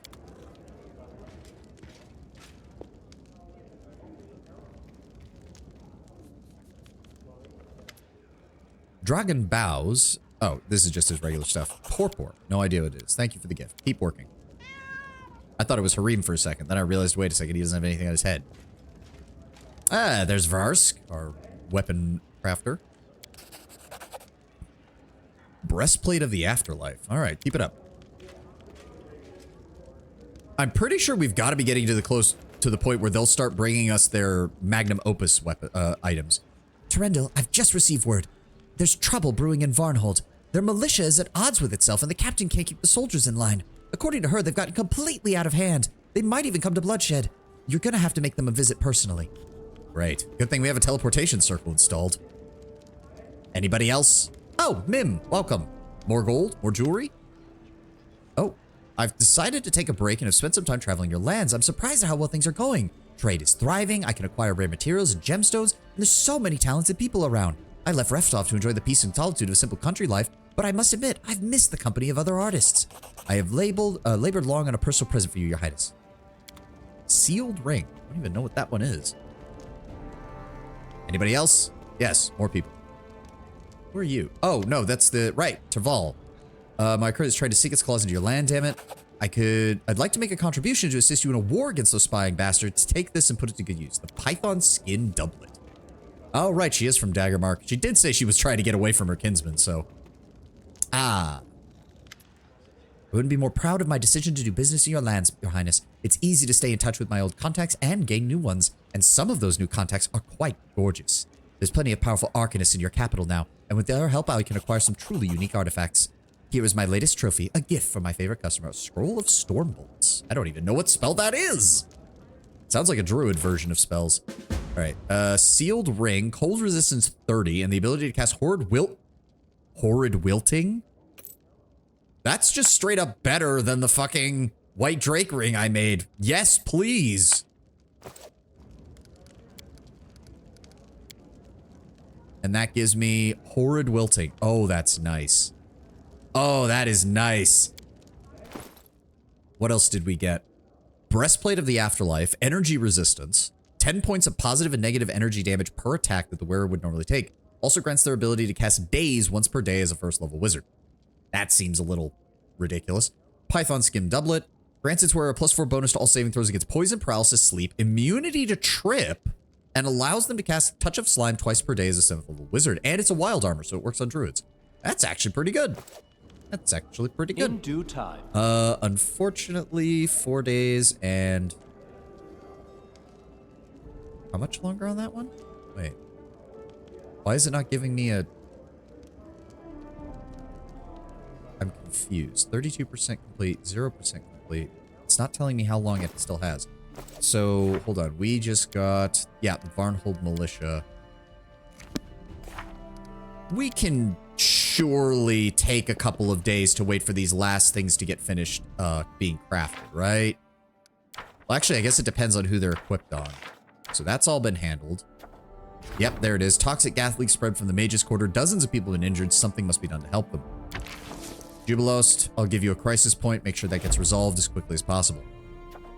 Support the Warden's endeavors and support the Curator's endeavors. 4 days, so we should be good. Yeah, let's go ahead and... Who do we have left to rank up? So we can't do the High Priest. Oh, that might be a good idea as well. Let's get started on that. How much is that going to cost us? 22,000. That's fine. Octavia, get started on that. It's going to take a while. But we need to get all these curses taken a look at. So while that's going on, let's go ahead and rank up one more time, and then we'll go deal with Varnhold. Let's get Ragongar upgraded. There we go. Triumph managed to kidnap the prophetess and threw her in prison. The intelligence service is already making good use of her talents. She'll warn us if a threat materializes. Good work, Ekun. I knew I could trust you.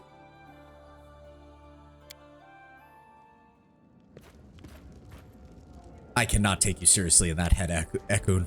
I can't. I just can't.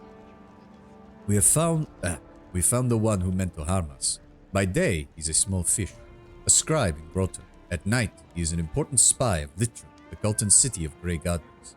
We do not know what his interest is in our kingdom, but we are following him. We recently sent a message to Galt. We managed to intercept the courier on a backwoods pass. The message contained a list of all of Groton's spies in Litron. Their lives are in our hands.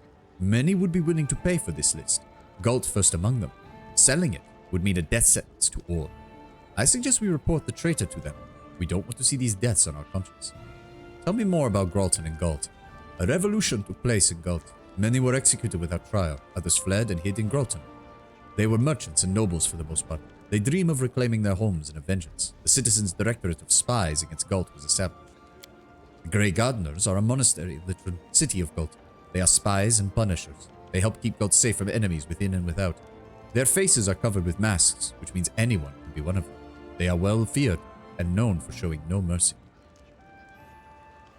2,000 gold. We can undermine an entire nation's spy efforts and gain only 2,000 gold. That's absolutely ridiculous. I trust your judgment on this, Ekun. Then Gralton's people will stay alive. The traitor will go to jail, and it is a good decision. To be fair, we don't want to necessarily piss off these people, and if it gets them to take their spies out of our region, all the better. All right, let's make sure there's nothing else that I need to handle. Scouting the eastern region. Send scouts into the Conlands and Silverstep to uncover all points of interest. Yes, please. Go take care of that, Ekun. And then lastly, nope, we don't want to do any of that. She should be done with the crafting. No, but she is working on a belt of physical might, which is Ragongar. He's staying in the capital, so we don't have to worry about that. I re-equipped everybody with their stuff. Yes. Okay. So let's take our usual crew and head over to Varnhold real fast. Drop these off. Drop these off. We don't need any of that. Torpor. Oh, +1 light hammer. That's really not that valuable. Okay, game. That's really not that valuable. A +1 light hammer? Really? At this point in the game? All right, the usual crew. Let's get moving.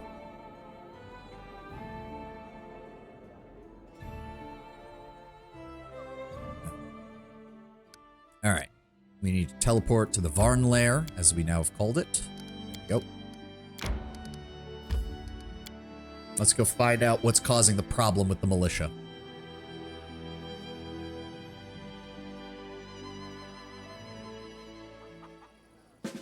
That is not far. We're better off on our own. Oh God, what's going on here? A fraught scene is playing out before you. Terval, the captain of the militia, is in a fiery argument with an angry man in heavy armor. Their hands are on the hilts of their weapons, their eyes are locked, their stares so intense they could petrify a lesser man. Oh, thank the gods you're here. Rein in these dogs. They're inciting a revolt and trying to rile up my militia. Ah, she sees her master and runs to lick his boots. This land belongs to us, not this bird of passage. We're the ones who plow the fields and protect them as well. When the bandits come, we'll be the ones out there shedding blood, while the big city folk hide in their holes. No more. Tival, you promised me this would help maintain security here. What's happening? These idiots decided they wanted to pretend they're independent. They've all but forgotten the vows they gave you. The fools can't see that if you were to leave Varnhold, the whole region would fall into chaos. Bandits would be back to fighting over dominance all over this range. The rivers would flow red. We gave them law and order, and if they decide to give it all up, they're a bunch of idiots and fools. Perhaps we should have let them have what they want. And what will you do? Hang us all? Send in your soldiers? I guess that's the true face of your grace and mercy. Butcher anyone who speaks out against you, you two-faced bastards. I received an oath of loyalty from your liege, the Baron Maegor Varn, and from all people within the Varnhold, and now you're turning against it? Ho, ho, ho, ho, ho. What do you want? What are you even doing here? What's there to explain? We've got our own army. That means we can defend our land on our own. We build our little huts out here, we plow the fields, we fend off the bandits. We deserve to rule Varnhold. There's no more need for strangers. Do you even remember whose gold bought those weapons? Who taught you to fight? Who helped gather this militia in the first place? Aye, what you say is true. You've helped us arm ourselves, and for that we're grateful. That's why we didn't want to break from the kingdom. We just want to rule our own homes. What gives you the idea that you living in the capital know better than us? Trust me, you'll only thank us once you set us free. See, this is where the nuance doesn't make any sense, because essentially he's saying we just want to have local rulership, which in a feudal system is totally normal. Like, they're not even saying they want to leave the kingdom. They're just saying, hey, Varnhold is its own territory. Let us decide on the local things. Like, even a lawful evil ruler should have no problem with that as long as you're not fighting and you're still paying taxes. And he's not even saying that they won't pay taxes. He's just saying we want to control local events. but this is so stupid.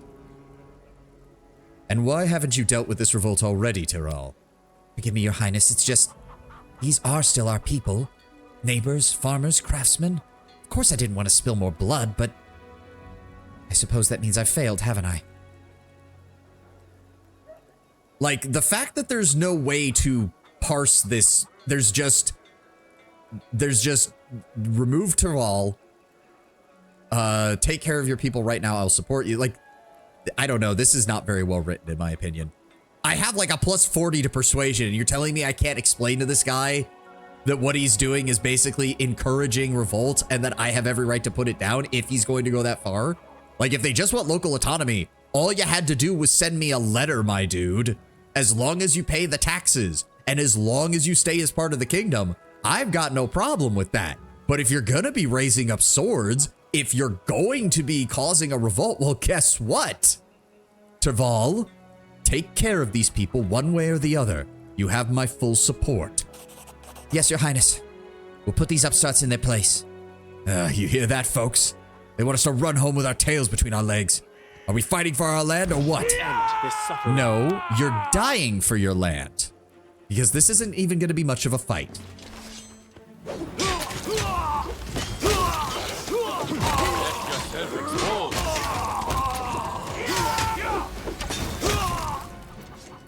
Taval gives you a tired look, but there's an ingratiating tone in her voice. Please, Your Highness, do not execute these fools. They've overstepped their bounds, but that was simply folly, nothing more. I implore you, have mercy on the guilty and do not disband the militia altogether. The remaining members will be placed under house arrest until they come to their senses. The bodies of those who have already fallen will be strung up and hung from the highest building in Varnhold. And they will have a sign posted on them to show all that the kingdom of Dracaria will not brook revolt. I am an open king. I have questioned and brought forth those who are willing to speak to me at every pass within this kingdom.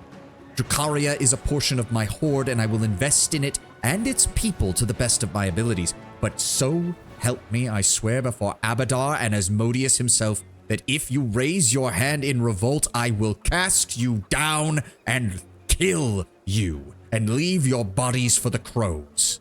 Is that not understood? You have one more chance, Taval. Keep your men under control, or they will not, or these 5 will not be the last. Thank you. You have my word. This will not happen again. We will not let you down. All right. Away with you. Back to your homes, all of you. Strip the bodies. And as I said, string them from the highest building in Varnlair. The militia gets one more chance, because at least most of them proved loyal. But if this happens again, I will not only disband it, but I will find every single one of them that encouraged revolt, and I will kill them personally myself.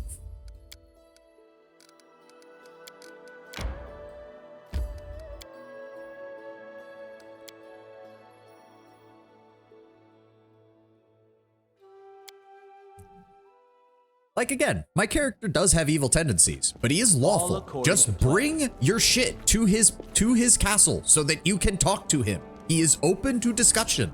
But if you're going to be raising your flag in revolt, he's going to put you down like a dog. All right, more rank ups. Who's next? Regent, General, Counselor, and Curator. I think Curator is 6. The lowest is 6 across the board aside from Espionage, so let's go with the Curator next then. All right, rank 7, very nice. What is our income looking like? 65 BP per week, nice. Canterbury Tower Research, +3 bonus to resolve all opportunities with the Magister. Oh, that's going by region, because right, it's Shrike, and then every region around it. So 1, 2, 3, 4, 5, 6, yes. So that is still the best place to have it as well. It affects pretty much the entire core of our territory. Strength of the storyteller's skills as a curator. Let's go ahead and deal with that. That's 8,000 gold. But we always need to keep those up to date. Slum dwellers. In any region, there are beggars, vagabonds, paupers that roam the street and refuse work. The problem here is growing out of control. They're begging for money, committing crimes, and spreading disease and filth. The paupers seem to multiply by the day and are threatening our honest citizens. They fill the slums and turn the towns into grimy underworlds. The problem must be addressed before the prosperous city turns into a shanty town. Looks like this is over in Dunsward, which means they're probably flowing in from the surrounding region. Ragongar will just end up killing them. Tristan, try to see if you can put them to good use, shall we say. All right. All right, next up, let's go ahead and improve the general. There we go. Military has reached rank 8. Hey, oh, God. Jubilos, what did you do? Oh, you spent money. That's why. All right.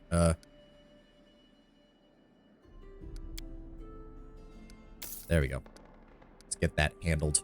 Every family that suffered received a generous compensation directly from the treasury. In addition to publicly raised funds, the capital came together in support of their fellows in need. Good. Stability, economy, loyalty, and community. And it only cost us 100 gold. Or 100 BP. Exploration of the eastern regions is complete. Our scouts have returned with news. Good. Project. Support the minister's endeavors. He's still working on stuff, though. General requests an audience.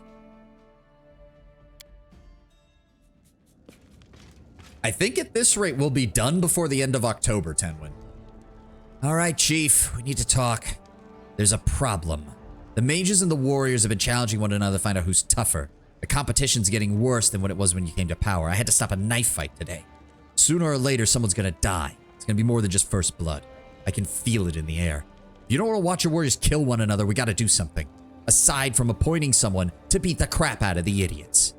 It's time to show the mages that the soldiers are the real power in your army. I'd ask that you divide the army and appoint a second general. I vote for Chevold. He's one of our infantry officers. He was the first Brevoyan sword master that we managed to get. He proved himself when we were fighting against the Numerians. When the mage officer Zepha hears about this, she'll stop causing trouble.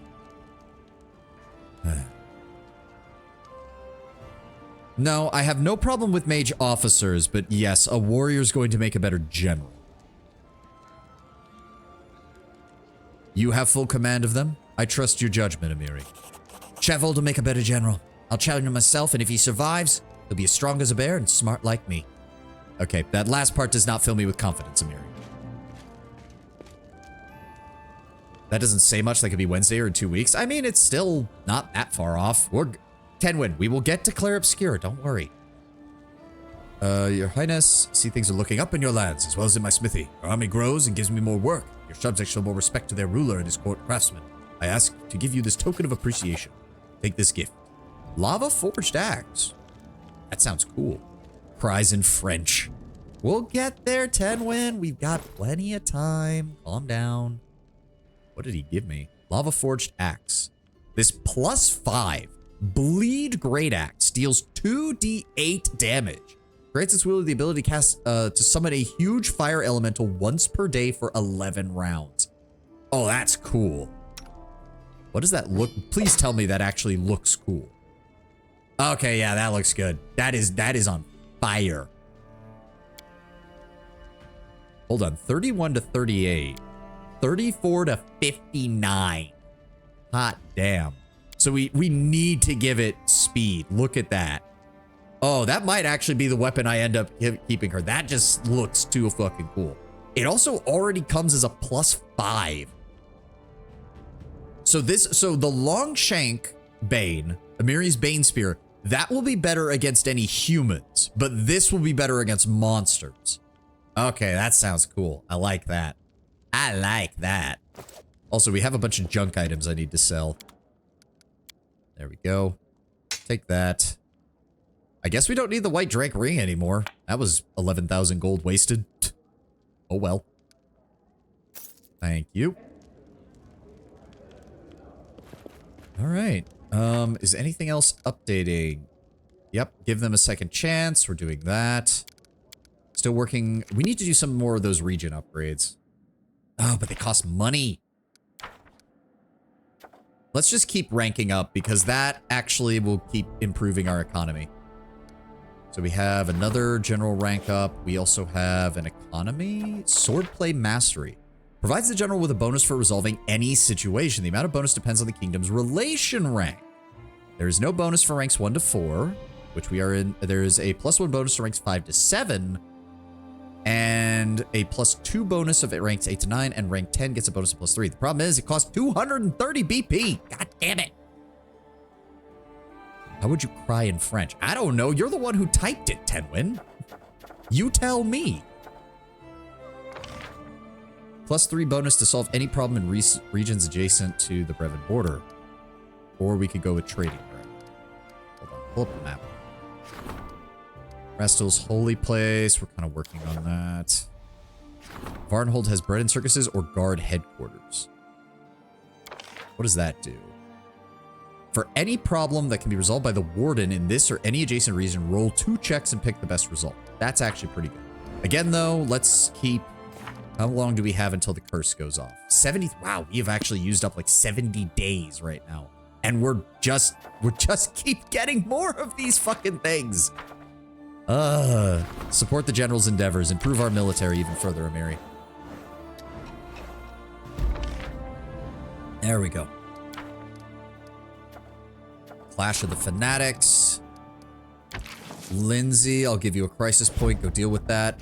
Truth of the Blade. Famous local priest of Caden is urging our subjects to settle the disputes through duels rather than court. Our youths are zealously following the dwarf's teachings. I'm surprised there's a dwarf who worships Caden. I thought he was mainly a human god. Justice and order in the region are under threat. Ekun, go deal with that. Here's a crisis point. Freed swords. Several peasants decided to abandon the field and become warriors. Amiri, go get them organized.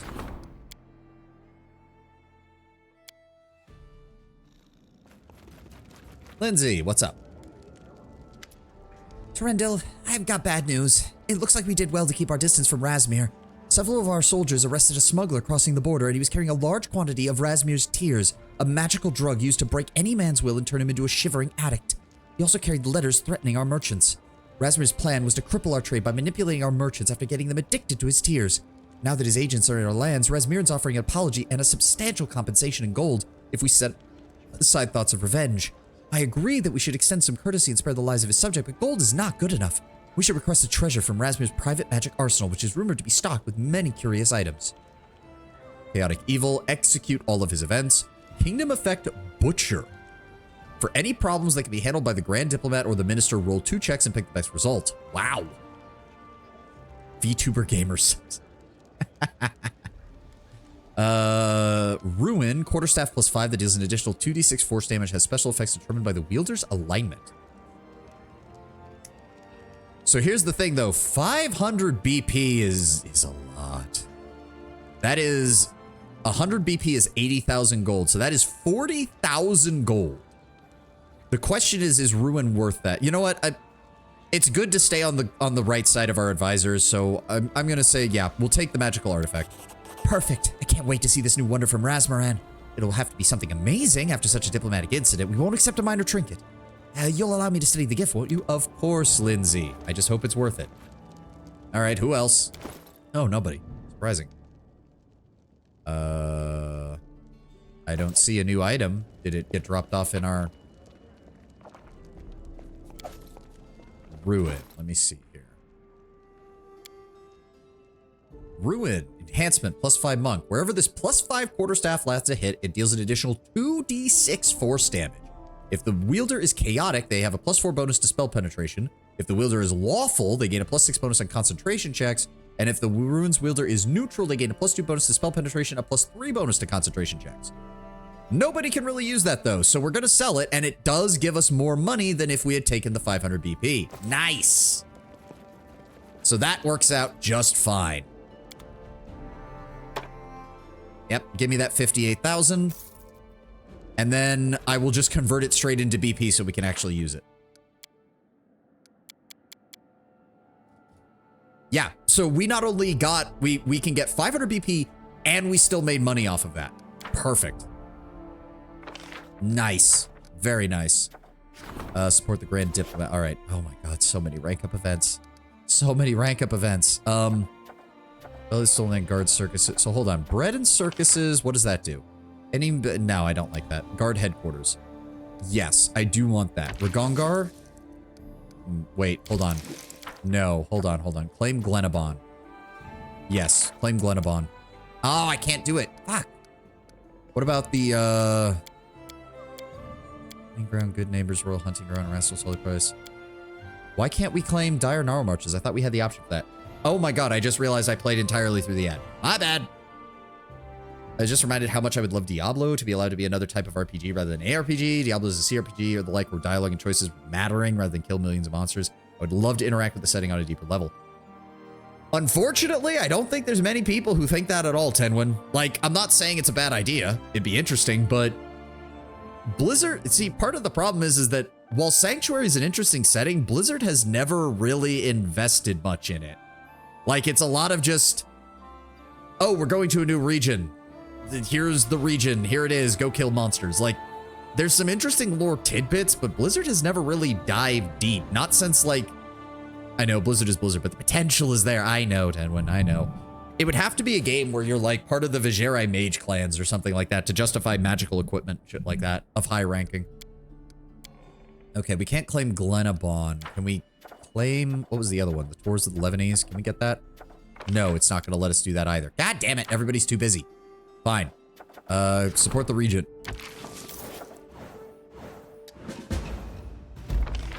There we go. Community reach rank 7. Thank you. Storyteller's training is complete. Nice. Oh, more events. Poltergeist in the temple. He's busy. That's bad. Okay, we have 2 months to resolve that, so that's not a problem. And they're also busy. Fuck. All right, Regent demands your attention. I imagine Alcat taking a try at it. Heck, it might even allow you to go full Held follower. That would be interesting.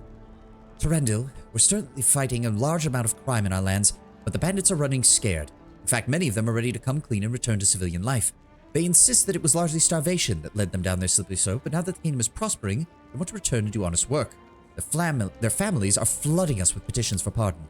I consider it inappropriate. You cannot pardon highwaymen and murderers and let them live in peace among their victims. Every single one of them must answer for their crimes. Agreed. Must be held accountable for their crimes and will show no mercy. That is reasonable. I'm glad we see the situation the same way.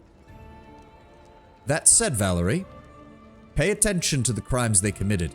So long as they did not kill or cause immense bodily harm, allow them to return under light sentences. However, those that murdered, those that killed, those who slew my subjects, show them the full extent of Dracaran law. Spare none of them.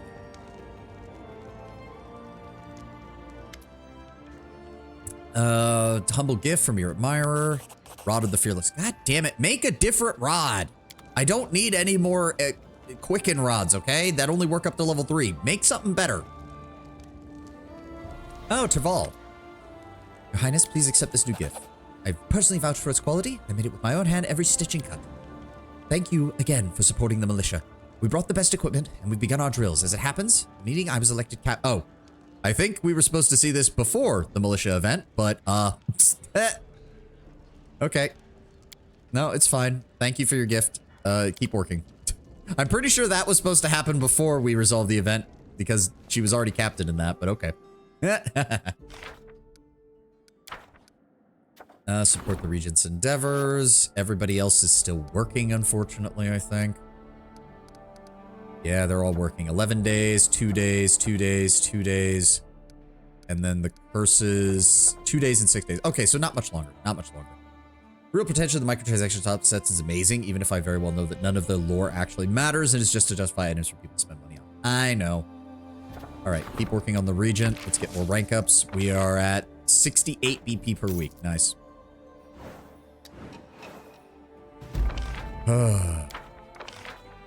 All right, the peasants accept the general's invitation, our people's patriotism grows, and our military gets stronger. Dressed in the disguise of a wandering monk, the minister suggested the priest should establish a free community in Galt. The Canaanite was thrilled by the idea and left the realm, taking his most faithful with him. Good work, Echo. Paupers found new homes in the temple, shelters headed by Wise and Merciful. They've seen a lot in their lives, but easily able to find common ground with their new wards. The crime rate has significantly reduced, and many paupers have begun new lives of service to the gods. That works for me.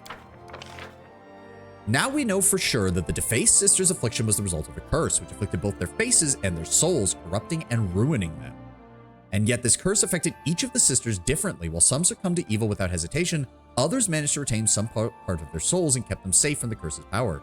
This leads us to the interesting conclusion that the power of curses is not absolute. There must be some way to fight it, although we don't know yet how, at least not yet. More understanding of arcane, divine, and curse magic. And the general requests has a request for us. Your Fae Sisters in Tabletop are nymphs with a template called Broken Soul. Ooh. Amiri looks at you solemnly, her chin held high. I've got something important to say, and I want to congratulate you. The army we've built is the most dangerous bunch in the whole of the River Kingdoms, and being a war chief is Akelad's biggest pride. I'm happy to lead this army. In the north, victory is achieved with sword and axe. I know it's different for you southerners. You're not so good as warriors, but you're crafty and better with magic. The army has strong mages. That makes you strong for southerners. Other mages have seen it too. It makes them come to you for protection. The priests of Nethys want to open their own coven under your wing and share that knowledge. That's amazing. Good. I have no more issues for you, Chief. We do have a visitor who wants to speak to you. I told them not to leave their soul on the shelf with a cat nearby. Wodga, the priest of Kyrgyz, salutes you vigorously and flashes an excited smile. Your Highness, your army grows stronger by the hour. Actually, wait a second. He is a wrestler. Oh, your Highness, your army grows stronger by the hour. Your warriors loved Kyrgyz's lessons, and a few have already committed themselves to his faith. Oh, many more will join them, I expect, but it's not your only warriors that are interested in our faith. Your citizens don't want to be weak and sick either. They have taken a natural interest in the might of Kyrgyz. I thought, why don't we build a temple to compete with bathing ponds? There's a place in the foothills where a small creek flows, the water is warm, and it can heal disease and fill your body with strength. Oh yeah. Let the people rest their bodies and their souls there, and the other priests from our church can come to offer their teachings. I hope you like the idea. Kyrgyz bestows blessings upon the land wherever he is worshipped. Oh yeah. I know that was not a very good Randy Savage impression, but I couldn't help it. Hulk. Oh yeah, I guess it was more Hulk Hogan than Randy Savage. I did not watch much wrestling when I was younger. The half of is clearly embarrassed to be. Oh, it's Sherelle again. Thank you. Noxious fail. Just keep working. Anybody else? I mean, it could have been worse. I could have gone with the Ultimate Warrior. Load the spaceship with the rocket fuel. Load it in the world. God, I remember watching the Spoonie Ones video on the Ultimate Warrior. God, it was so fucking crazy. I don't think we really need that. What is this? The Noxious Veil. Acid resistance 30. The ability to cast Acid Fog twice per day as an 11th level wizard. Not bad.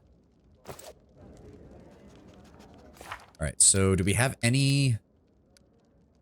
Talk to Varna in the capital. Oh! I didn't realize he needed to talk to us. For the first time since being saved by Vortikai, Magar seems back to his old self. Your Highness, he greets you warmly. Allow me to thank you once again for the Lost on Keep expedition. I think you should know what really happened down in that dungeon. A curious picture is beginning to emerge from what I learned from the general and from Cephal. The place was a Taldan castle until the Fae arrived. The sorceress who lived there summoned a being from the First World who cursed and imprisoned her, then sank the entire castle under the ground, transforming it into a twisted entertainment arena. This being called itself the Horned Hunter, but none of who have heard this story have even the vague imagine of what he really is. Not even the Taldan sorceress who Cephal talked to before he was driven from the dungeon. As for the Horned Hunter, he appeared in person before the general and played a cruel joke, forcing my general to become the eternal guardian of Varnhold, to fight tirelessly for days, months on end. His eyes flare grimly. He also claimed that it was he who deluded Wireless Gunderson and sent him to Vortikai's tomb. I need to find that worm and discuss his poor sense of humor. Fortunately, the Horned Hunter is no longer in the dungeon, and it appears the portal to the First World has been closed. Luckily, it seems the story of Lost on Keep ends. That's a bit of too much madness in the area, don't you think? These are the stolen lands, Your Grace. There's good reason that not a single kingdom has survived here for thousands of years. Becoming barons, and you eventually becoming king, was some luck, wouldn't you say? I owe you, again, and I don't know how to repay you, Your Grace, save with my loyalty and service, which you will always have. That is all I require of you, Magar. It's nice to have competent underlings.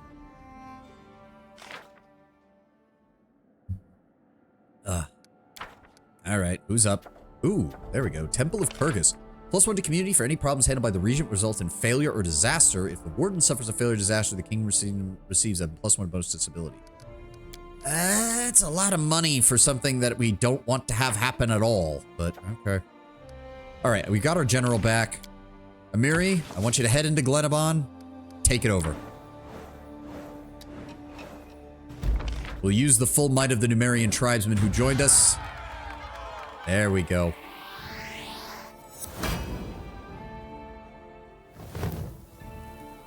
And now all that stands against us is Pitax. Oh, here we go. Armag was affected by the cursed sword Onverbane. The curse was the source of his madness, but somehow it also showed him the truth, and in it he found the strength to fight against the lies that surrounded him. The nature of curses is truly amazing and rewards careful study. Deeper, arcane, divine, and curse magic. Yep. Good, good, good. We got that all handled up. Support the general's endeavors. We don't need to worry about that. Eureka. Let's go ahead and send Octavia to deal with that. Thank you. Poltergeist, we're waiting on Harim to be done there. Bloody and Vendetta between two merchant families. Ragongar, go and deal with that. I will not have people constantly messing up with our city. And we now have a new territory to explore. So I'm thinking we grab... I think we just grab a settlement right in the middle of Glenabon. That seems the right place. All right, we need another dragon-themed name. So Glenabon is another flat, open area. Large amounts of land, large amounts of flat land. But it is also home to our recently annexed Numerian citizens, Tiger Lords and the various barbarian tribes that joined us. So I'm thinking something a little more savage. We already have Dunsword as our breadbasket, which we named Emerald Horde. Blackwing Vale. Ooh, I already like that one. Unless we can get something more barbarian themed, that might already have won, Tenwen. Good choice. Good choice. I'm just trying to think. Anything more like barbarian related to dragon that I can't really...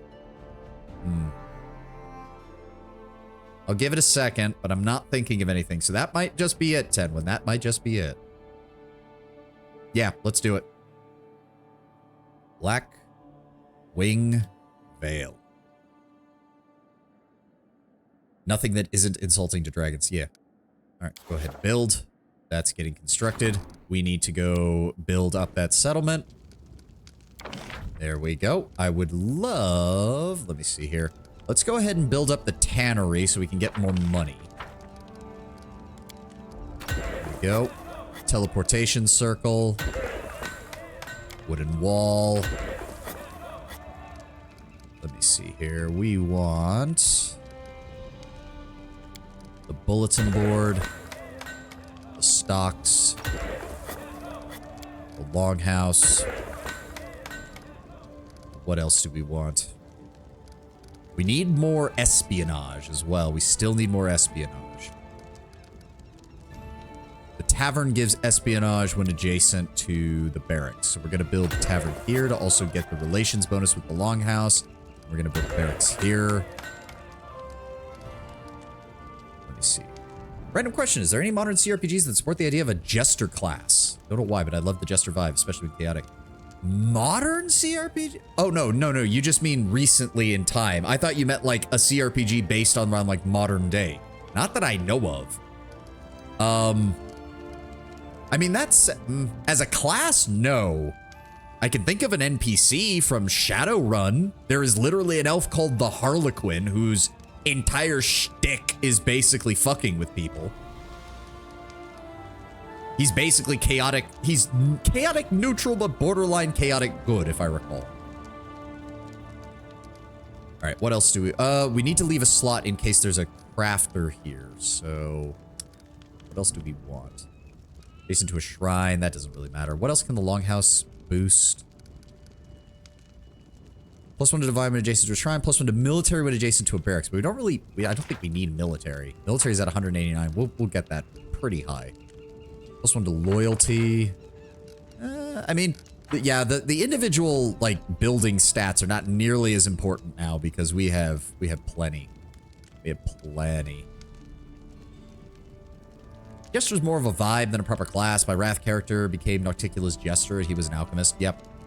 I suppose you could do a bard that was really heavily themed around like insulting his opponents. Like, I mean, Vicious Mockery is already a spell for a reason, but... Shop, +1 economy when adjacent to a tavern. Shrine, +1 loyalty when adjacent to the longhouse. To the shop. Can't build the watchtower or the windmill, so that's pointless. Monument, lumber yard. Herbalist house, granary, brewery. I'm surprised the granary doesn't do anything unless you have the windmill. Let's go ahead and build a school next to here. Adjacent to a tavern. Let's go ahead and build a shrine. And we'll leave one slot open in case we get a new merchant coming in. Bard does lack the extreme dexterity angle, I feel anyway. Depends on how you build them. Depends on how you build them, Tenwin. Alright, and Harim is done here. He can go handle that event. We have so many rank up events. So many rank up events. Luckily, I do think it maxes out at 10. So Jubilost is done. He's no longer going to have events for us. He has done his job. We're bringing the rest up to speed right now. High Priest, General, Minister. Let's go with the Counselor. Get our loyalty up even higher. There we go. Grand Diplomat managed to reestablish order in the region. The advisor's men have separated the followers of the different gods. Okay, not as good as the previous result, but she still got relations and she still got PP out of it. Good. Advisor servants came to agreement with the mage, economy, and arcade. Nice. Build a town. Rebuild one of your villages into a lively town. Oh, okay. Yeah, Valerie, get working on that, please. Training. That's the storyteller as Magister, so that does not matter. Yeah, we don't need to do any of the rest. No curses. Spell resistance. Defenders of the land. Protectors of the land. We do want to get those at some point. The only RPG I can recall having a Jester class was the text-based MMO that I barely remember the name of. You could play as a Jester, starting off with a blackjack and a magical deck of cards. Oh, been a solid decade. I didn't play it. Yeah, it doesn't even sound like anything I even remember. Tours of the Lebanese. It's going to cost us a fair chunk of change, but I don't care. Let's go ahead and grab that. Octavia, you'll give me a hand. Nice. Oh, and we went up to Serene. Nice. They praise their king and fully support him. You receive a +1 to all kingdom checks. Nice.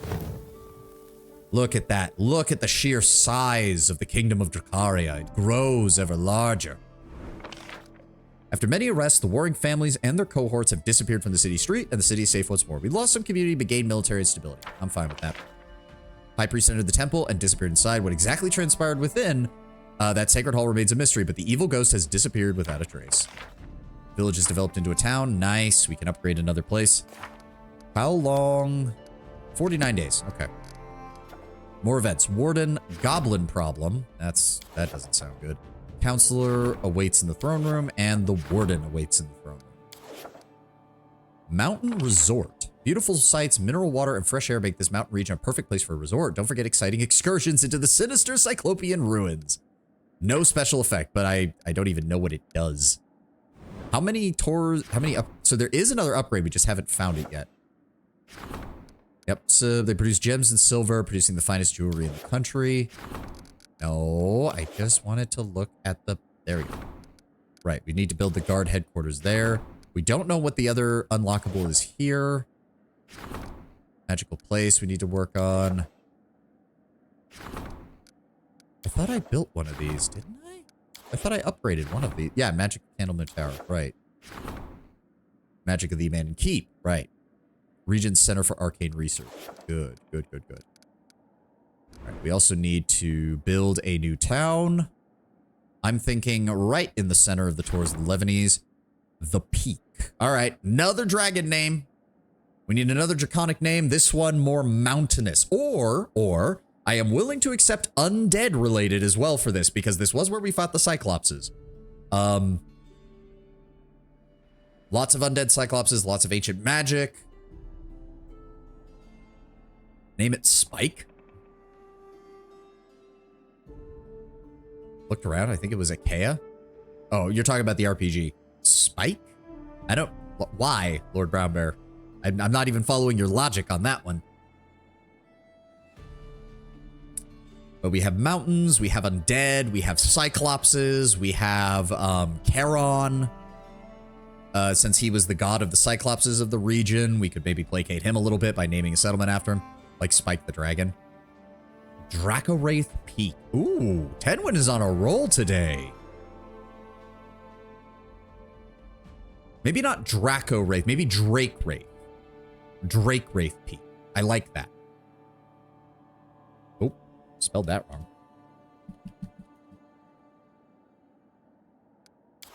There we go. No problems on BP there. Oh, right. We do need to just go ahead and we're going to need to build this up as well. Just go ahead and give me like 200 BP. There you go. Teleportation circle just in case. You never know if we have to go out there or not. Give me the tannery. We want more BP per turn. We want the tavern. Actually, maybe not next to the teleportation circle. We want the tavern here with the longhouse here. And then we want the barracks next to the tavern, right? Yes. And then we want the school next to the barracks. Then we want the stocks. We're also going to want the bulletin board.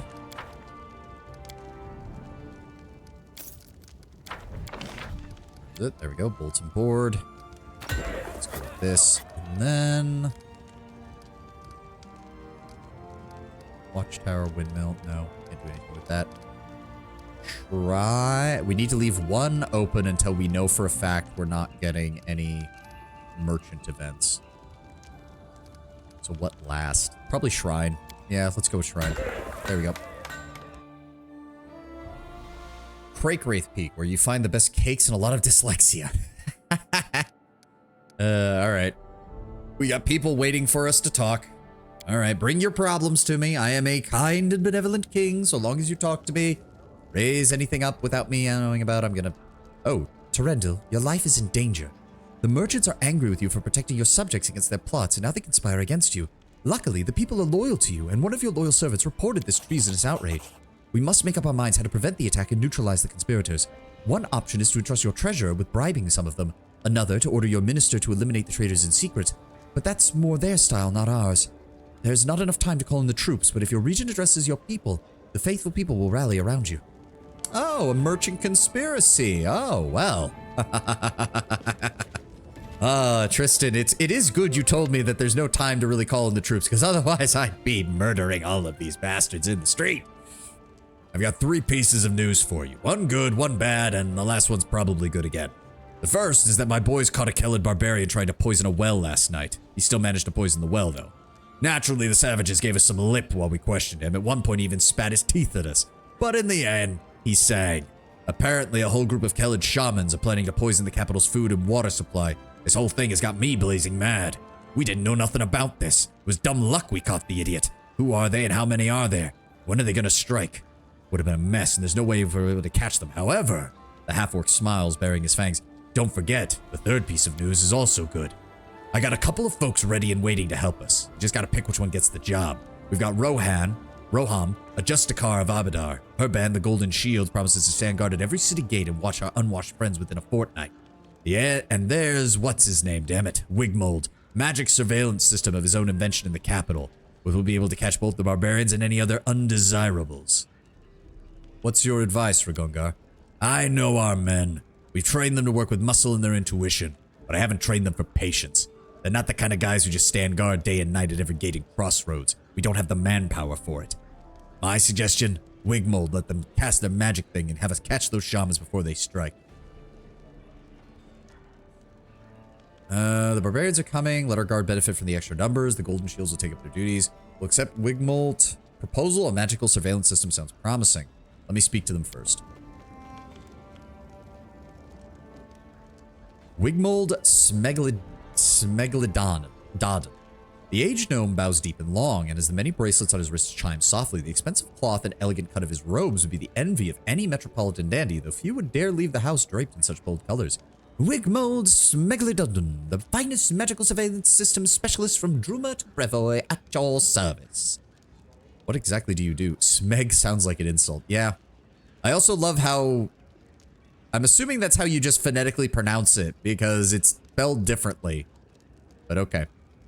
What is it that you do, Sir Wigmold? My enterprise offers a full range of services in security assurance. If you install one of my magical surveillance complexes, you will always know who enters and leaves the contractually determined zone of control, as well as when they enter and leave, and even for a price, why? In Druma, my systems are in high demand by both law enforcement, who need to keep the town hall and prisons under constant surveillance, and countless private clients. I have experience working with banks, jewelry stores, art galleries. How does your system work? I have some experience with the arcane, Mr. Wigmold.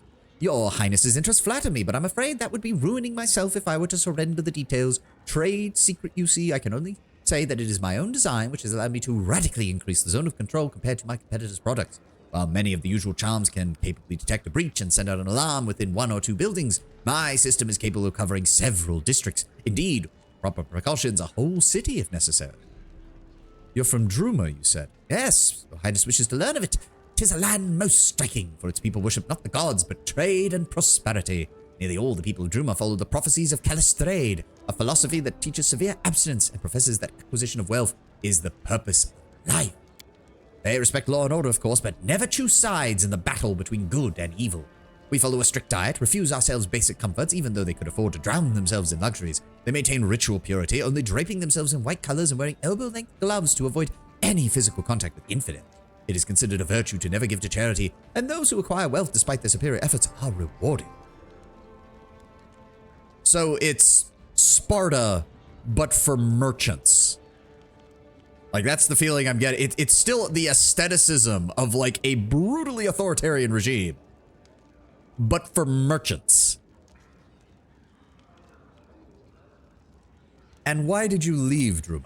Well, life in Druma is most remarkable, but grows dull quite quickly. The constant struggle for power and gold can be wearisome. I felt a lack of spontaneity, of unpredictability, of strong feelings and grand gestures. In other words, all the things that are so abundant here in these lands. For a second, the gnome loses himself as he gazes dreamily into the distance. In other words, you're a smart gnome who went, God, if I stay here, the bleaching is going to hit me like a truck in less than 40 years. I'm out. That's all I need to know. Roham, bring forth your arguments for your justicars. The woman before you holds herself completely erect, and there's confidence in her stance. Her polished armor shines even in the dimly lit throw room. Greetings, Your Grace. I represent the Golden Shield, a society of Abadar's faithful, which offers law enforcement services to any who may require them. Tell me of your society. We are far more than mere mercenaries. We are a brotherhood of warriors devoted to the upstanding and upholding of the laws, fighting the ruinous powers of chaos. Each of us has sworn a solemn oath to follow the ideals of Abadar and stay true to the best interests of society. They are more than words. By the powers bestowed upon me by our divine benefactor, they have become a sacred pact guided by the higher spheres. Should one of us breach a contractual obligation to an employer or commit any deed that breaks the law, in letter or in spirit, then may the heavens themselves smite him down. They shall be cursed, and all members of our society will immediately sense it, wherever they may be, whatever they may be doing. Our oaths demand that we track down any such former comrade and bring them to justice. Why did you become a Justiciar of Abadar? I grew up in Multhun, my liege. My town entered a contract with the local temple. The taxes on the priest's extensive property were waived. In exchange, they would raise the city's orphans. I was one such child. My advisor referred to you as the Golden Shields, yet you say Golden Shield. Which one is it? Oh, why did it do that? The captain smiles at you. It is Shield, Your Grace. It is a mistake so common we have long stopped correcting anyone. We've had to purchase the Golden Shields, which supposedly give us our name. Without them, some of our clients refuse to believe that we are who we claim to be. In truth, our name was chosen for a completely different reason. Gold is the color of our patron Abadar, god of laws, cities, and prosperity. The shield symbolizes our purpose, to safeguard civilization and order from chaos and anarchy. That will be all. What did you say your advice was, Ragongar? Yeah, I'm sorry, Ragongar. I'm going to actually have to say we should go with Roham. For one thing, the fact that Wigmold won't tell us how any of his systems work has me slightly miffed. The barbarians are coming for us anyways. The guard will benefit from the extra numbers. Let the Gold Shield take up their duties as well. All right. Shall be done. We'll see what they're worth. The captain's face lights up with a barely visible smile. Thank you, your highness. We will justify your trust in us. Wigmold lowers his heavy gaze in a farewell brow. Even his bracelets seem to clink more sadly. Well, too bad, dude. You just said you had plenty of contracts. Go deal with somebody else. Oh, Jode. We haven't talked to you in a while. Your Grace, there's a small matter, a series of small matters actually, that's growing into a larger problem. Your goblin ally seems to have invited his tribe to the capital, and they are, well, acting as if it is their home. It seems your goblin friend and his allies have been industrious in their blasphemy. They are erecting statues to Lamashtu, the mother of beasts, right outside the capital. It is heresy. More importantly, it's spreading fear and panic among the people. Would you please look into the matter? The gods are hesitant to deal with one so close to you personally. I did promise the cult of Lamashtu they would have my protection, but the goblins are most likely doing a bunch of stupid bullshit alongside it. Oh god, I don't need more stories. Just keep working, Shyneel. I don't care about you or your stories right now. Go away. Anybody else? Chemo, you also are bringing me an item. So many happy people. It's good to see your kingdom is changing before our very eyes. Utopia.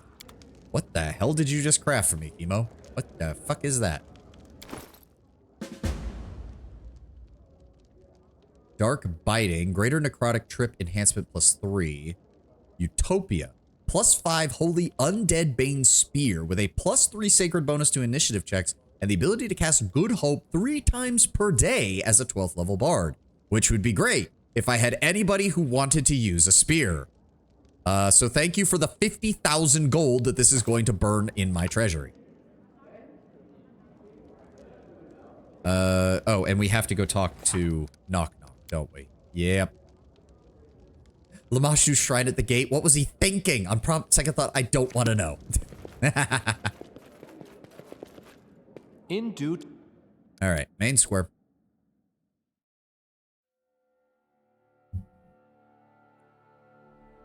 It's a bit disappointing that almost all the village spots are the same in appearance with the occasional river. Yeah, there's only, I think there's 4 in total, depending on where you place the village. One of them has a river, one of them is on a lake, one of them is in a forest, and one of them is in like a hilly mountainous area. And Knock Knock is down here. Asuf. Zarsi? Is that the scroll? Oh, there's the scroll person. Okay. Asuf, I don't suppose you've gotten any updates to your shit, right? Not really. Hold on. Sort by price. Horror's Teeth. I don't think we've actually... Blessed Path, Boogeyman's Robe.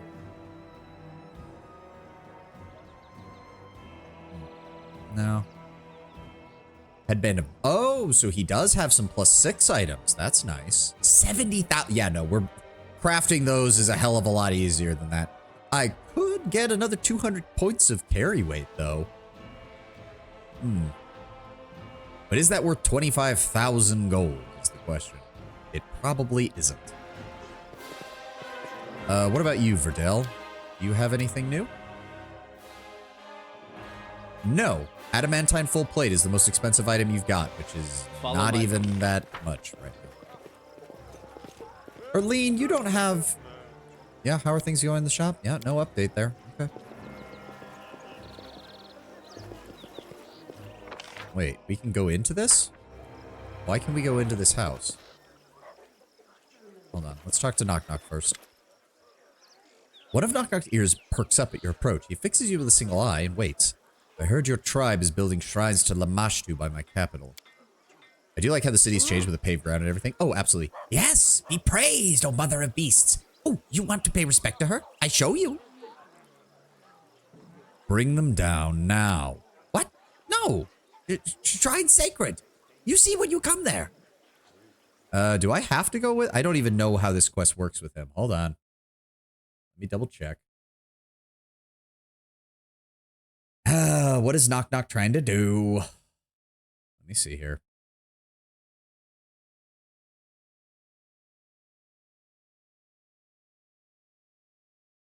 Ugh, don't ask him to tear down the shrines. Fine.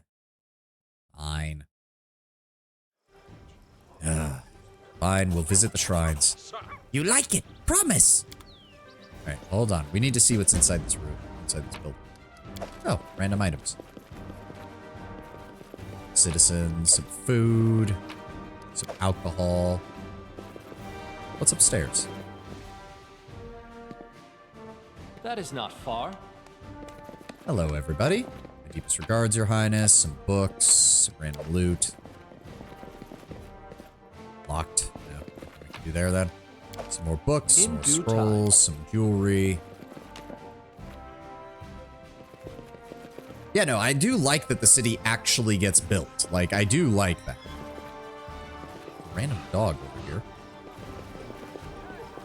I guess it does make sense that the buildings changed since the city changed as well. Oh, diamond dust. Always good to find that. Some more random loot. Food. Some books, scrolls. Hello, everybody. Some more stuff. Fighting the bleaching. I've seen that. Some more stuff. I mean, it's not much, but it'll... I mean, if it buys us even a couple of BP, it's worth it. What other buildings could we go in? Maybe the one down here?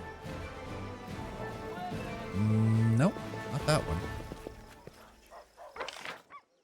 That's Calica's house. What about the one over here? Is this enterable?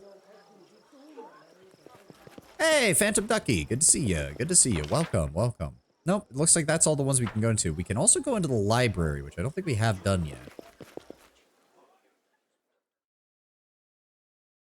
What's in here? How you doing? I'm doing great. Thank you for swinging by. Oh God, this section is devoted to the rules of the stolen lands that exist in the past. Oh right, this was where they said, yeah, this is all the Kickstarter backers, isn't it? I am glad they were able to do that for them. It's not much, but it's nice when game developers do that.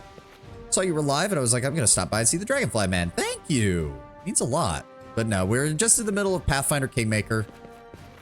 Forgot. Yeah, this is just everybody who contributed to the... This is everybody who contributed to the Kickstarter, I'm pretty sure. Which, to be fair, like, that is a big deal for Outcat, because this was their first game, so it does mean a lot that these were the people who gave us Kingmaker, and thus these were the people who helped make sure that Outcat would be able to make everything else they've been making. So, good on them. Good on them. I love Diablo for the RPG aspects. I'm not into the grinding content for grinding's sake. Hold on. Let's grab that. Like my main, I have the best armor I can get for the difficulty I'm at. Not necessarily best in slot, but I can't find higher. But to go up to another difficulty tier wouldn't add any more story or world building and just make it more difficult to kill things. Yeah, yeah. I mean, I don't mind a little bit of that because I used to be really big into... Why can't I pick that up? Why can't I pick that up? I see that there. Let me access it, game. Oh, there we go. I was really big into Diablo 3's endgame. I got quite high in Paragon level there. Mainly because at the time I had 2 other friends who played Diablo 3, so we all played together. I will say endgame content in Diablo 3 was a lot more manageable when you played it multiplayer. If only because even going to high ranks of Paragon in a party was so much easier than trying to do it solo. Especially for some builds. There were some builds that just straight up worked better in a party than they did solo. Oh, okay, that's just more. That is not far. Very few people, that's what I call a perfect job. Numerous books and few people. I get it, dude. I get it. No, I mean, I had the exact same experience with Path of Exile. I loved Path of Exile's world building in the first game. But I hate Path of Exile's endgame. I despise Path of Exile's endgame. Mainly because it doesn't flow naturally at all. Like, the way the map system and the atlas works is so counterintuitive. Not just a non-intuitive, it's straight up counterintuitive in a lot of cases. That I hated their endgame. Just getting gear for gear's sake feels kind of flat to me. To a certain extent, yeah. I mean, let's be honest, those kind of endgames are meant for the crowd who gets the dopamine rush from number go up. All right, so we've cleared out everything in here. Let's return. Oh no, wait, we need to go right. We need to go deal with Knock Knock. Let's go deal with him. All right, drop Amiri, bring Knock Knock.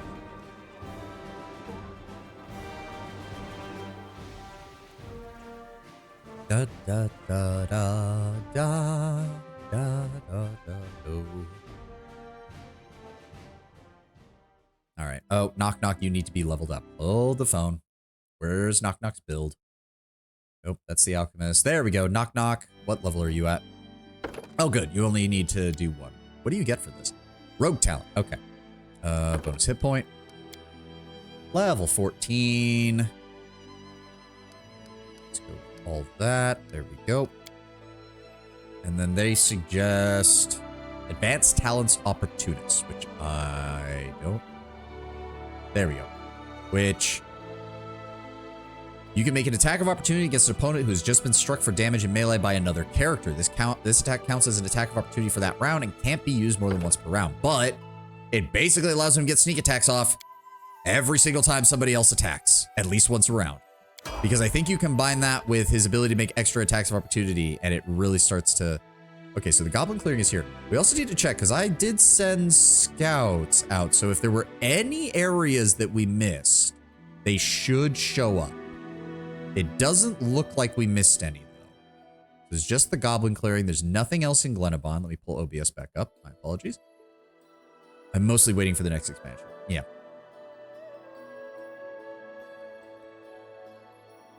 I don't see any areas we missed, which is good. I don't even think you can get to this part of the map right here because there's no way to cross the river here and you can't go around the mountains. Oh, we need to go grab these resources as well. I almost forgot about that. And there's some in Varnhold too. Shit. Oh, we might do that. We might do that. That actually sounds like a good idea. But yes, it doesn't look like we missed any areas to grab. All right, so let's go deal with the goblins. Bloody annoying things. I mean, to be fair, they say, oh, they're erecting it near your capital. This is actually like almost like if we weren't using a mod to increase our travel speed, this is almost like a full day's journey from the capital. Like, Jode, this isn't actually that bad. Just make sure there's extra guards here. Oh, look, extra guards. Who would have thought? I did promise the Cult of Lamash too that I wouldn't interfere with their religious events as long as they didn't fuck around too much. Knock Knock half stumbles in, clanking and rattling with a number of fetishes adorning his body, teeth, pebbles, and what looks like a filthy bed curtain. Or filthy bead curtain. You have no idea he was able to dress up like this. He stops before you, his back straight, and does his best to look down upon you, but the effect ends up looking like a mess. Before you can speak, Knock Knock addresses you, drawing out his words like proclamations. You have summoned me, Terendil, Mother of Beasts speaks. He raises his arms and flourish. Through me. Jubilos takes out his notebook with a sigh. No, go on, my bigot friend. You deserve your own chapter in my upcoming book. Amazing Paradoxes and Incredible Nonsense of Eastern Avestan. It's the working title. Chaotic Evil. I don't care who builds what. I just want to see what these fools work with you are working on. You may carry on. Lawful neutral, lawful good. You must... I mean, this technically, I gave permission for the Cult of Lamashu to operate, so this isn't even actually breaking the law. Fine, Knock Knock. You can keep that. We'll double the guard patrols on this road, and your goblins are to stay out of people's way. Is that understood? Tristan manages to keep his cool despite his painfully clenched fist. Tristan, you don't get to complain, Mr. I betrayed you for an evil overlord fairy. Shut up. Hear all, mother is appeased with blessing from Terendil. All hail the great mother, all hail Terendil, hero of Big Bad Smell City. Knock Knock gives you a faint nod, then trundles off, his costume trailing behind him and leaving small bits of it on the ground as he moves. Knock Knock, you are glad that my companions always outweigh my other choices in most of these games. In due time. Otherwise, you would already be dead, and every single goblin in my realm would have been crushed, driven from these lands, and slaughtered. Also, he's just too good of a fucking companion. Like, he actually is. Like, I don't use him that much, but statistically wise, he's one of the best companions in the game. Because they almost fully optimized his build for a Knife Master. Which is, I mean, if you know what a Knife Master can do with sneak attacks, that's actually insane. That is not far.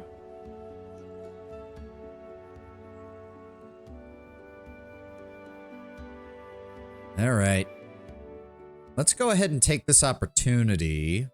We need to go grab these. So there's a thing here And then we can head north. How long is it going to take us to get there? 16 fucking hours. God damn. I'm not used to not having teleportation. It's the only one there, though, is the thing. Hold on. Is there any events I need to deal with while we're still in our borders? Counselor waits in the throne room. Warden needs your advice. We dealt with that. Goblin problem. What's going on? Merchant conspiracy. Oh, right. Valerie has the best outcome for that. Ekun, 5. DC of 35. I'd have to use 4 crisis points to get this handled. Ekun would handle it, though. He does opt for non-violent honorable means, but I think the Merchant's Conspiracy, you don't have a choice in the matter. Merchants are conspiring against the king. Though their wealth and influence, they can both hire mercenaries and bribe His Highness's servants. A preemptive cautionary strike is in order. At the same time, Valerie has been... Okay, so she starts... So the DC is 32 with her. So we would still need at least 1 crisis point. Jubilost also would need 1.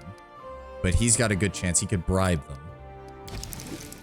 I'm kind of tempted to just let Ekun handle it. Like... Yeah, fuck it. Ekun, these people have directly betrayed me. I give you full leave and give you full access to all of our resources. Do whatever you feel is necessary.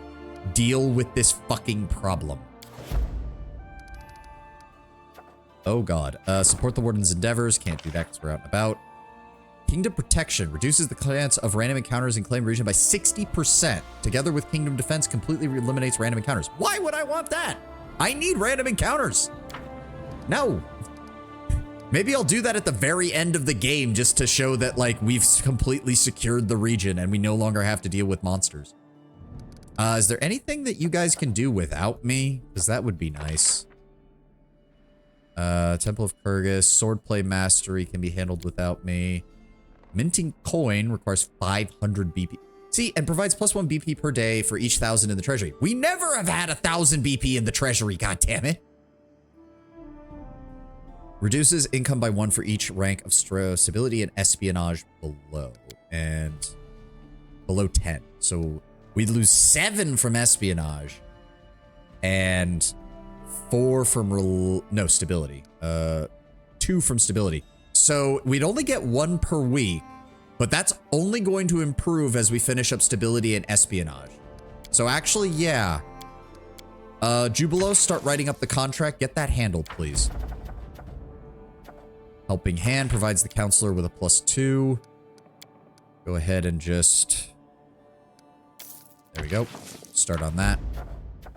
Proof Cultural, Arcane Lobby, Trade Agreement, Trade Agreement. Laying the Foundation, Trade Agreement. None of those I really care about. 230. 230 for this. God damn. No, I'm not going to waste that much money on that. All right, let's go grab these various resources. It's going to take us a few days in game to travel to all of them, unfortunately. That is the only one we're missing, right? Yes, that's already claimed.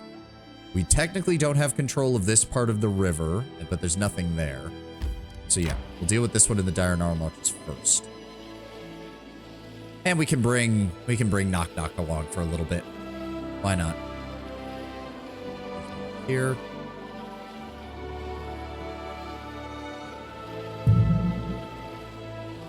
I'd like to imagine Knock Knock can't really... I don't think Knock Knock can qualify for any of the counselor positions. So I do like to just imagine that he is... Oh, wait. That's already claimed. Did I? I am an idiot. I am an idiot. All right. Let's go claim this one then. There we go. Okay. Oh, is it the skeleton merchant? He might actually have new wares. I would like to check that. Yes, please. Hey, Mr. Skelly Man. What have you got? Show me your wares. Let me see here. Sort by price. Speed King Composite Longbow. Corrosive Short Spear. Thundering Trident. Flaming Sickle. Mithril Speed Scimitar. Corrosive Flaming Battle Axe. Anarchic Lycanthropic Bane Greatsword. Wait. But... there's only like 1 lycanthrope that is lawful of any alignment. All the rest are chaotic. That doesn't make any sense. Why would you do that? Against lycanthropes, it gains 2d6 damage, and against all creatures of lawful domain. So it was a great sword designed to kill werebears, basically. Sucks to be the werebears, I guess. All right, let's sell off all this extra junk that I picked up.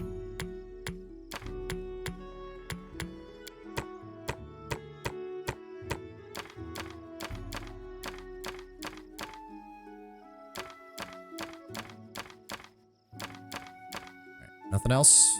Good. Nothing there. Nothing there. Acid resistance 3. That might be useful. I don't need the golden tongue. And honestly, I don't need Beholder of the Wind either. Sorry. Scorpion's Hatred's also not that good. Dark Biting. Don't need that. Utopia. Holy Undead Spear. I mean, that does... Holy is against anything that's evil, right? Yes. It's still, Amiri's Spear is better. It gets 2d6 damage against everything because of Vicious. Thank you for the 50,000 gold, though. All right, let's get moving. Yes, that'll work just fine. But yeah, I don't want to reduce the random encounter chance. I want to run into random encounters and get more experience, game. Right. There we go. We have 48 BP. We're going to have to buy some more. That's fine. Give me more loyalty. Let's see here. Available for claiming. We can get over there. There. I think that one's the closest. 6 hours. 8 hours. 10 hours. Yeah, we kind of have to go that way anyways. Let's just head that way.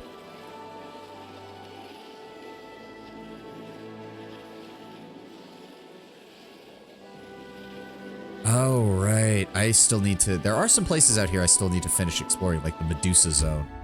Still, go ahead and claim that. Next, we'll head up to the Precipice.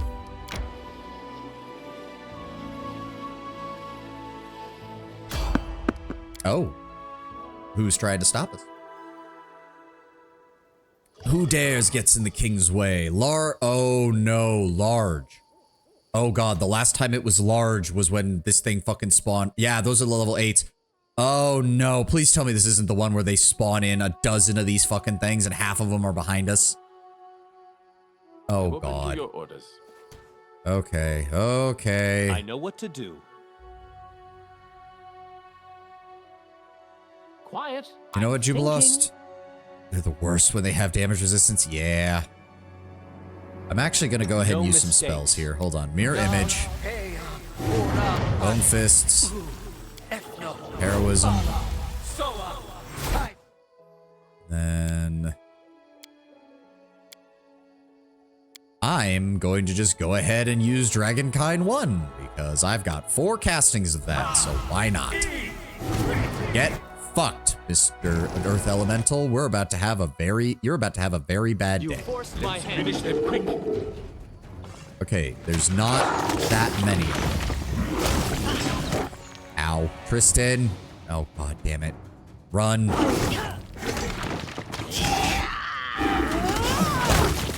Yep, there they are. More of them spawn. Run. Wait for us to get over here. Now engage them. Okay, it wasn't as many as last time when the game wanted to send a dozen of... Oh, no, it is. They're sending more. And I am stuck. I am stuck. Door stuck. Door stuck. Oh, God, it is nice to just be able to transform into a dragon and say, fuck it. These guys aren't even worth anything. They drop no gold at all, and they're only worth 45 experience points apiece. Right here, my friend. That is... bad.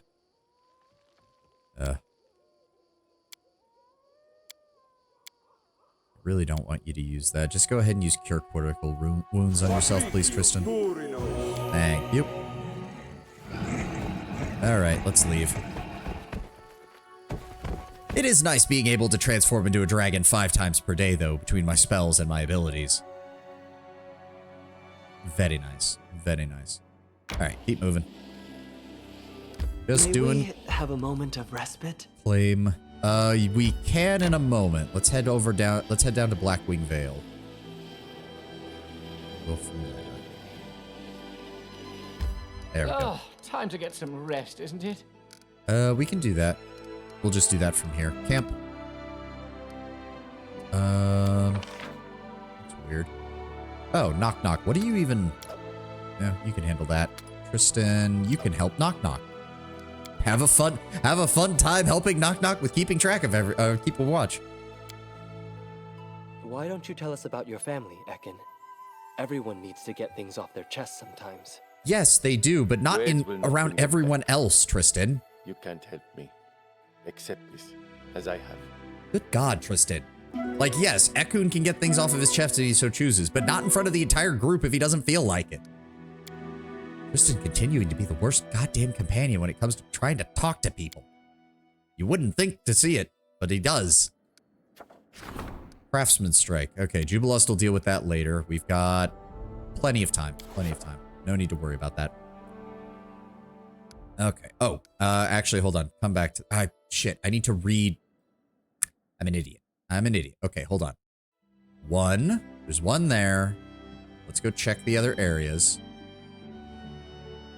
2, 3, 4, 5, 6, 7, 8, 9, 10, 11, 12.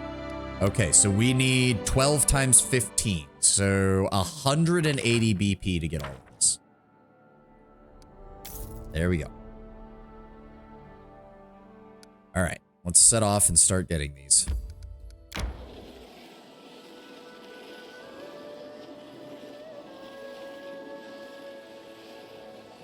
How close are we to the curse updating? 47 days. Okay. Claim that. Make our way down to Guasanedir. Alright, could you give me something that's actually going to give me loot or good experience numbers, game? We are still in Glenabon, after all. I am prepared. Claws All are on. according to plan. Oh, Spriggan Crossbowman. They usually have decent equipment. Knock knock. Kill 'em all. Lighting enemies on fire first. There we go. Spread out, everybody. We know there's going to be a bunch of them. Oh, knock knock. Did you just go out on your own? Bullseye. Well, I mean, you're doing fine, I guess. And then there's the two. Yep, the two that always spawn over here. Oh, Jesus Christ. Yeah, my king just tore them apart. Everybody good? Yep. Yep. Oh, they don't have masterwork crossbow. Well, they do have potions of cure moderate wounds, which is nice at least. And at least there was enough of them that made that experience bonus somewhat useful. Alright. That still wasn't worth much. That's a shame. Oh god, get us out of here. It's fucking raining. I don't want to deal with the rain. I hate the weather effects in this game. They're annoying. Oh, and it's another ad. Okay, I need to go refill my water. So we're going to hold here for a moment. I'm going to go get that and stretch and do all the usual stuff. And we'll be back in a moment. See you guys then.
Okay. You know what kind of surprised me, and this is my perspective, I could be wrong. Why did Theodore let Calcazar boss her around? In general, I mean, unless I'm off kilter, wouldn't Theodore have about 99.9% of all the cards if Calcazar was threatening her in her own region? Solid distance outside of the General Imperium. Him threatening the player rogue trader makes sense. We are very new to the position, but considering who Theodore was and as radical ballsy as she was, can't help but imagine that it wouldn't have been super difficult for her to arrange an accident. To some extent, but mainly the fact that one, a Lord Inquisitor is never somebody you want to piss off actively.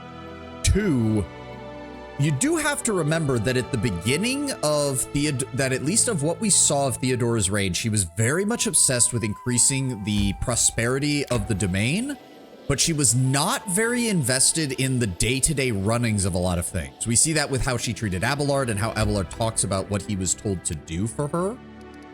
We need to go to Farm Lair. There we go. So I think part of the problem is simply the fact that Calcazar still held a lot of the power at the time that she was in charge. Don't forget that the Von Valencians do not have that large of a navy. They do obviously have some ships that are just combat ships for patrolling their native, the lands that they hold, or the worlds that they hold. But there is actual naval squadrons under the Imperial Navy in the region, and Calcazar as an Inquisitor Lord would have had total control over those. If anything, the crisis that happens at the beginning of the game that throws all the warp routes out, that also forces him to start gathering armies to keep control of the sector, probably burned through a lot of his political capital and a lot of the forces he had beforehand that could have been keeping an eye on Theodora. So in reality, you're building up the Von Valencius Protectorate at the same time that he's expending a lot of resources on everything else, pretty much. Search for the spot to rest. We will in a moment. We've got more of these to claim, Ekun. So I think it's just very much a case of he's bossing you around because you're weak, and he's fairly strong. But by the time you're actively going after him, the situation is reversed. You've taken the Von Valencius Protectorate to new heights, whereas he has had to do nothing but expend vast quantities of resources over the time period of the game. And you've potentially even turned some of his best assets against him. All right, go ahead and start resting, everybody. What Jub doing? It fun? Involve stabbing? Only if I stab you, idiot. Take a smell and stand over there. Way over there. In fact, just keep going.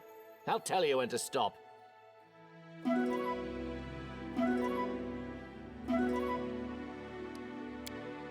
And also don't forget that Theodora used a lot of her own resources getting a hold of Nomos. So again, I think it's definitely a case of Theodora was at her weakest, despite all of her skills, and Calcazar was at his strongest. It was only the reversal of that over the course of the game that allows you to efface him so effectively. At least that's how I read it, Tenwin. And I think that does make sense.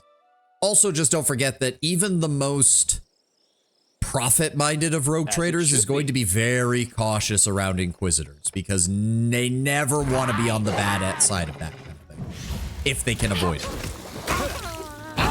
Yep, everybody start killing the goblins. Yep. Down now, down now. Anybody else? Nope, combat finished. All right, loot the bodies. In due time. And these weren't even the good goblins. They don't even have good equipment or good experience numbers that they gave us. Ugh. Fine. Grab it all. Let's go.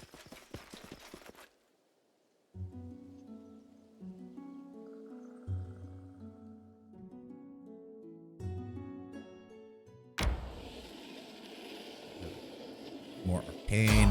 Oh. Okay, Tours of the Levanese. Maybe we'll actually get a good amount of experience from this.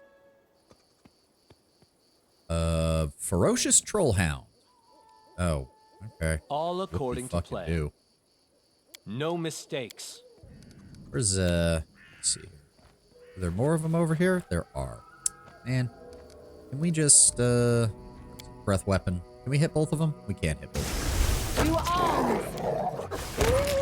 And they both died.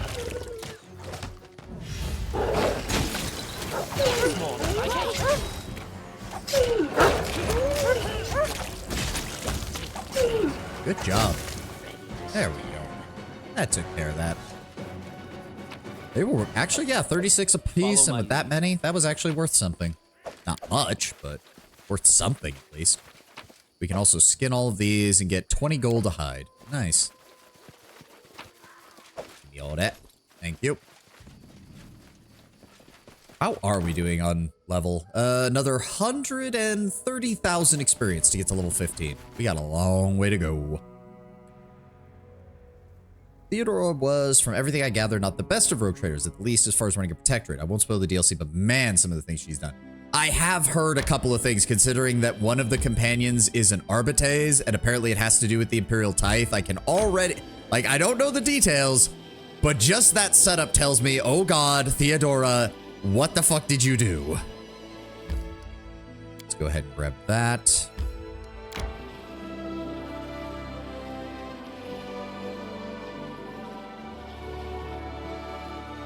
Come on. I know it's a pain in the ass to get down here.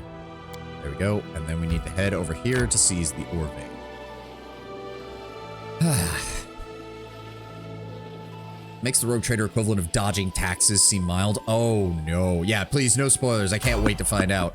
Mixa, welcome, welcome. Oh, who's stopping me on the road this time? Who is it? Oh, these guys are actually worth something. Please. Let's just go ahead and beat the shit out of him. Was he alone or was there another one? He's just alone. But he did still have one of those belts. Good. That was 4,000 gold. Thank you. That is not far. My brother graduated uni 2 days ago. Congratulations. Good on him. I wish him luck in the job hunt, unless he's going for higher education, in which case I wish him luck on whatever post-grad he's going to be doing. And there we go. I think that's all of them, correct? No, we have one more. Okay, we missed one. Is that the only one? That is the only one. Okay. Well, we can go up to the town, and I think they should have in October. Hey, I mean, if they finished, if they did any classes online, they might just be out of sequence with the rest of the, oh, right. Emerald Horde. Right. There we go. Teleport up here, and then make a quick run up here, guys. My guess would be probably from online or finishing courses online.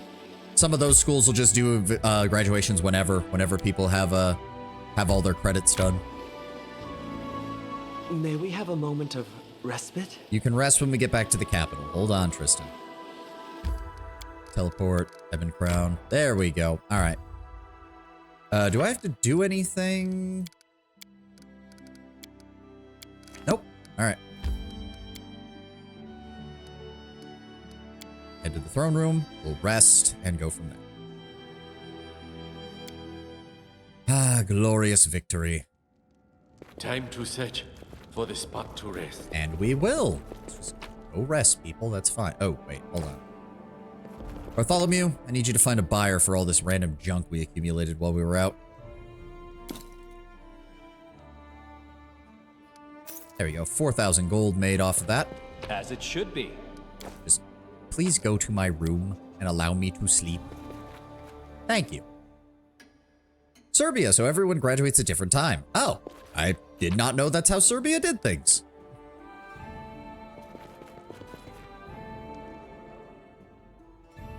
Huh. Yeah. All right, Helping Hand has been completed. We have a couple more. Storyteller, go deal with that. Protector of the Weak, Traveling Hero, Paladin of Iomade. You go deal with that, Harim. God. I would like to get some more of these regions taken care of. Magical Place, 375 BP. God damn. Fuck it. So we need 301. There we go. It's a magical place. Octavia, you will assist me. How do you know what items to keep or sell? Usually if anything is an enhancement bonus, but we're better than that, I can just drop it because I already have an item that's better. And anything that's non-magical is basically sell fodder at this point. Good. 10 BP per week. We do lose out on a couple of things from that, though, until we get our relations higher, but that's fine. The strategist. A wandering master strategist promises to teach the art of war to our officers, provided they're smart enough to understand the lessons. Mary, go handle that. Veterans. Crippled and wounded soldiers discharged from the army are not willing to return to their farms and have begun forming gangs and resorting to robbery. Valerie, get them properly organized, please. Craftsman Shrike. Jubilos, deal with that. Let's keep going on this. What else do we have? Royal Hunting Grounds. Horse Breeding Center. That's one that I want. Kristen, you'll assist me with that. That'll also have us moving faster. Yep, overland movement speed within the kingdom. Nice. Arrested the would-be coup's main conspirators. All that remains is to arrest their leaderless follower conspirators. See, I knew that. I knew Ekun wouldn't just assassinate people. That's not in his character. He managed to infiltrate and then arrest every single person involved in the coup. Perfect job, Ekun. I couldn't have asked for better. Included the Paladin among the Sacred Martyrs. The unusual title inspired the Paladin to yet greater feats. Yep, Harim's got that handled. Support the Counselor's endeavors. Working on that. Curator needs her. The Hell Knight. Oh, no. Oh, no. Is it Darwin time? It might be Darwin time. Oh, God. It's Darwin time. Oh, no. The Order of the Rack welcomes you, King. The black-skinned woman slightly bows her carefully shaven head. I am Lynxia.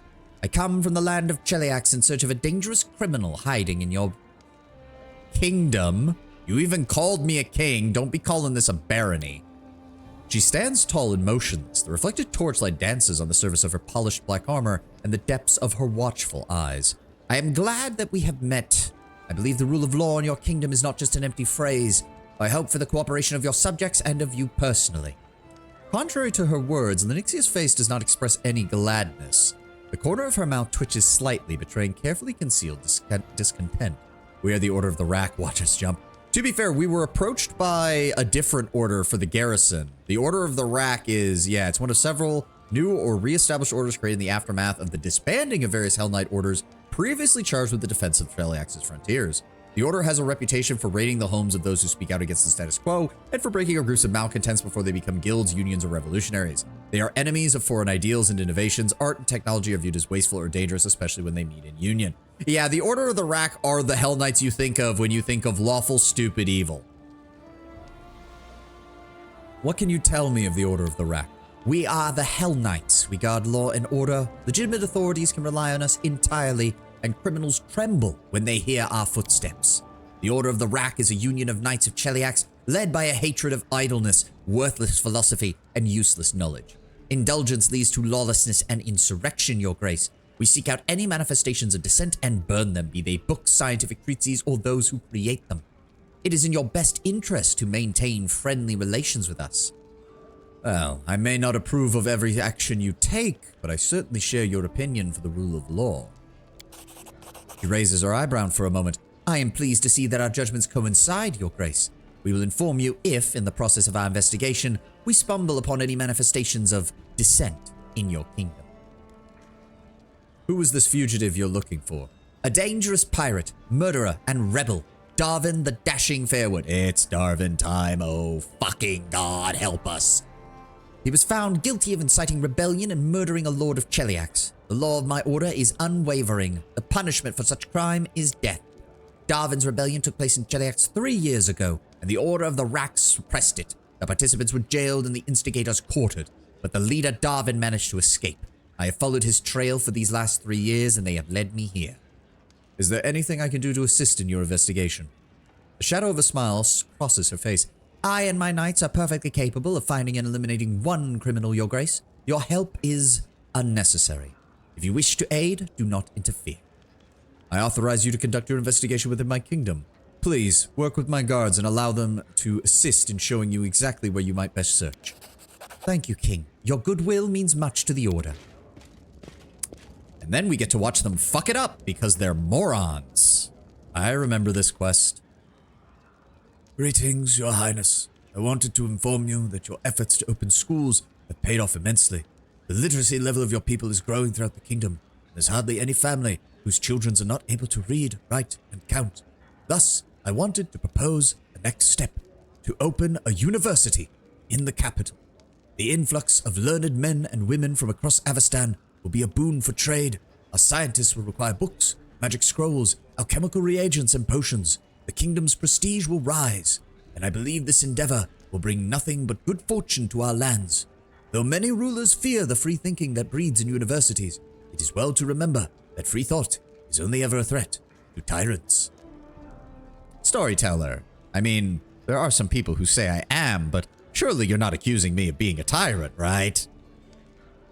We get one university for free. Well, not really free. We're still paying 200 BP.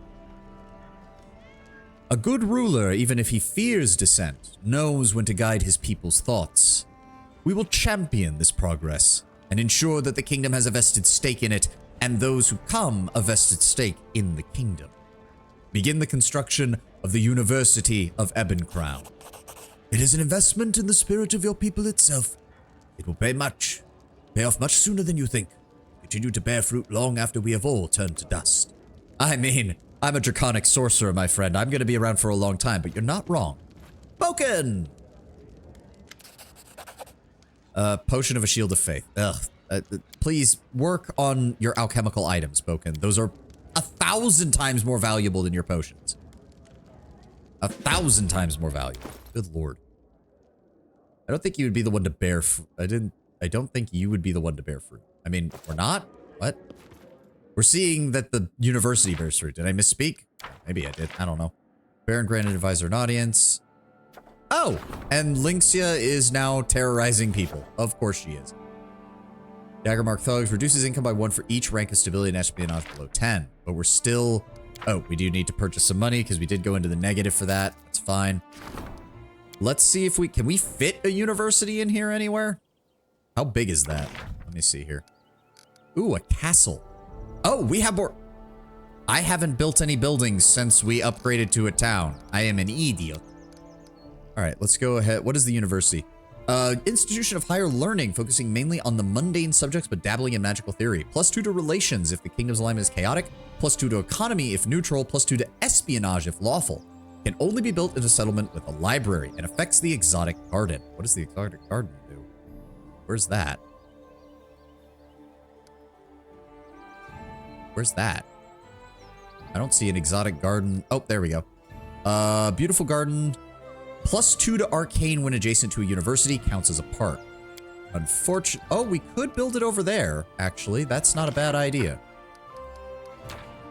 Hold on. Go away. Oh.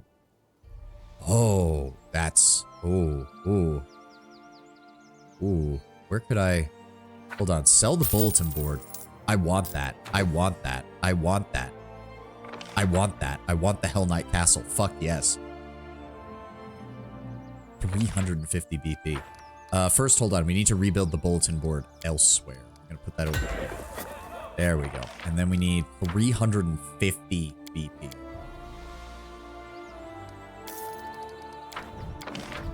We also have a barbarian arena?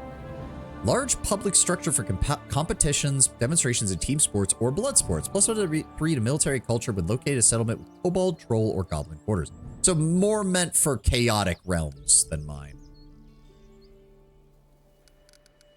What does a standard castle do? +2 to military if there's a citadel. +2 to military if there's a reinforced wall. +2 to military if located in settlement with a foundry. Okay, but we want the Hell Knight Castle, which gives stability +12. And a +1 profane bonus to attack and damage against all chaotic creatures in claimed regions.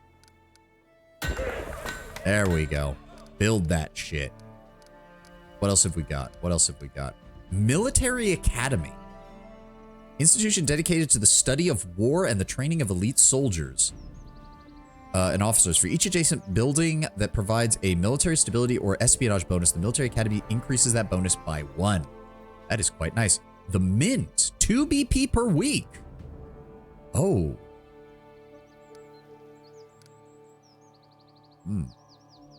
+3 to community when adjacent to a palace. +3 when adjacent to a castle. +3 to divine when adjacent to a cathedral. And provides 2 BP per week. Noble Villa, Palace. +3 to community and relations when adjacent to City Hall. +3. Okay, there's a lot of that. These are big, though. The palace also doesn't do much of anything. I don't really want to build it if it doesn't do anything. Royal Museum. Oh, right. We do want that, don't we? Okay. And we want a temple to Asmodeus. We do get the university for free. So let's go ahead and start building that. And then the only thing that it really affects... What did it say? It only affects the exotic garden. So let's go ahead and grab that, put it next to it. That's another 180 BP. What else am I going to want? Because we've got a couple of extra areas out here that we can build stuff. Let me see. Let me see. The Nethys Academy. Oh, that's also free. Shit. Counts as an Academy of Magic. Oh, I definitely want that. I definitely want that. Fuck it. Sell the tavern. Nethys Academy. Oh my god, look at that. That's beautiful. Beautiful. And then we also want a temple to Asmodeus. It counts as a temple. What even is next to it? What does a temple usually have next to it? Why can't I see the temple anywhere in here? Unless does the shrine upgrade to a temple, I think? Yes.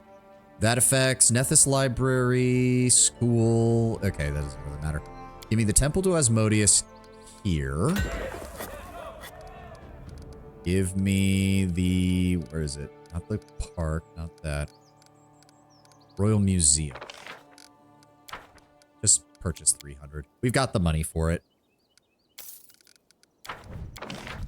Where is it? Where is it? Oh, down. Come on. No, not that. Not that. Where is it? Not that. Royal Museum. There we go. Build that over here. And then the exotic garden, we want to build... What is that, 180? Yep.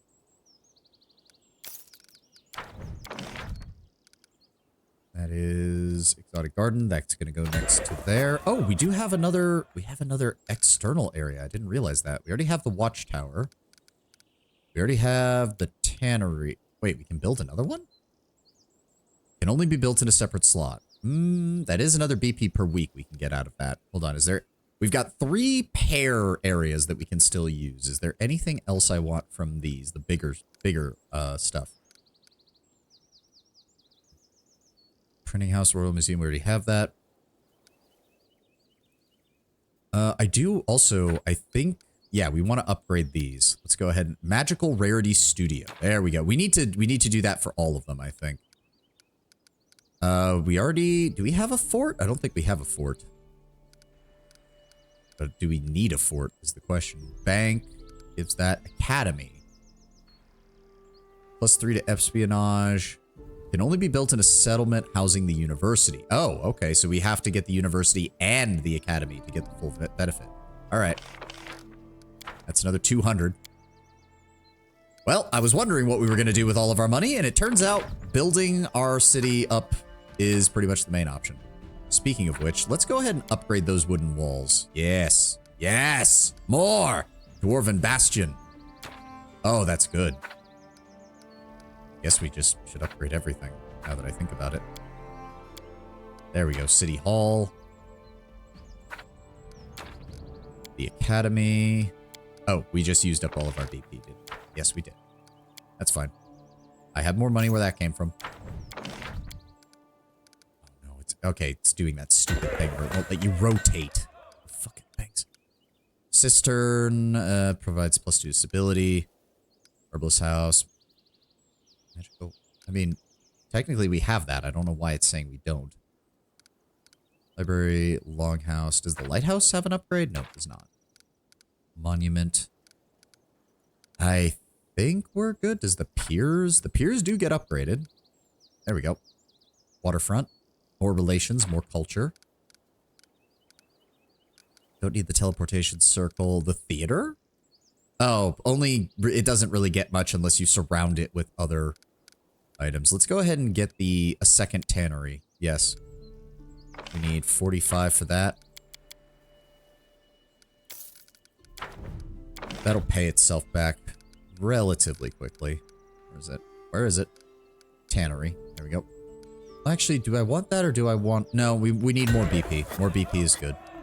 We have 4 slots left. Sacred Grove. +2 to Divine when adjacent to a monolith. Yeah, don't really have that. I'm guessing that's the Monuments upgrade. That'll get more community. The stocks can't be upgraded. The printing house can't be upgraded. The Nethys Library can't be upgraded.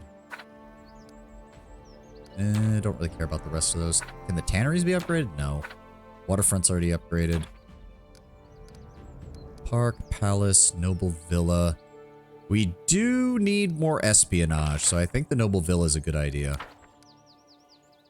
158. I hate that it resets it every time I do this. Where is it? Where is it? Noble Villa. There we go. And then unfortunately, I don't think it's going to let me put a 2 slaughter in here because it doesn't like it when I do that. It's annoying. A forum. Oh, that increases loyalty. Okay. Is there anything else I can... I mean, we could grab a bank. It just increases economy, though. It's not that very good. You know what? Let's just leave those empty for right now. We spent enough money. When the girlfriend messages a picture wondering if she looks fat and your no gets autocorrected with an M. That's horrible. That's not gonna go well. That's not gonna go well for you at all. All right.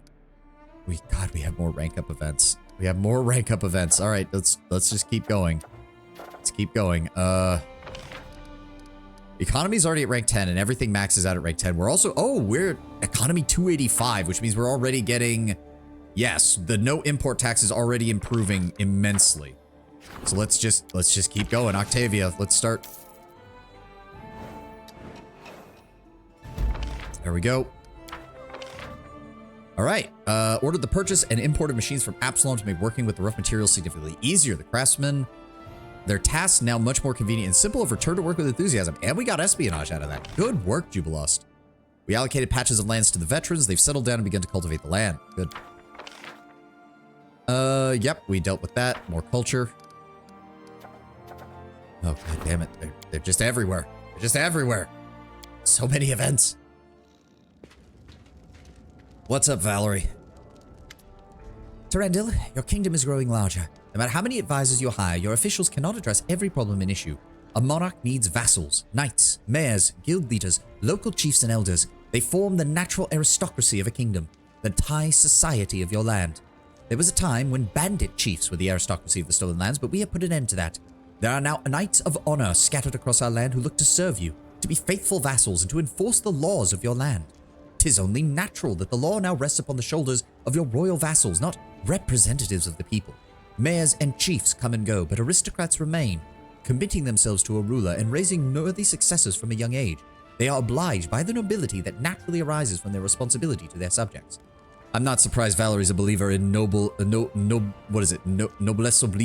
oblige noblesse, whatever the fuck it's called. Yes, my kingdom is in need of a noble class. Appoint those who possess enough power and influence to rule over these lands. Ensure that they swear fealty to me as their king. Let's introduce a class structure. Well, to be fair, Tenwen, this place literally was anarchy before that, and the bandits just killed anybody who disagreed. I will personally select those whose ambition equals their talents. They will be powerful enough not only to give people orders, but to protect them. You will have nothing to worry about, my liege. It doesn't matter who they were. These warriors shall be as your loyal vassals, reliable and just. I will make sure of it. Now that at least I do believe. Noblesse ondis. Okay, that's a good one. That's a good one. Great, now the bandits have a title. No, we killed all the bandits, Tenwen. Our military officers are most likely the ones about to receive the title. I do trust Valerie will at least select a solid crop of first-generation aristocrats. We'll see how it goes from there. I don't envy you, Terendil. It's a tough decision. We're at an impasse. The simple folk can no longer suffer the threats of our mages and sorcerers. A wave of protest is rolling across the capital and the surrounding region's villages. I've spoken to a delegation that represents them, and the demands are quite clear. They want us to restrict the use of magic in places where people live. That'll mean the casting of spells and brewing of potions will require a permit. Even then, it would only be allowed on the outskirts of the settlements and during the day. Oh, can you imagine the outrage such measures would spark in every member of our community? as a false feeling of safety worth limiting our people's freedoms. Issue the effect arcane restrictions, -2 penalty resolving things, but the unrest state improves. Or we just take a small hit to our loyalty. No, we will not allow baseless fears to dictate our actions. This nation was founded by a sorcerer, and I will not have magic curtailed in my realm. Well said. So be it. You just gave the bandits a title. No, we killed all the bandits. We're now giving our soldiers the title. There's a difference, Tedwin, and I'll kill anyone who disagrees. Oh, God, why are there so... We're still not done. We're still not done. There's so many rank up events. Why? Upgrade 3 more regions. Hunting criminal. What I feel is a little... I don't know about the king, but this woman gives me the shivers. What is she? Await the conclusion. Right. Okay, so we will get an update on that later. We also have stability by nobility. Increase stability by +1 whenever the regent has a success or triumph. To be fair, we're doing okay on that side of things as well. Hey. Blue blood community. Cost of static community bonus buildings is reduced by 15%. Nice. Unfortunately, it's better for us to just rank up. Dear God. We do want to improve... Which one is it? Stability and espionage. So let's go ahead and start working on Echoons. There we go. Espionage is rank 4? Wow, we are so far behind on espionage. Local officers learned the strategic lessons. Moreover, they had some things to teach the strategist in turn. Impressed, he would say he would spread the word of the local army's wide leadership. Nice. Our military is already qualifying for rank 10. And the ancient curse is almost upon us. Training grounds. Training in the harsh hills of Glenabon can provide your troops with survival skills and endurance. This region's military stability and espionage scores increased by 2 for each other region with military upgrades. That's nice, but we're not focusing on military upgrades for a lot of these. Although we will have bread and circuses. Oh, Erastil's holy place. We can actually... Yes, please. Go deal with that. Oh, wait. Hold on. What events are we getting? Oh, God. Lindsay wants to talk Fox Hunt the Giants. Several wild... Oh, this is an easy one. Yeah, DC of 22. Hold on. What are the other events? Fox Hunt... Rajongar, go deal with that one. The Giants, Amiri, go deal with that one. We've already brought in a lot of Giants, so well, actually, hold on. Who? The Counselor, which is... Okay, so... so hold on. Loyalty is over 200. Military is over 200. Economy is over 200. So I don't get any benefit from these two being over 200, but I do get benefits for economy being over 200 because of that one event that we got. So Jubilos, you go handle that. And then they still want to talk to us in the throne room. God damn it. We have literally spent like 90% of this goddamn stream dealing with all of these events. We shouldn't have gotten caught, but we've been caught. I don't know how. Litron learned who blew their spy's cover. In retaliation, they seized several of our agents and executed. They mean to send a message, but something is troubling me more. What do we tell their families? Do we promise them that we will not disown them? That could be dangerous. Do we renounce them? That could be disgraceful. My advice, we take care of the families secretly. The dead would have wanted that. Hang 10 citizens of Galt in our territory for every victim among our people. I mean... We have nothing to do with... I find it hilarious that that's... I mean, it is chaotic evil, but it's strange that that's actually a decent choice. It's strange to have a chaotic evil choice that actually seems like it would have a positive effect. We have nothing to do with it. That's what everyone must think. Gain espionage, lose loyalty. Take care of their families without attracting undue attention. Espionage +4, BP -1. They died for our cause. We shall openly honor the dead. No. That's not what you do with spies. You don't hold public funerals for spies. That doesn't... The other spies get caught when you do shit like that. I will take your advice, Ekun. Set aside a small portion of the state's funds for this. We need to ensure that those who have given their lives to this state are properly treated. Only then will we attract the talent we need to crush our enemies. They fulfilled their duty. We shall fulfill ours. We will take care of their families. Also, 80 BP for... Like, 80 gold per week is not even that much. Let's be honest. Bad news. We've heard that visitors have lately been spreading unfavorable rumors about your kingdom. It's as they call Jakari a stronghold of barbarism and feeble-mindedness, where people of arts are rare and endangered. Our artists are alleged by these rumors to be considered our least valued citizens. Such rumors can't affect our reputation, but... Such rumors can't affect our... But affect our reputation. Oh. Closed casket funeral so nobody knows how the spy looked. That doesn't really help. If you're still giving open air stuff like that, it's still not very good for how your spies are working. I'm afraid you'll have to entrust one of your advisors with this matter. A unique vendor told me that the Order of Prisms has been spreading nasty rumors. They're one of the branches of Shellin's church. Lindsay scratches her thin chin thoughtfully. Here's what I've been thinking. A couple weeks ago, I saw Valerie tear up some letter. She was terribly angry. Just like she was back when her former mentor came for her. Anyway, I didn't think to ask about it. That would be more trouble than it's worth. But you should probably find out what happened. Does that have any connection to the Church of Shellin? Yep, they're coming back to us, aren't they? Fucking paladins of Shellin. Mim! Did you make something nice for me? Please accept this humble gift as a token of affection, respect, and whatever else I'm supposed to say. Thank you. Can't wait to see your next creation. Nope. Yep.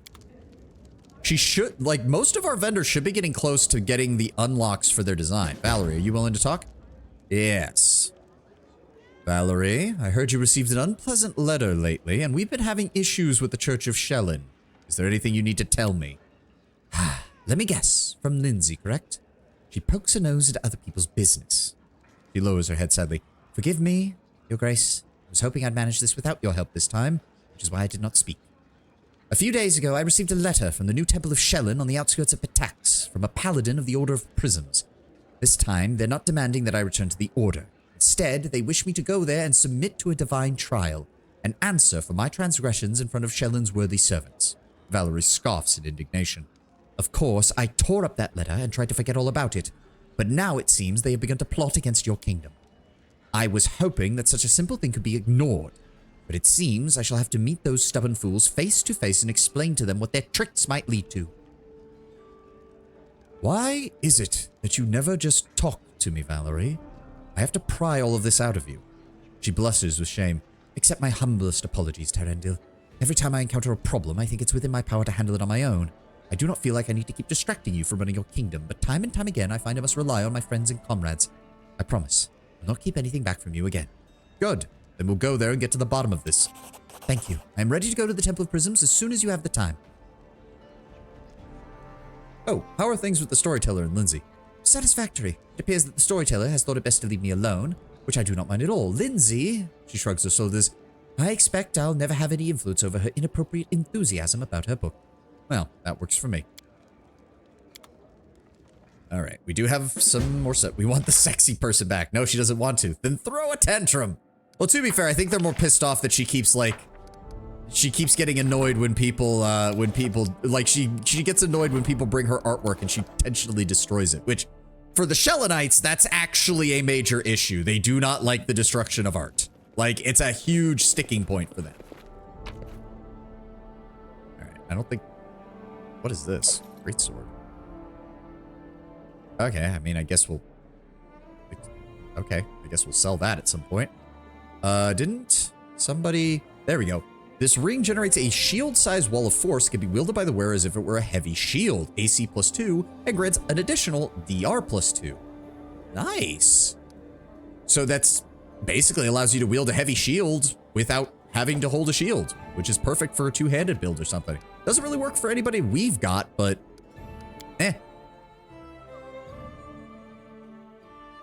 Why didn't it let me pick my party?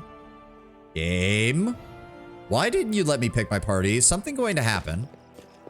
Oh no. Where did you meet Darwin? Speak or you'll be skinned alive. I don't know anything. I swear.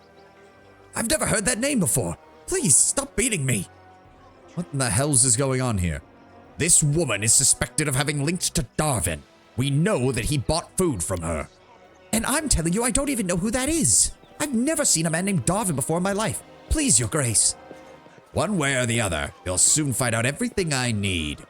I gave you permission to investigate in my realm. I did not give you permission to attack my subjects.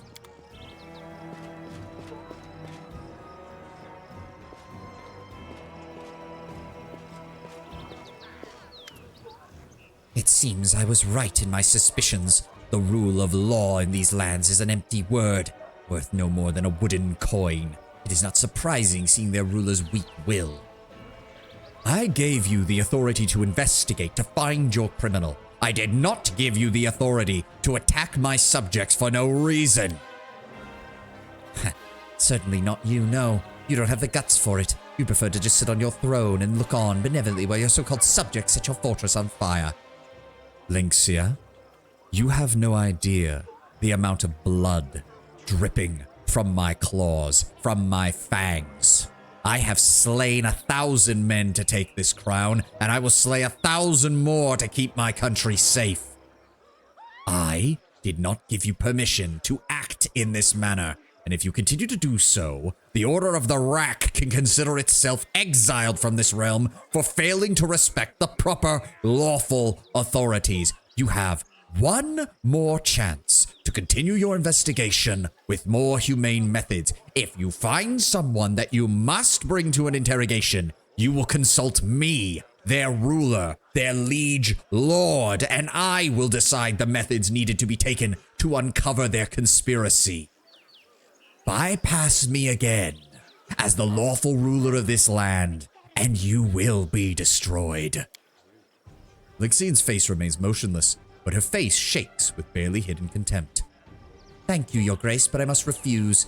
Worse than no authority is weak authority. It's a blessing that such rulers rarely cling to their throne for long. If a gaze could incinerate, there would be a handful of smoldering ash where you stand. Hell Knights, we leave. We will continue our investigation elsewhere. Do not get in the way of the Order of the Rack, King. This is my final warning. So the Hell Knights aren't lawful. It's more that they consider themselves above your laws, which to a certain extent Hell Knights are supposed to be.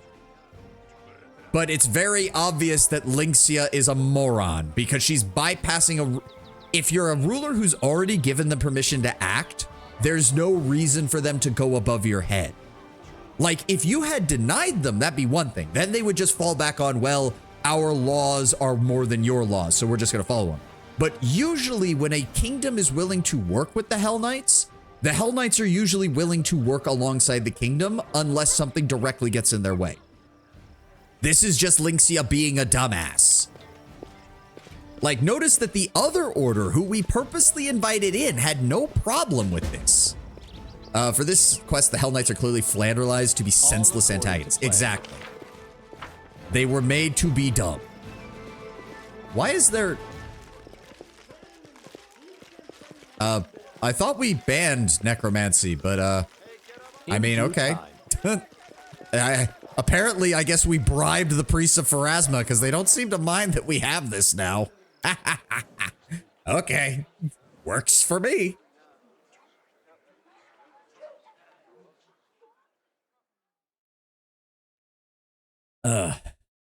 What were we doing? I don't remember. Right. Temple of Prisms. Where is this? Over in Glenabon, I think they said, right? Ugh, the middle of nowhere is where it is. All right, give us 1 second, because I think the attack is happening. So let's go to the Bald Hilltop real fast. See, undead workers, such unlawful. Okay, no, Tenwin, Hell Knights do not give a shit about necromancy. It's fairly common in Cheliax, as far as I'm aware. Follow my lead. Lord Brownbear, you might be able to, Really? Is it not? No? Not yet? Okay, fine. We'll be back. I thought for sure it was going on right now. As stated, flanderized. Yeah. Fair enough. Yeah, no. It's like we already because here's the other thing, Tenwin. We invited in another order of Hell Knights who have established a headquarters in our capital. Technically, by the Hell Knights' own laws, as a lower ranker in the order, she should be reporting to him as the local Hell Knight authority and having to run everything through him, and he has to run everything through us. So even within their own rules, she's technically, yes, she is breaking them because she's not following her own order. Like, they are a different order, but the legate is way higher than a baseline knight. in terms of, where are we going? Glenabon. There we go. Ugh. My nose bothering me. All right. Head off this way. Oh, God damn it. What is it? Who's trying to stop me?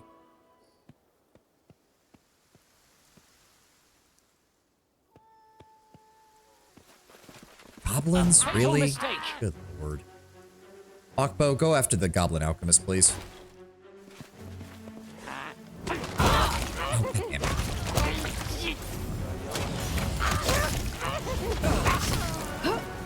We good? Nope, one more. And... oh, more of them. Fucking explosives. There we go. Are we done? Took a little bit of damage. Oh, I didn't realize I had kept Knock Knock in the group. Yeah, that's fine. Amiri wouldn't have gotten along with anybody anyways. I thought we rested. Oh well, whatever. Focus on the goal. All right, loot the bodies. I think these are the higher level ones. Yes, they have masterwork weapons. Good. The other Order looks very confused. What the hell are you all doing here? Yeah. Well, that's what would make it worse, because they'd be like, wait a second, why are you here? And then it's like, oh, the king gave us permission to conduct an investigation. And the other Order would be like, oh, okay, that makes sense. And then the next thing, like, did they give you any rules? And it's like, well, he wants us to abide by his laws, which is why we're randomly beating his citizens in the street. And the other Order would be like, I'm pretty sure that's not what he meant. I'm pretty sure that's not a logical leap that anyone would take. Unless you're an idiot, which Lynxia has proven to be.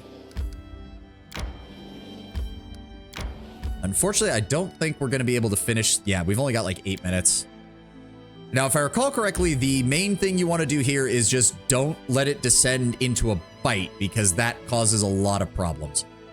You want to try and diffuse the situation without Valerie causing the entire Order of the Prism to declare her basically excommunicatore traitoris and try to kill her.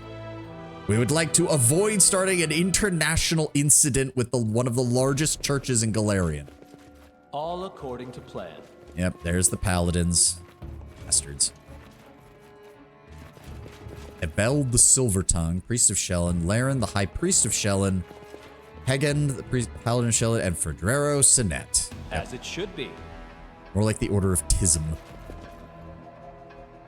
Alright, quick save here. A white-haired priest looks at you over his glasses. Look who is here. King Terendil, my respects. I see you have brought company. The paladin wearing armor strikes his open palm with his fist. Finally! For a woman balancing on the edge of excommunication, you are sluggish, Lady Valerie.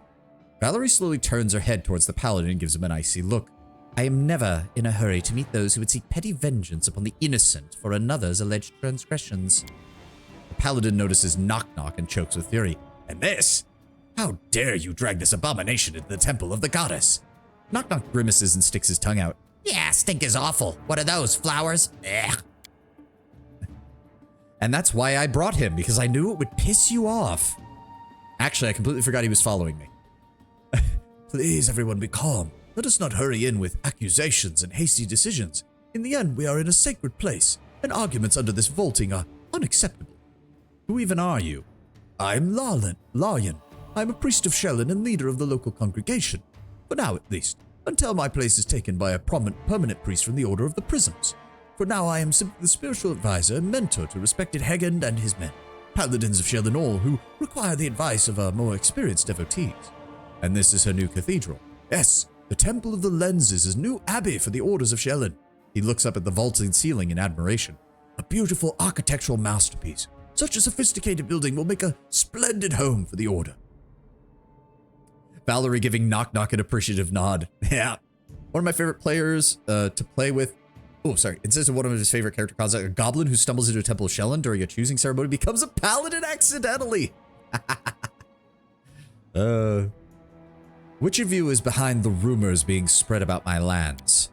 We merely say the truth. You call it a dirty rumor. We are the protectors of Shellen and all who call her patron. It's ridiculous to hear the charges of slander from one who has befriended a viper. Your friend blackens the name of the goddess herself. I will pass unremarked the vaguely entailed insults, sir. In the end, I have the doubtful honor of talking to a coward who can only throw out empty words and ungrounded accusations. You are far too spineless to meet me face to face and make your claims in person. That is why you prefer to strike on the sly. Please, all of you, calm. Though I do not approve of the methods of respected Hagen, I will not tolerate jokes at the expense of the Order or Shellen in her very temple. I see there is a whole company here. Aveld bows in a refined manner. You have my respects, you king. I came at the special invitation of Sir Hagen. How could I refuse a paladin of my beloved patron, Shellen? My respects to you and Valerie. Fredero Sinet nods to you and looks to Valerie. Seeing the scar, he purses his lips and shakes his head. I heard about what happened to you in our fight, but seeing it with my own eyes is unbearable. Believe me, lady, I never wanted this. To be honest, I don't even remember striking the blow upon you. The wrinkle on Valerie's forehead softens. We have settled our argument with an honorable duel, Fredero. As for the scar, I have been wearing my wounds openly for a long time. She serves me and she owes no debt to Shellen.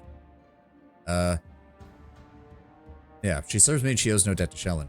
Divine responsibilities surpass all worldly vows and commitments. Valerie was promised to the goddess and rejected it. Now Valerie returns to her order and insults Shellen again. You asked for us to come here, you dick. It's time for her to repent and answer for her transgressions. For my transgressions, Shellen should answer to me for ruining my life for nearly the entirety of its length. Heretic.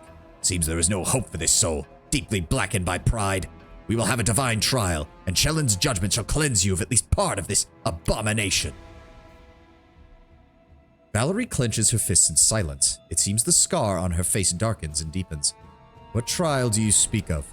Larolin folds his hands. A divine trial is a special ritual carried out by the followers of a god for someone who has lapsed in their faith.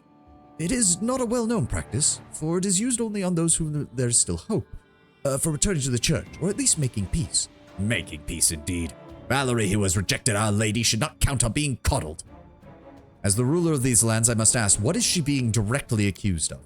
Of persistent disrespect and insolence of the Order, and the goddess herself. The Order of the Eternal Rose disowned this woman, but we, the Order of Prisms, will finish what was started. If Valerie refuses to repent, she will suffer punishment. If Shellen's newest order appears each time another one stops persecuting me, my disrespect for your goddess will only grow. You are creating the very thing that you claim so diligently to fight, but are incapable of understanding this. A trial may be the best way to deal with this, Valerie. Would that be acceptable? She keeps silent for a few moments, then takes a deep breath. Very well. I will endure this trial if it puts an end to all of this. Now, we're gonna have to get a redemption again. Good lord. Thank you for agreeing, Valerie. Let us begin. Shellen's divine trial has commenced. May be she merciful to the lost and confused. It is time to listen to all sides and decide what fate awaits us. Today, under the vaulting of the Temple of Prisms, we followers of the goddess give you, Valerie, a chance to redeem yourself in the eyes of Shellen. Enough, Laren. Everybody present knows she doesn't deserve redemption. She lost the right to forgiveness the day she rejected Shellen's grace. Fredero Sinet clears his throat. I did not come here to stand silent like an idol, good sir. I challenged Valerie to an honorable duel and she agreed. We have fought according to all the rules and our argument was settled. Think what you will of Valerie, but at least she has showed me proper respect. I do not care about you, let alone respect you. I just wanted you to teach you a lesson and make you leave me alone. And yet, Valerie observed all the rules. She only engaged in a combat when Fredero called her on it. She accepted the challenge. Will none of this be taken into consideration? Of course, of course. You can't ignore a person's deed, even when their words are bitter. Enough about Fredero. We don't have that much time, and Valerie gives us much to consider. According to her masters at the Order of the Eternal Rose, she has always been honorable and noble, merciful. Stories about the valor she showed in Brevoy have spread far beyond its borders. How many did this fearless warrior save from the fire at Jamandi Aldori's house? They and many others owe their lives to her. Do not ascribe mercy to my actions, and don't drag your Shellen into this. I obeyed an order, that is all. I love how my character's basically having to... My character's being her... If my character was her lawyer, he'd be telling her to shut up. Shut up. Stop saying things that are going to make this harder. I do not always agree with Valerie. She can be hard. She can be harsh. but her heart is overfilled with pain and bitterness. I ask that you judge her actions, not her words. Your order has done nothing but constantly hound her steps for the better part of 3 years. Listen instead to what I have to say as her liege lord and to the action she has committed both in and around my kingdom. They weigh far more than the words she speaks in anger because of the constant harassment of your order. Valerie opens her mouth but then sighs and lowers her head without saying anything else. Of course, Your Grace. We are judging Valerie only by her actions. Enough! I am tired of this endless babble. I shall prove... I always agree that Valerie, she can be hot. I mean, heart. I'll prove that Valerie is a capricious and dishonorable woman who has twisted her life to pursue a single goal, to harm everything that is precious to Shellen. She only harms it when people shove it in her face. I have a reliable witness who can confirm my statement. I present Sir Eveld. Eveld pushes his chest out and pulls his chin up. This lady insulted me in front of my audience for no reason at all. Arrested me with brutal force, and the worst part is when dust settled and our blood cooled, Valerie didn't even think to apologize for her behavior. I say that only confirms her maliciousness. You provoked her, Eveld, and I mitigated the issue. Or do you forget that I saw you in my court, where we discussed all of this, and you and her parted, at least, not amicably, but at least neutrally? Laren raises a brow and looks at Eveld. Was this man's art meant to do harm? Well, possibly I might have drawn some inspiration from a certain poetic punishment, and then I cannot accept your statement, Sir Eveld. Please leave this judgment. I think I'm gonna hit snooze again on the alarm so we have plenty of time. I think we're just gonna finish this event and then we'll call it a day. Valerie raises her head and takes a deep breath, as if awakening from a deep sleep. She looks at the temple's decorations and raises a hand. I have stood here listening to your arguments for long enough. It is my turn to speak. Oh god, no. My departure from the Order of the Eternal Rose was not an insult to Shellen or her followers. All I wanted was to devote my life to what was important to me. The goddess's followers never gave me a single chance to walk my own path. Do I value art? No. Am I ready to serve it? No. Do I respect those who have brought so much trouble to me and the Lord I serve? No. But there are some of you like me, who dream of but a single thing: to carry out the chosen duty that calls to your heart. She turns to Larian and lowers her head. If all servants of Shellen were like you, Sir Priest, my parting from the Order would have been far more peaceful. Perhaps I do not deserve forgiveness in the eyes of Shellen. Perhaps fanatics like Sir Hagen would be happier to see me hang from a noose. But I see now that one should not laugh at another's way just because one does not understand it. Speaking openly before you, my conscience is clear. And if you wish to judge me merely for the fact that my opinion is different from yours, the divine trial is over. Shellen has already made her decision. About what? Valerie suddenly touches her face. The scar. It's gone. Witchery! Hagen, white as a sheet, points at Valerie with a trembling hand. But why? Larian smiles softly, looking at Valerie. Look at her, my friend. She is proud, but who could expect otherwise from a creature of beauty and strength? As Shellen's light fills Valerie's soul, the child is filled with radiance. The thorn that pricked her has been burned away, and the goddess shows Valerie a way to the source of light and beauty. No. Hagen pulls out his weapon and shakes it in the air, rolling his bloodshot eyes. This witch has deceived the goddess. Only I know the will of the goddess. I call for her death. The beginning of the hunt. Well, luckily, it's only you and like 2 other dudes. So, Ekun, shoot him. Knock, knock. Go ahead and deal with him. And we'll deal with the rest of them, shall we?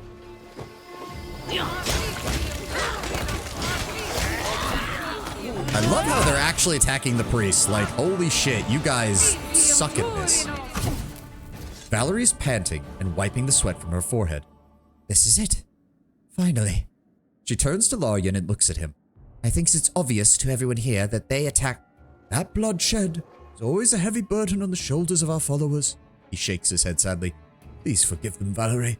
Blind faith has clouded their judgment and pushed them towards violence, desecrating what should be a holy place. Shellen's light will not return soon to this vaulting. Fredrero puts away his weapon, looking sour. We will do everything in our power to wash away this disgrace. On behalf of the Order of the Eternal Rose, I offer you, Valerie, and you, Your Highness, the most sincere apologies on behalf of the entirety of the Order. The Order of Prisms is too young and It appears far too zealous in their judgments of events and signs. I'm sorry the Paladins of the Order of Prisms chose the path of violence, but that was their decision.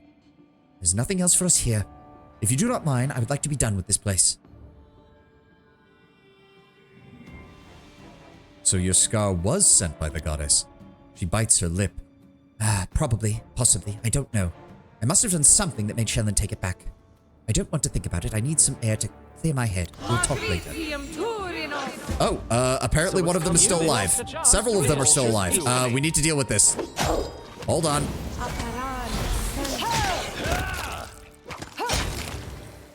Wow, they were only worth 45 of... Okay, are we done? Is anybody else gonna come out? Because I need to save. I need to save and we need to finish. Well, that was one way to finish it. I, the man, know what the goddess wants. I don't care what she does because I am right. I mean, that is kind of what he said. Like, you're not wrong. But thank you all for being here. Thank you all for joining me. I gotta get going. We're already over time as it is. I will see you tomorrow for more Pathfinder.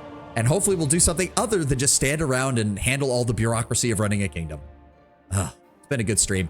Have a good one, guys. No raid today. Hope you all have a glorious rest of your weekend. Bye-bye.